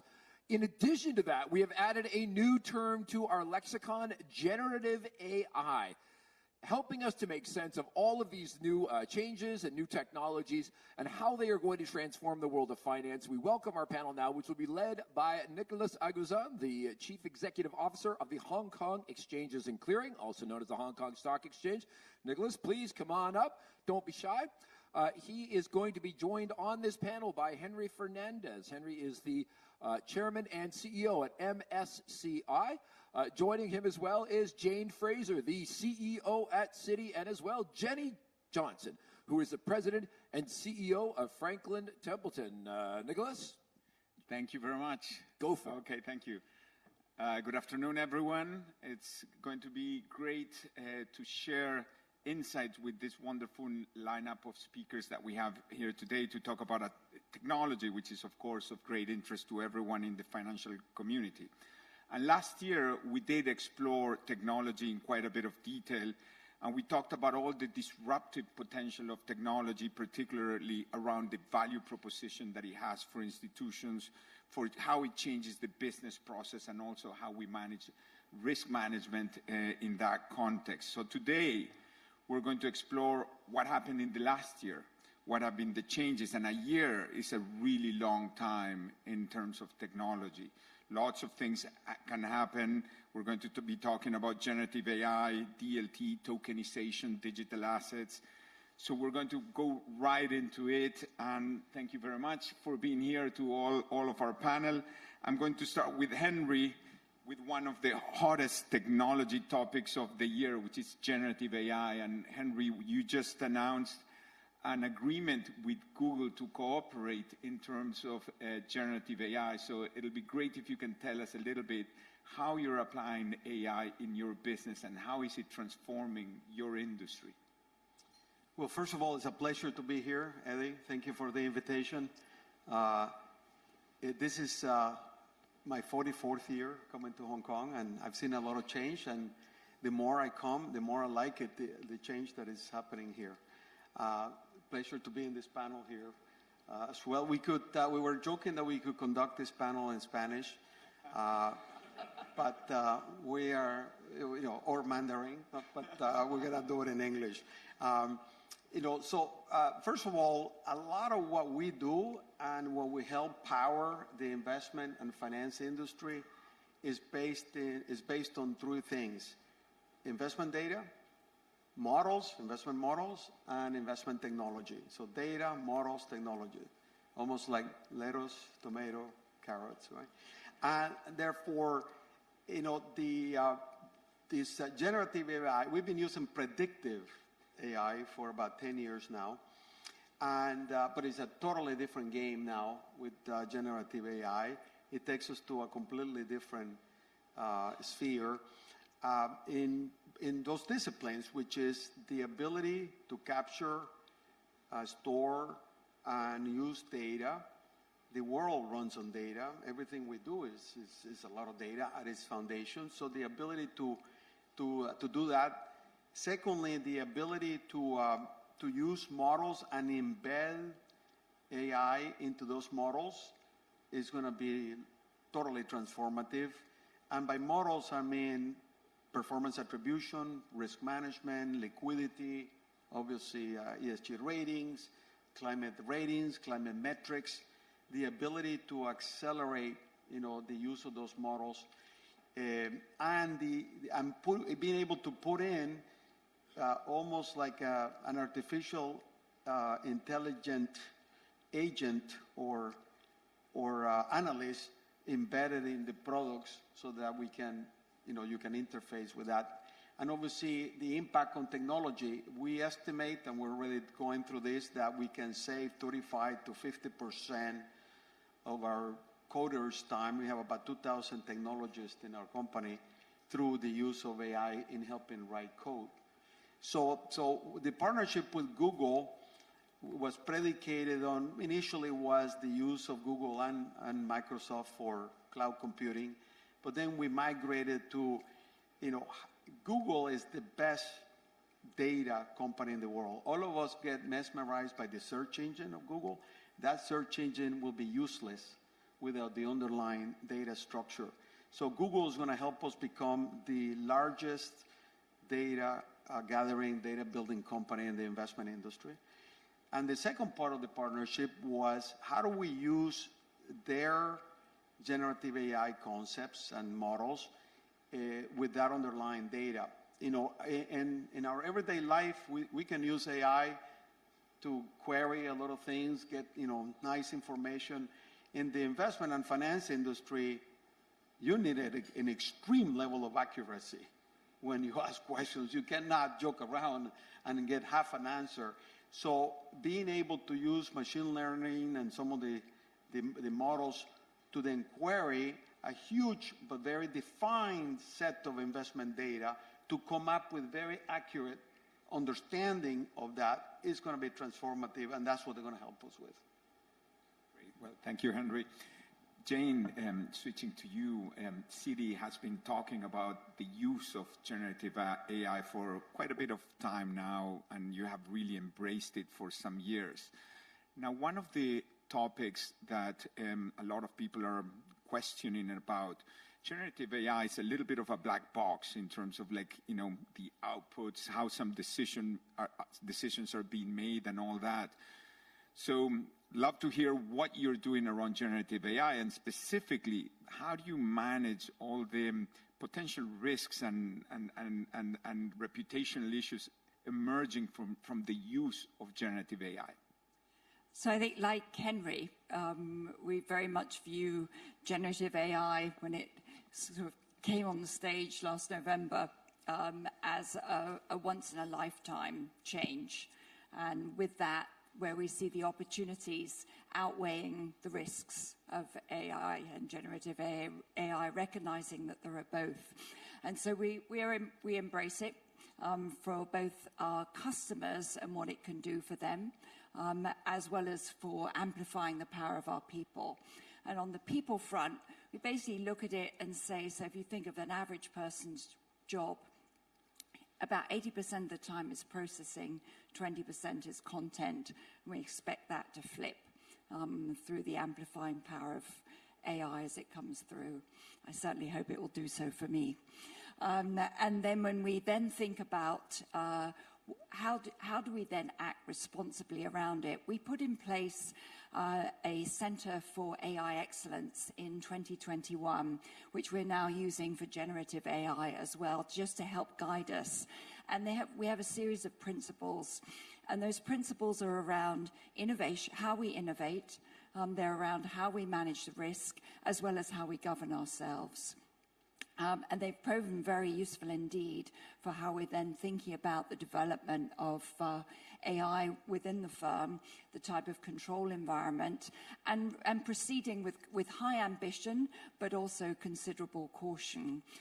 We're hoping that by the end of the first quarter next year, we'll have all 40,000 of the coders that we have in the firm fully enabled around AI, and we're conservatively thinking we'd expect to see at least a 10% productivity uplift from them. I suspect it's going to be much, much greater in the future. The initial pieces we're seeing is in terms of the productivity uplift is our lower performers are getting up to roughly the same standards as the higher performers. But it's the early days is really around the coding side and productivity. It's when we start looking at how we're going to start treating customers, the customer servicing aspect, that you get pretty excited. But then you've got to make sure you've got principles such as fairness, human centricity of AI, and these other principles that become very relevant for guiding how we do that. I can see Jenny's chomping at the bit here to jump in on investing. So, you know, we've been using AI for a while in investing. And if you think about investing, it's actually really simple. There's only 3 decisions you make: buy, sell, size. And so in the decision and looking at your own biases in that, you're deciding, you know, whether once you've made a decision to buy, how quickly do you do it, how quickly do you size it, and do you lag in selling it? And so using AI machine learning to just get better and better has been something that we've incorporated to our investment processes. Our emerging market team, which does active management but has built a quant overlay to try to build in some downside protection. So those are all kind of the machine learning portion of it. Generative AI, as both Henry and Jane said, I think is a game changer in the sense that, well, first of all, think about generative AI as like, this is how it was described to me by our tech portfolio manager. It's like a really smart intern. So you'd never trust the judgment of the intern, but you're going to take the information. So that's one. Second of all, it's like the student who gets an A in the English class but is failing math. It does not deal with numbers at all.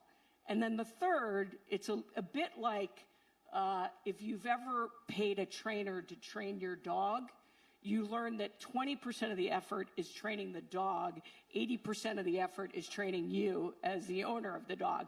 And generative AI is a bit like that. It's actually, when you think you're training a model, it's actually learning how to engage with that model to iterate and get better and better, and that's much more challenging. And then, you know, the types of opportunities, we were trying to just brainstorm on ideas. Like if you think about you have a big macro event, Russia invades Ukraine, you can immediately say to your portfolio, tell me the companies that are impacted by this. And it can go out, it looks at all your historical write-ups and analysis on that. It looks at all regulatory filings. It can look at social media. You'll have models that will look at images and come back with kind of a first cut. Now, of course, humans going to have to then look at it, but a first cut at analyzing quickly, where should I focus within my portfolio? Okay, very interesting. I love the analogies that you used about AI. So, Jane, turning back to you around, mostly around the fintech space and what's happening around other types of technologies like blockchain, digital assets, and what Citi's doing to use those to really enhance the experiences. And what do you see as the key challenges and opportunities for global banks, and how are you approaching all this space? This is one of the areas we give a real shout out to HKMA as well, around the framework that's been put in place, because I think we've seen as new technologies, particularly in the digital asset space, come out, if you don't have the right framework around, it really inhibits both the innovators, it inhibits the institutions, it certainly inhibits the users and the consumers. So having the framework, this is an area we've certainly found HKMA, so thank you, Eddie. It provides exactly that, and I think that's where we're seeing quite a few of the leaps forward here in areas such as tokenization and the like. Blockchain took a long time to really get some more sort of traction in many of the different areas compared to, I think, what we all thought about a decade ago.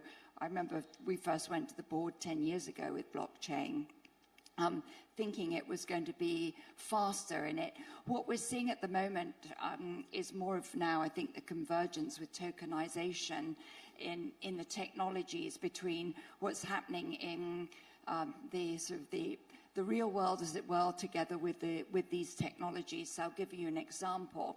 One of the big canal authorities in the world that we work with, we've put together smart contracts together with the payment capabilities and the tokenization on a blockchain ledger that now enables ships, instead of waiting a day and a half and having to put things through fax machines, it takes about a minute and a half for the payment together with all of the documentation, the smart contract, to get the permissioning to go through. So the types of efficiencies we're starting to see from the technology, it gets to be very exciting. Similarly with the RLNs, as we start seeing CBDCs getting connected together with the actual payment networks around the world. We've been doing some work with the Fed on that. We've been seeing Banco do Brasil doing the same thing. Brazil and the UK, obviously this part of the world is doing a lot of innovations there. But it's seeing these two converging, I think, is where we're starting to see much more action and greater traction coming. And it's getting much more exciting. But again, we need to have the right regulatory framework for us to be able to work on this in a responsible way to everybody's benefit. And that's when things start getting going.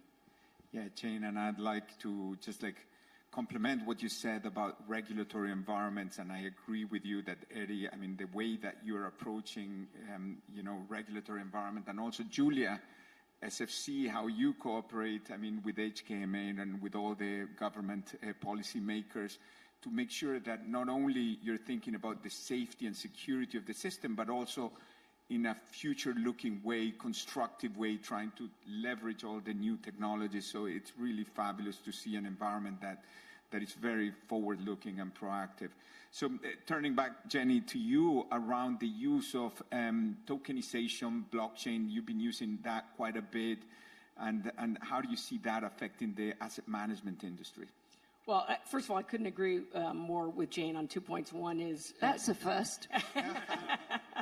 One is that from an infrastructure standpoint, huge opportunity, and I think we all recognize it over time as these various projects come together, there's going to be great cost efficiencies in the system. And two, the work that's done with HKMA and in Hong Kong here on the regulatory front, we're following it all over the world, and you've been real leaders because you've been willing to come out with very clear guidance on that, so that's great.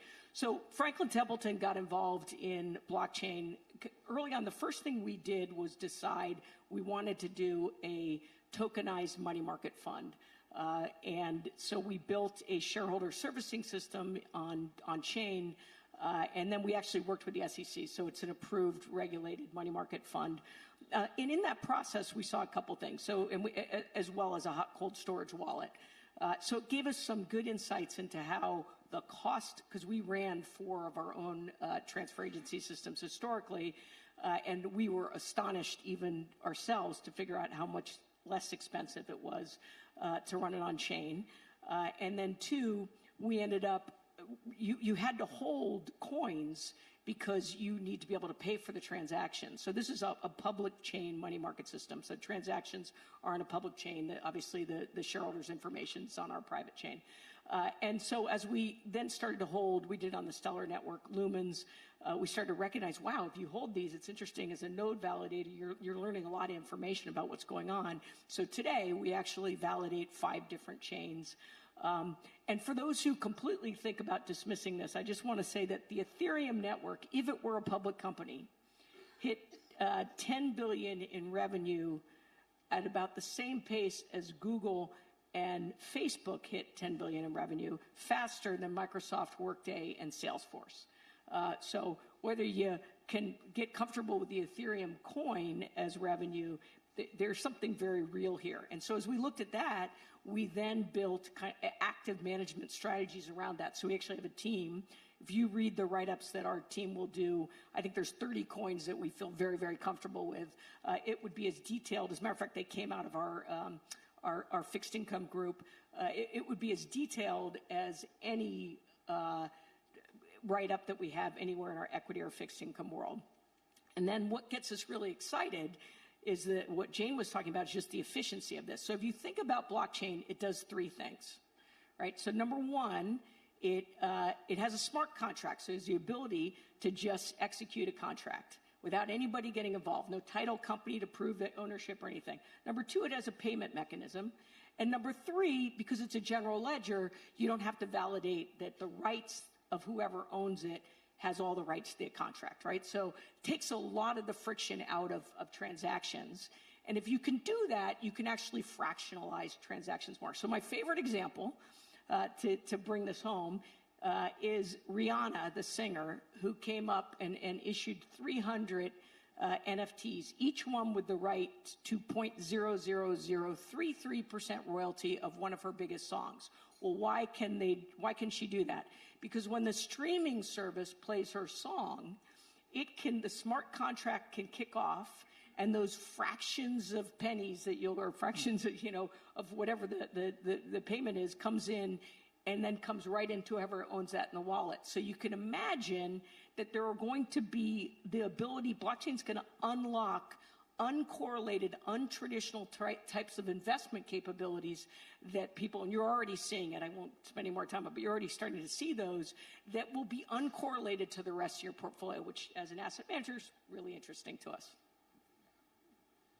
Well, digitalization is obviously affecting the financial markets to a great degree.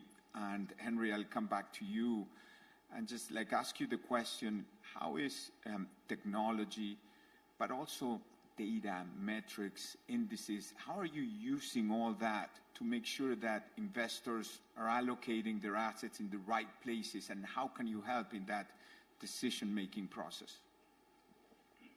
So if you just think about holistically at MSCI, there's about $15 trillion of assets following our indices. There's about $20 trillion of assets being risk managed in our platform, in our servers. And there is about $15 trillion of data in our private asset class databases. And all of, and if you just take the last one, $15 trillion of private real estate, private equity, private debt, private infrastructure, and it's all digitalized already. It's all in place. So the ability to then build models on top of that with the latest technology and being able to look at the underlying characteristic of each one of these assets. For example, in real estate, we collect about 130 different fields for every property, some hundreds of thousands of property in the world. So the ability to be able to gather that information, which we have, being able to then use models for climate emission estimates, for example, for implied temperature rise, metrics, and being able to project the climate emission and the climate risk of those assets and the climate emissions of any one of those entities, and correlating that to the balance sheet of banks, the asset under management of asset managers, etc., is an enormous game change in our industry. So again, it's the ability to collect the data, and we obviously using advanced technology, and then being able to build models. So what we're on the cusp of seeing in the investment industry is the equivalent of the search engine on top of the data from Google. So if you look at that, that is the incredible game change that is taking place right now, and we're at the cusp of explosion of that. You've been quite focused on ESG. Are there areas of ESG that you think this is going to be very important? Yes, I mean, I normally jokingly say that at MSCI, we're collecting more information about every single issuer in the world that all the intelligence agencies in the world combine, right? That makes us, a big target sometimes, but being able to do that and then being able to look at that data and look at the social characteristics of those issuers, the governance, the climate, and all of that is going to be able to shed an incredible amount of transparency of every economic agent in the world. Mm-hmm. Great. All right, so just to wrap up, because we're running a little short on time, besides what we discuss, blockchain or artificial intelligence, generative AI, what other technological development or analytical innovation should we keep an eye on, or are you focused on? And let me start with Jenny, then we'll go with Jane and Henry. I won't steal yours, Jane. I'll go with something else. She gave me a heads up on where she was going. I'm going to actually say it's the convergence of all these technologies that is enabling such great breakthroughs. And I just read about two things that I just thought were amazing to think about. And again, generative AI is built on cloud compute. It was built on so many things. So one was the head of AI at Stanford University shared that there was a professor at Stanford that spent their entire career mapping a single protein in the genome on a human. There are about 20,000 proteins in the human genome. They then used generative AI or some sort of AI, and they mapped all 20,000 of them in 1 year. So imagine that professor spent the entire lifetime. So think about that amazing breakthrough that we're going to have. So, and there's story after story where you're just going to see massive productivity, which will then open up tremendous opportunity and innovation. Yeah. So I was torn between two. The obvious one, which I think is on everyone's tongue, will be quantum computing, is obviously going to be over the next, in a decade's time, the next big game changer, but we better start getting ready for it because the years go by pretty quickly these days. And then linked, I think, into all of this is what we always talk about of fintegration, which is how is it that we're really leveraging all the different innovations that are happening around and incorporating them into our business models without having to own them all. So those are the two big trends that we see. So I would agree with Jane that, and Jenny, my good friends here, that clearly, it would be great to have another technology revolution taking place. But we're very busy with what we currently have right now. So clearly, quantum computing will unleash an incredible ability to calculate things. But we got enough right now, so the ability, what we are, as I said, at the cusp of is the equivalent of the search engine on top of data for consumers, the search engine on top of investment data, and the unleashing of that power to understand portfolios, to understand companies, and to understand that and create that transparency, and being able to calculate a lot of that through cloud computing, being able to distribute it through through a lot of obviously software applications, but importantly with an analyst at your the analyst that you were talking about, Jenny, in the intelligent analyst that but you can trust though. Well, Henry, Jane, and Jenny, thank you very much for your time. This is a sector that obviously is very important. It has shown exponential growth over the last few years, and I'm sure when we come back next year, we'll have a lot of new things to be discussing.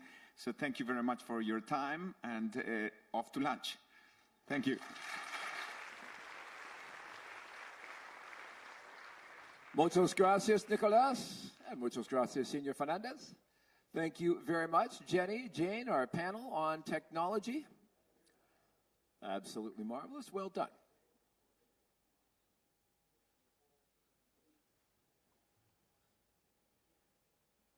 And there we go. Jane Fraser bringing a little bit of color to the stage. Much appreciated. Thank you very much. And with that, ladies and gentlemen, we are going to be taking a little break for lunch, and then we are going to have a special keynote who's going to be joining us. And after that, a little something special, a little something different for you. But that will all be coming after we do give you a chance to have a bite over lunch here at the beautiful Four Seasons. My team is clearing the stage because we want to put something up in front of you that takes you back in time. It's a little bit of a time machine. Back the great distance of about 15 hours ago. 15 hours when you were all at the beautiful Palace Museum. And with that, ladies and gentlemen, we're going to get one last footstool off the table and run a little video. Some highlights from last night's dinner.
Well,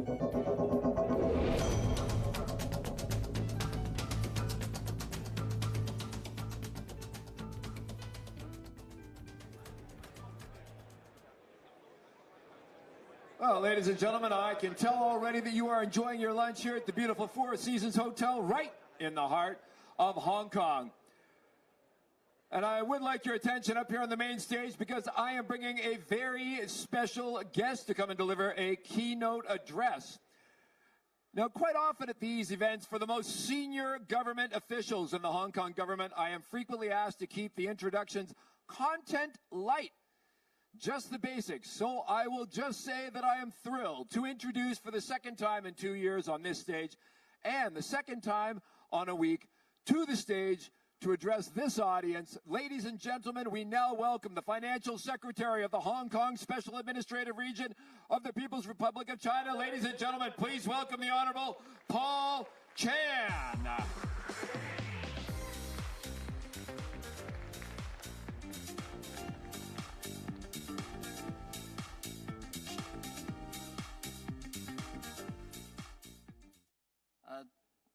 尊敬的肖元启副局长，Eddie, distinguished guests, colleagues, ladies and gentlemen, good afternoon. Oh, what a stimulating and hardworking morning. I know you all treasure this little lunch break and look forward to your main course. So I would keep my remarks brief. I wish to update you on two subjects. One relates to Hong Kong's capital market development in terms of fund flows, and the other is about Hong Kong's economy. On the first subject, it is about Hong Kong's unique role in our country's prudent and orderly opening of her capital market and enabling mainland capital to go global, as well as internationalization of the renminbi. In all this, Hong Kong's connectivity and international facing are the key. On facilitating capital flow, perhaps let me highlight the recent enhancements to our Connect schemes with the mainland. As you all know, the Connect scheme was first introduced back in November 2014, starting between Hong Kong and Shanghai in the stock market, and then extended to Shenzhen. And in 2017, it was Bond Connect, and in 2021, start to extend to index futures. 2022, inclusion of ETF in the Connect. And this year, there are a couple of important enhancements and developments that I would like to highlight to you. One is extending the Connect, from products to derivatives, meaning that from stock, bonds, ETF, to risk management products, like interest rate swaps, A50 index futures. Of course, from investors' standpoint, this may not be enough. So going forward, we'll continue to work hard on things like bond futures, A50 index options. So that is on derivatives. The second development that I would like to highlight is renminbi-denominated products. As some of you may know, now on our stock exchange, 24 major stocks can be traded at the same time in both Hong Kong dollar and renminbi. And what is more is that we are working very hard for this, what we call the RMB counter, to be included in the Southbound Connect, so that mainland investors can access these stocks by using their renminbi without the need of going through extra costs and foreign exchange risks. And what is more, we are working with the regulators, with the blessings from the mainland authority, to include international companies listed on our stock exchange to be included in the Southbound Connect. This is very important. Consider a company from the Middle East coming here for listing would be able to access both international and mainland capital. The liquidity would be very different, so that the valuation will properly reflect that. We are also, at the moment, trying very hard to diversify the listing of the issuers to our stock exchange and international capital. Earlier on, when you heard the speeches from my colleagues, you will know that given the geopolitical tensions, traditional markets, US, Europe, continue to be very important. But at the same time, we need to diversify, and we need to work hard to attract more liquidity and more quality issuers to come. And that is one on the connectivity arrangement. The second subject I would like to share with you is about Hong Kong economy. This year, despite the external headwinds, very complex and changing circumstances, we expect our GDP growth to be over 3%. Well, it is a little slower than what we would like to see, but this recovery effort is sustaining. And with the connectivity with the international community to continue to improve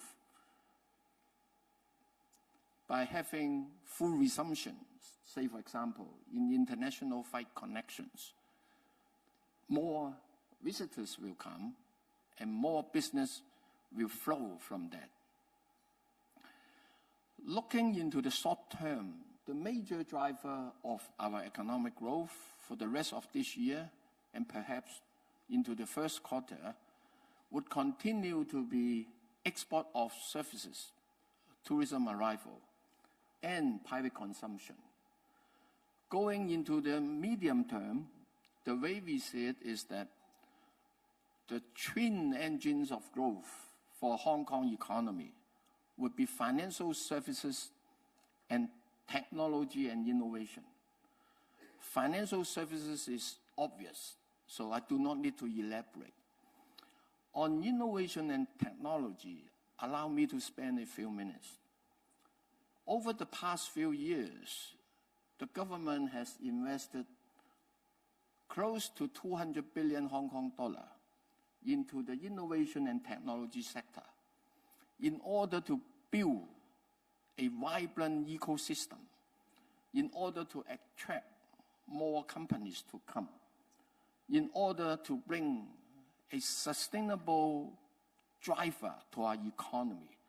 And this is important to us, not just for the economy's sake, but also hoping that it will give our people better quality job options.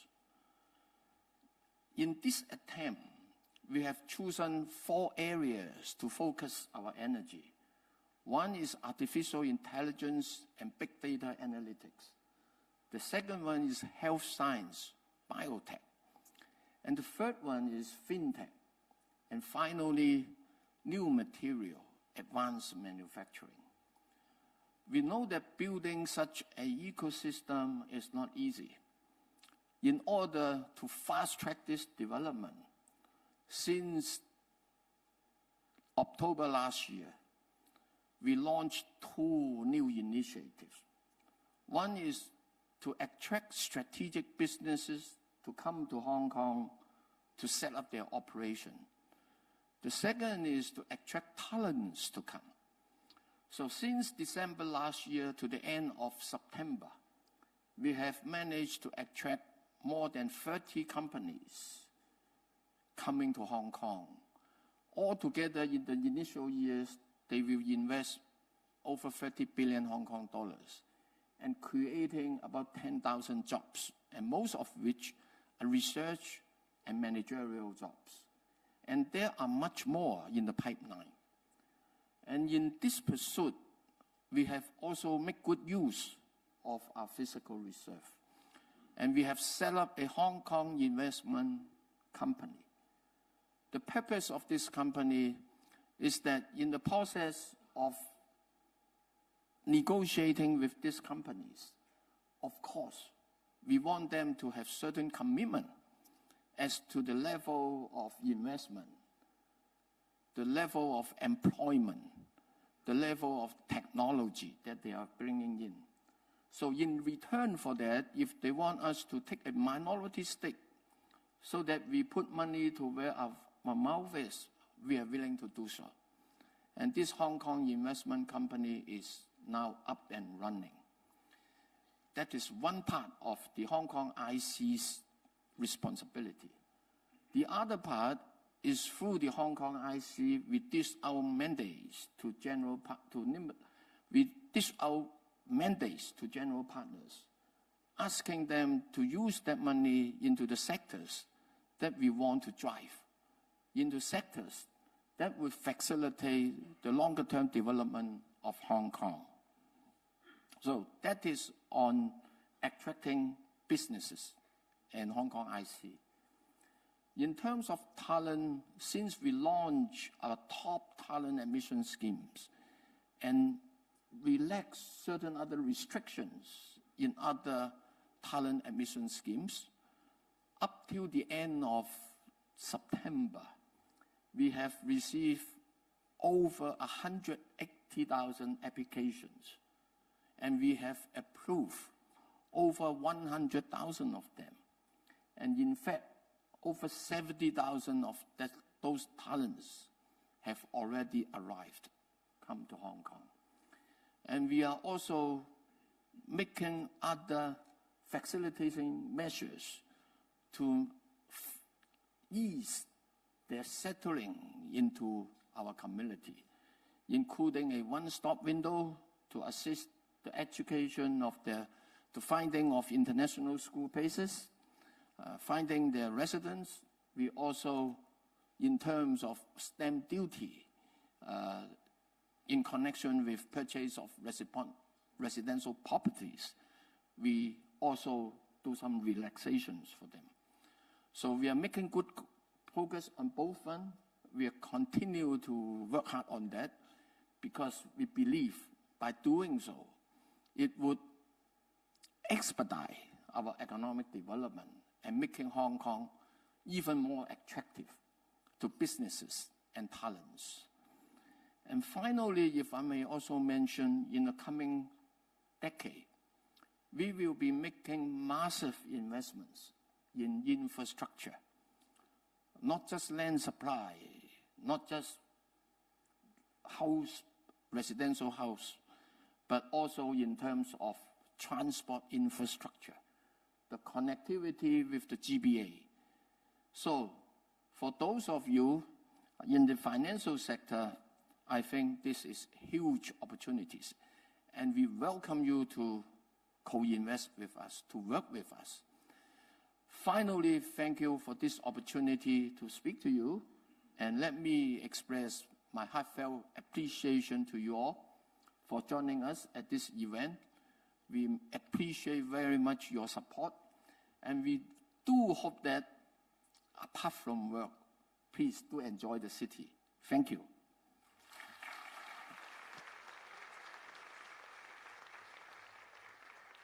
All right, and thank you very much for joining us, Financial Secretary. Much appreciated, as always. Thank you very much, Mr. Chan. We are now going to do something a little different, something a little special. As you can see, they're going to be affecting a transformation of the stage, which will suggest that the next special person that I'm going to be inviting up here will have some friends joining him shortly. And I'm going to drag this out as long as I can until I can get this guy on stage. Here we go. So, ladies and gentlemen, we've had a tremendous morning here so far, and we are going to be extending it with a special conversation among some very special people. The leader of this conversation. And to close out our event today is going to be none other than the Chief Executive of the Hong Kong Monetary Authority. He's going to be coming to the stage one more time, I must say, with FinTech Week last week and the Global Financial Leaders Investment Summit this week. He has been a very, very busy man, and we have a place for him to sit, so please welcome one more time Mr. Eddie Yu from the HKMA. Cheers. Thank you, everyone.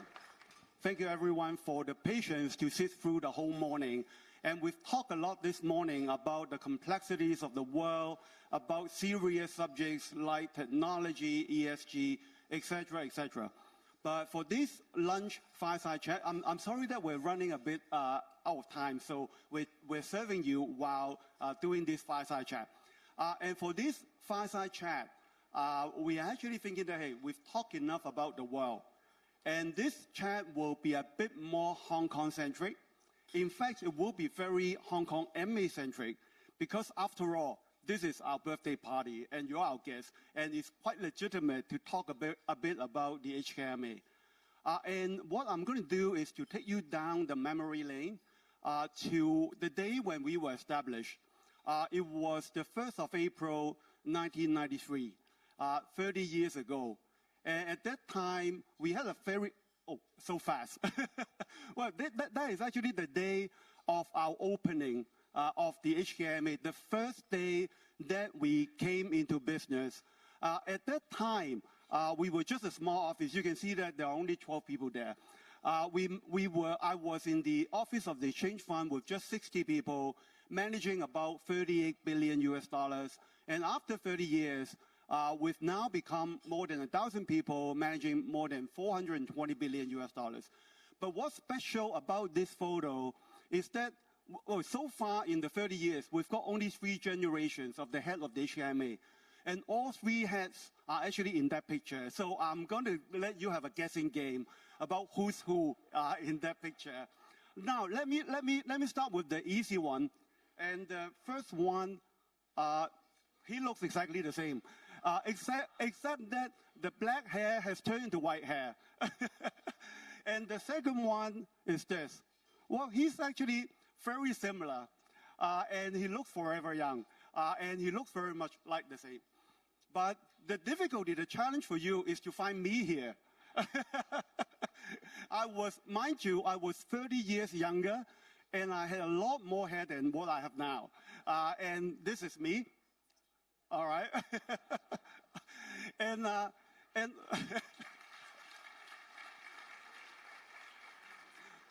of course, a traditional Chinese opening ceremony cannot be complete without our best friend, the roaster pig. And we share everything that day. So it was the first day of our opening in a very modest office in the Admiralty Center 30 years ago. And I'm very glad that our 2 previous chief executives of the HKMA is also with us today. And I would like to invite both Joseph and Norman up the stage so that we can have a short and sweet fireside chat.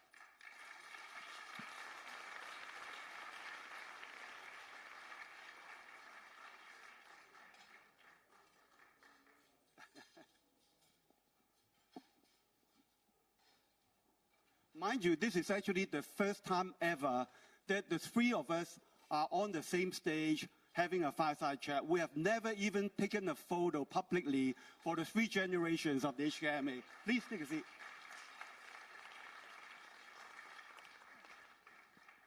Now, let me start with you, Joseph. Literally and realistically, you were actually the one creating the HKMA. It was 30 years ago. Can you take us through the memory lane to tell us what the background is? Why do you think there's a need? And at one point, I thought you told me that because it was in 93, the preparation was more like in 91 to 92, and it was the run-up to the handover of sovereignty in 97. It was a sensitive time. You once told me that the creation of the HKMA has to involve both the British and the Chinese central banks. And is there any pivotal moment, deciding moment through that process that you can share with us, Joseph? I mean, if you want to look back into history, I suppose a defining moment can be a decade long, okay? So if you look at the 10 years before the setting up of the monetary authority, you remember what happened?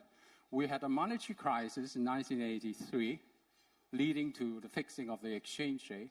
We had at the same time a banking crisis which lasted for 4 years, involving the rescue of 7 banks in total, and I was involved in doing all that. And then in 1987, we had the stock market crisis. So we had monetary crisis, banking crisis, stock market crisis. Now, as a junior officer, having some responsibility on money and finance in Hong Kong, I said to myself, hey, this is not on. And the political handover, it's getting near on the time horizon. So the defining moment, therefore, was the time when I decided that apart from firefighting, you've got to do a bit of work on fire prevention as well. And that means creating the infrastructure, 3 I's actually, creating the infrastructure, creating the instruments, and creating the institutions necessary to command confidence amongst yourself that Hong Kong works, okay? So that was done actually around 1988, and the first event actually, I don't know whether O'Neill Quinn has already left, right? We had to wrestle actually from the Hong Kong Bank, which was the clearing bank of the banking system, and therefore in a position to create money in the hands of a commercial bank. We had to rescue the power to create money from a commercial bank, the clearing bank, back into some form of a government institution. So we managed to do that in 1988, and that was the first of the fire prevention measure that we introduced.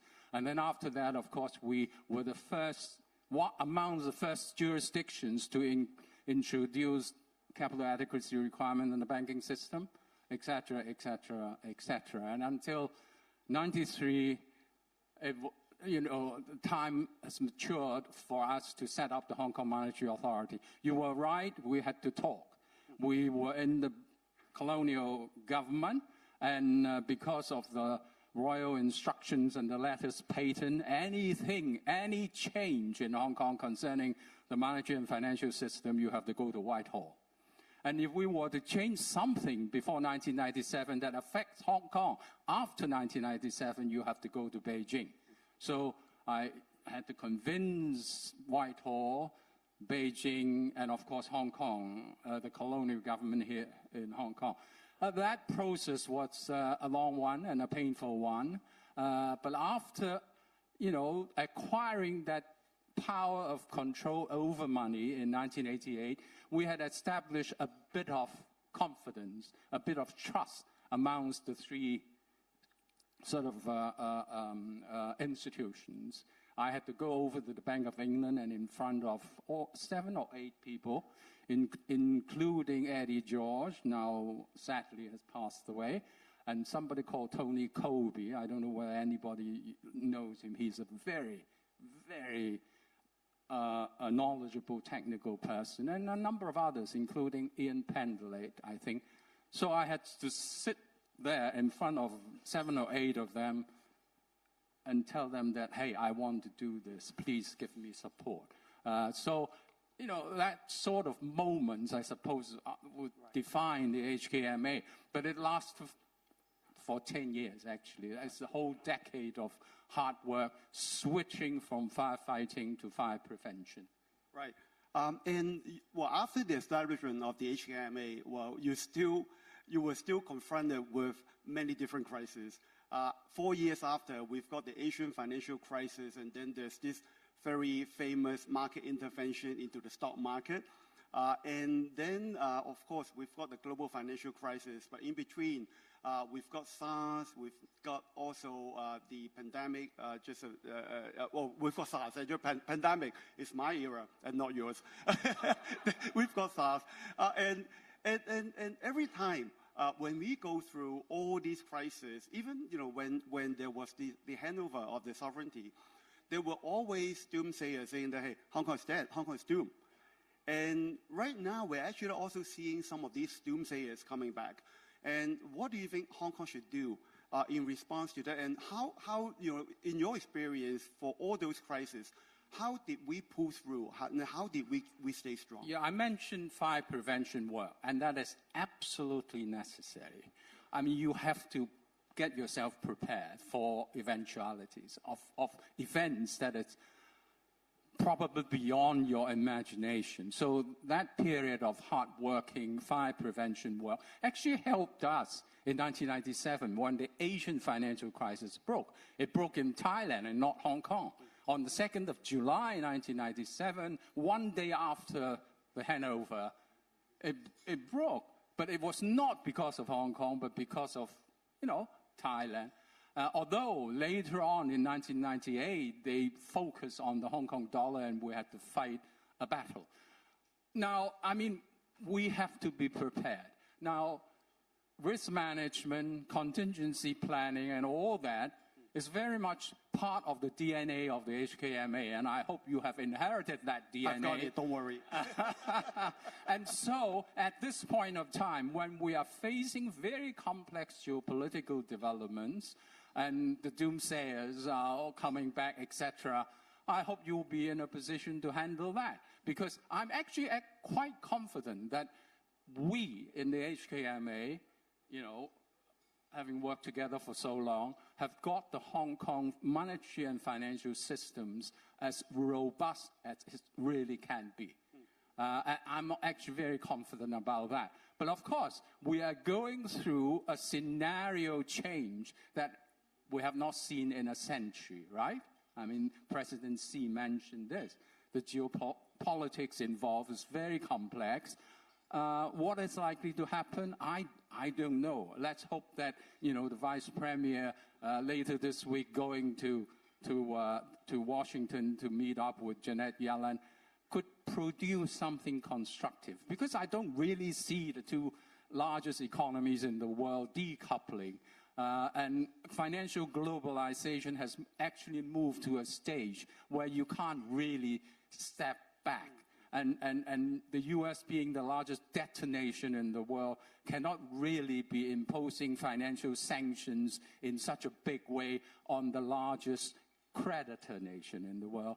I mean, and so you have to be prepared. But the world is likely to change because the financial world, the global international monetary system could well, from now on, become rather more bifurcated. And Hong Kong is the right place to straddle the two sides. So be prepared. And I think the fact that we've got all the heavyweights in global finance gathering here in Hong Kong is a good validation of everybody's confidence in Hong Kong and probably in the Hong Kong MA as well. So I thought the credibility that you and Norman have built up over the years is really helping a lot in building that trust and confidence. Now, let me come to you, Norman. You took over in 2009, right after the global financial crisis, and you were involved a lot in the post-global financial crisis reforms, not just in Hong Kong, but globally. You were chairing the FSB Regulation Committee at the time. So how do you see global financial reforms coming to this stage? Is there more that you think that needs to be done, or is it really going on as you expected? Well, thank you very much, Eddie, for having me at this fantastic conference. So many good friends, old friends that I've not met for a long time. I cannot think of a better way to celebrate our birthday, 30th birthday, through this fantastic conference. Really appreciate it. Now, to answer your question, let me first pay tribute to the very distinguished colleagues in the Financial Stability Board. I had the honor of serving on the board as a member for 10 years during my term as Chief Executive of HKMA under the capable leadership of Mario Draghi and Mark Carney, who has left as chairman. I would say that compared to the time conditions of the global banking system back in 2007 and 2008, And after a lot of hard work, also thanks to the Basel Committee on Supervision, the Financial Stability Board has done a lot of good work, accomplished a great deal, although some of you may not like it, Basel III. I don't think this 80,000 pages of return is mandatory, at least not in Hong Kong, I hope, Eddie. But the banking system has become much more resilient. Of course, there will be work that is still in progress. The panelists talk about the potential risk of pushing all this credit creation to the non-bank financial sector. I mean, this is a situation which we, even back a few years ago, was aware of, acutely aware of. But that is a difficult area in which more work needs to be done. We have done a great deal of work on the insurance sector. Now, having said that, these efforts had not prevented the failure of one of the big G-SIB, Credit Suisse, that some panelists talk about this morning. Is it about capital, or is it about liquidity, a concentration of customer base, or business model, as one panelist pointed out? I think there are lots of lessons to be learned. I think this is an area which the FSB should focus on. There's another area about why this hard-earned resolution regimes that we fought so hard to build was not triggered. Then there's a takeover, a hasty takeover, where there's a deal wanted by UBS, another matter, but it was hasty as a write-down of the additional Tier 1 capital while preserving some value of the shareholders of Credit Suisse in another contentious area that must be studied. But in terms of the work by the FSB or the International Committee, so I would just say one or two areas which I don't think have received sufficient attention. The first one is relating to the impact on the financial system as a result of a very prolonged period of exceptionally low interest rate with abundant liquidity. When QE was first launched, and then it was extended, and people called it QE1, remember, and then QE2. Before you know it, it's QE3, and then QE forever. Although the Fed tried to indicate the threshold at which they will consider reversing or normalization, that trigger was dropped quickly. Remember the 6.5% unemployment rate as a threshold, ushered by Chairman Bernanke? But people got used to it and somehow mistakenly felt that that's the normal, because as long as inflation is kept under control, this can carry on. I think very few of us had expected the circumstances in which the inflation pressure picked up so sharply, because it's partly due to geopolitical tension, war in Ukraine, energy prices. But on the other hand, if we in the financial industry accept that this exceptionally low interest rate or zero interest rate and quantitative easing is not going to be sustainable, it's not going to stay there forever, then one should expect normalizations to take place. Except we don't know the timing, we don't know the circumstances in which it will happen. But it has happened. And the impact it on the balance sheet, we talk about Silicon Valley Bank, maybe many other banks' balance sheets have been badly damaged because of this investment in the bond securities.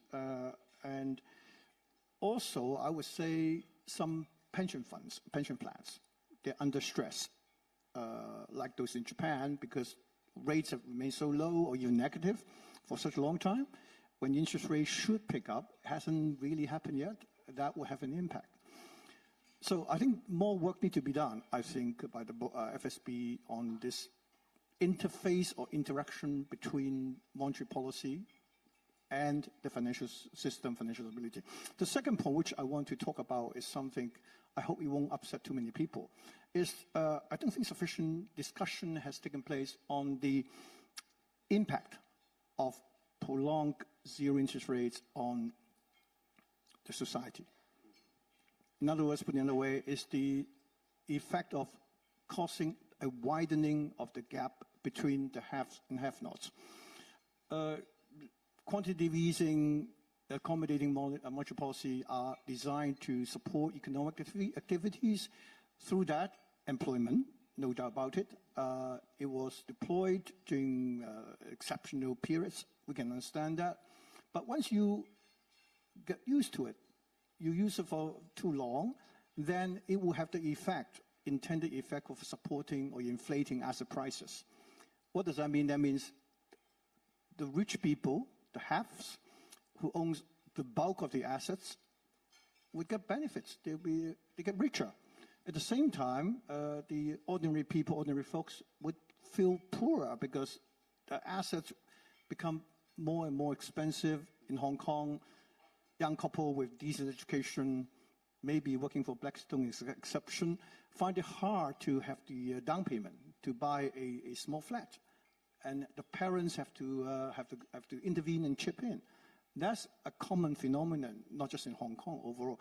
So some have argued, therefore, I find some validity in it, that this monetary policy is one of the factors leading of the increased support for populism, the fragmentations of the middle class, and that's an area I think worth further consideration and study. Thank you. Let me turn to another area that you've taken Hong Kong MA really a long way through that spectrum, which is market development. You've led the development initiative on the Connect schemes, on the RMB market, fintech, and then ESG initiative. And looking at it from now, you're more from the private sector's point of view. Are there areas that you think development may not be sufficient, that we should do a bit more? Are there areas that you think it should be refined or revised? So what's your take on that? Okay, thanks. I would just echo what Vice Premier He and others have said. I cannot think of any other place than Hong Kong, which is better place in intermediating trade and financial flows into and out of China. You can use different terminology. It's a gateway, it's a conduit, it's a window. But to do that, one must build bridges, the conduit. And we have many Connect schemes, you have heard. We have the Stock Connect, first of all, 2014. And then we have Bond Connect. But this Connect scheme are very useful. It's incremental. It started from a limited scale, controlled manner, and then it's kind of matured. That's all very good. But I think now the world has changed.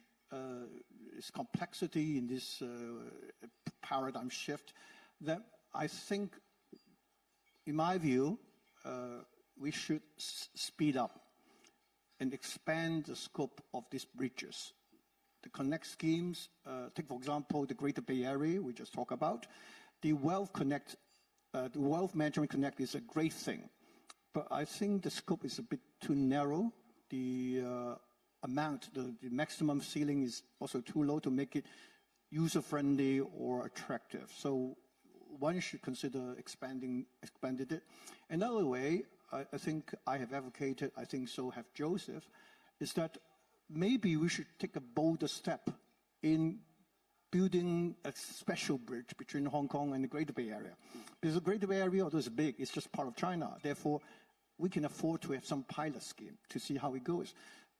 One simple thing that I think we should consider is to allow a freer move of capital between Hong Kong and the rest of the Greater Bay Area. If the money is raised through, let's say, designated approved channels, the deployment of the latest blockchain technology, in my view, is able to ensure that the money that flow around Hong Kong and the Greater Bay Area is quite big already, would not go beyond that on the other parts of China. And therefore, this can be used as a pilot to see how this would impact on the capital raising and economic activities in the Greater Bay Area. Thank you, Norman. Let me just throw one last question to both Joseph and Norman.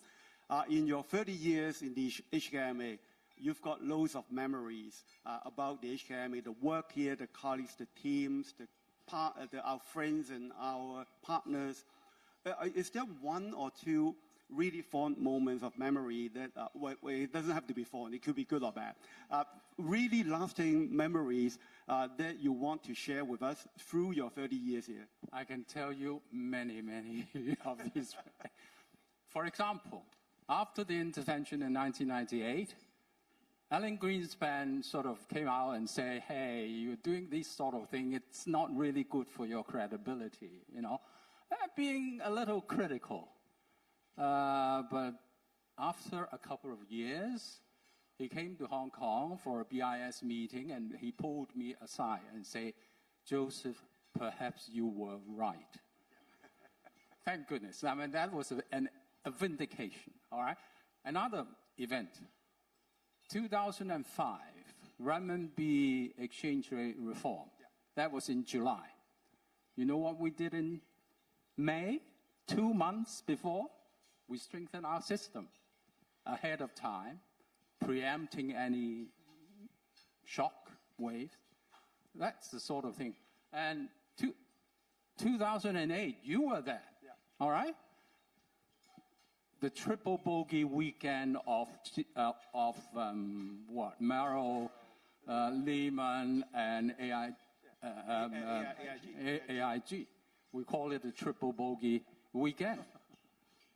I was able to go to my secret room, open the safe, and pull out contingency plans to provide, if need, capital for the banking system, liquidity for the banks, and guarantee all deposits, right? So in the end, we use all that. Right. So to be able actually to do that is quite pleasing. But I can tell you something more. We moved to the 88th floor of 2IFC, and on one day I thought, wow, because there were fireworks going on the 1st of July or New Year, I thought watching fireworks on the 88th floor would be fun, wouldn't it? But try watching fireworks on top of the fireworks. It's all smoke coming out. You can only see smoke. That's one thing. Another thing is, you know, we have typhoons. These typhoons can be quite strong. So on one occasion when signal number 10 was on, I went back to the office, 88th floor, put myself near the window and feel the vibration. That's another, that's another thing that I can remember. You want to have funny moments, right? The last funny moment I would share with you is running up 88 floors for charity, and I did it within half an hour. Yeah, I did not participate. It was hard. Try to think about it, running up 88 floors in half an hour. It was really tough. But the three moments that you talk about, the market intervention, I still remember reading Alan Greenspan's letter. I was the assistant to Joseph at the time, and it was a little sort of intimidating, I would say. And the last bit about global financial crisis, I was also there. We really pull out the folders. You may not believe it, but we really got everything prepared. And we pull out the folders and just implement them. And the same goes with now. Contingency planning, be prepared is always in our blood. And we still have different folders, some in electronic forms now. We're still keeping it so that we are prepared. And Norman, your turn. Well, I won't be too greedy. I just mentioned three moments, which when I say memorable means you can't forget. Maybe something horrible. The first one is to follow up on what Joseph talked about, the accounting arrangements in 1988. 1996, December the 9th, that was the day that we would go live on the real-time gross settlement system in Hong Kong. In terms of IT development, is a big deal. It's one of the first. I mean, I think it's really the first in Asia. Fed was the leader, the pioneer, and then we were trying to learn from the Fed. So we have the RTGS. But the significant aspect, though, which we did not advertise at the time, Noah Quinn is gone anyway, I can talk about that, is actually formally to have the banks clearing through HKMA's book.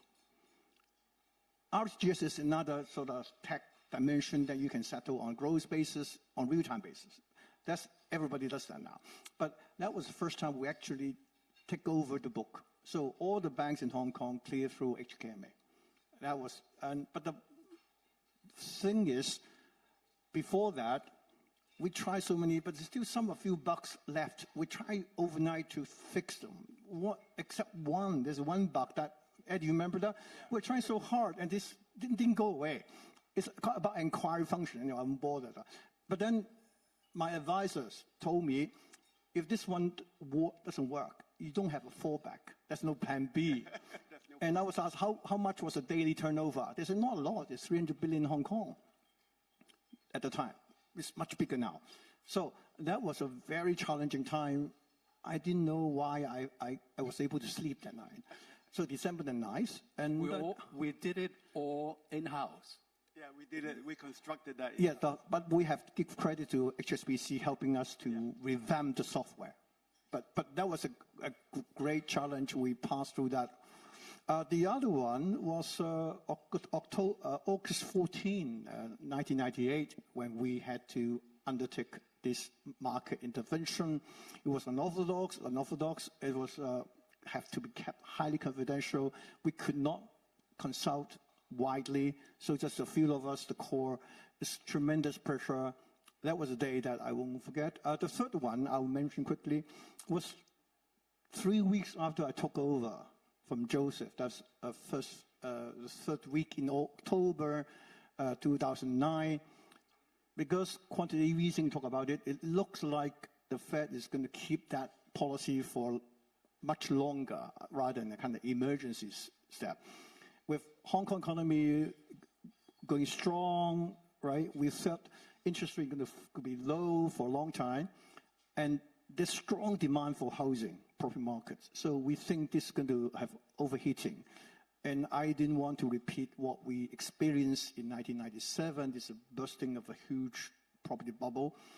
So within a short time with, I think, Eddie, Arthur and others, we gathered together and quickly decided to launch tightening measure, but we give them a very eloquent label. It's called a mouthful, counter-cyclical macro-prudential measures. Now, it's a mouthful because I thought it's not just one of the tightening measure, like ad hoc response. It's kind of based on the principle that none of us will actually know when the bubble will be formed and burst, and therefore, when the market getting very, very, very hot, we would tighten underwriting standard a little bit, just a little bit, not to stifle the market or too strong. But as the market become even hotter, we would tighten a bit. Little did I know we had to do, how many? 9? 9 rounds. That was because of this unexpected period of long zero interest rates.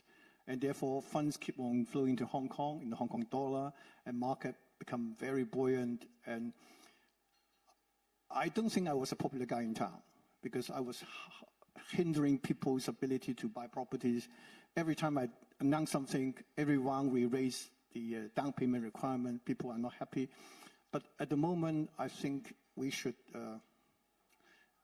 thank ourselves, HMA, for this tightening, because the property sector, although it's going a downturn, the banking system, the financial system, the household position are in a very resilient condition and thereby able to withstand the shocks. So those are the 3 moments. Right. I think the one moment that is shared among us is the 1998 market intervention. It really stays with us. It was 25 years ago already, and I still remember the shock that I had. I was the assistant to Joseph at the time, and I just came back from graduate school from the US for a week when Joseph walked into my office to say that, hey, tomorrow we're going to the market to buy stocks. And I went, are you crazy? I shouldn't say that to my boss, but I did say that. So that experience, that moment was something that one can remember for a long time. And with that, thank you very much, Joseph and Norman, for sharing with us your journey in the HKMA. And also with that, I would also like to thank you so much for coming all the way here, joining our birthday party, and having all these stimulating discussion for the whole morning, and for staying throughout at this summit. Thank you very much, and I hope you enjoy the rest of your day here. Thank you.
There we go, ladies and gentlemen. Once again, thank you to our host, the Hong Kong Monetary Authority, and congratulations on your 30th anniversary.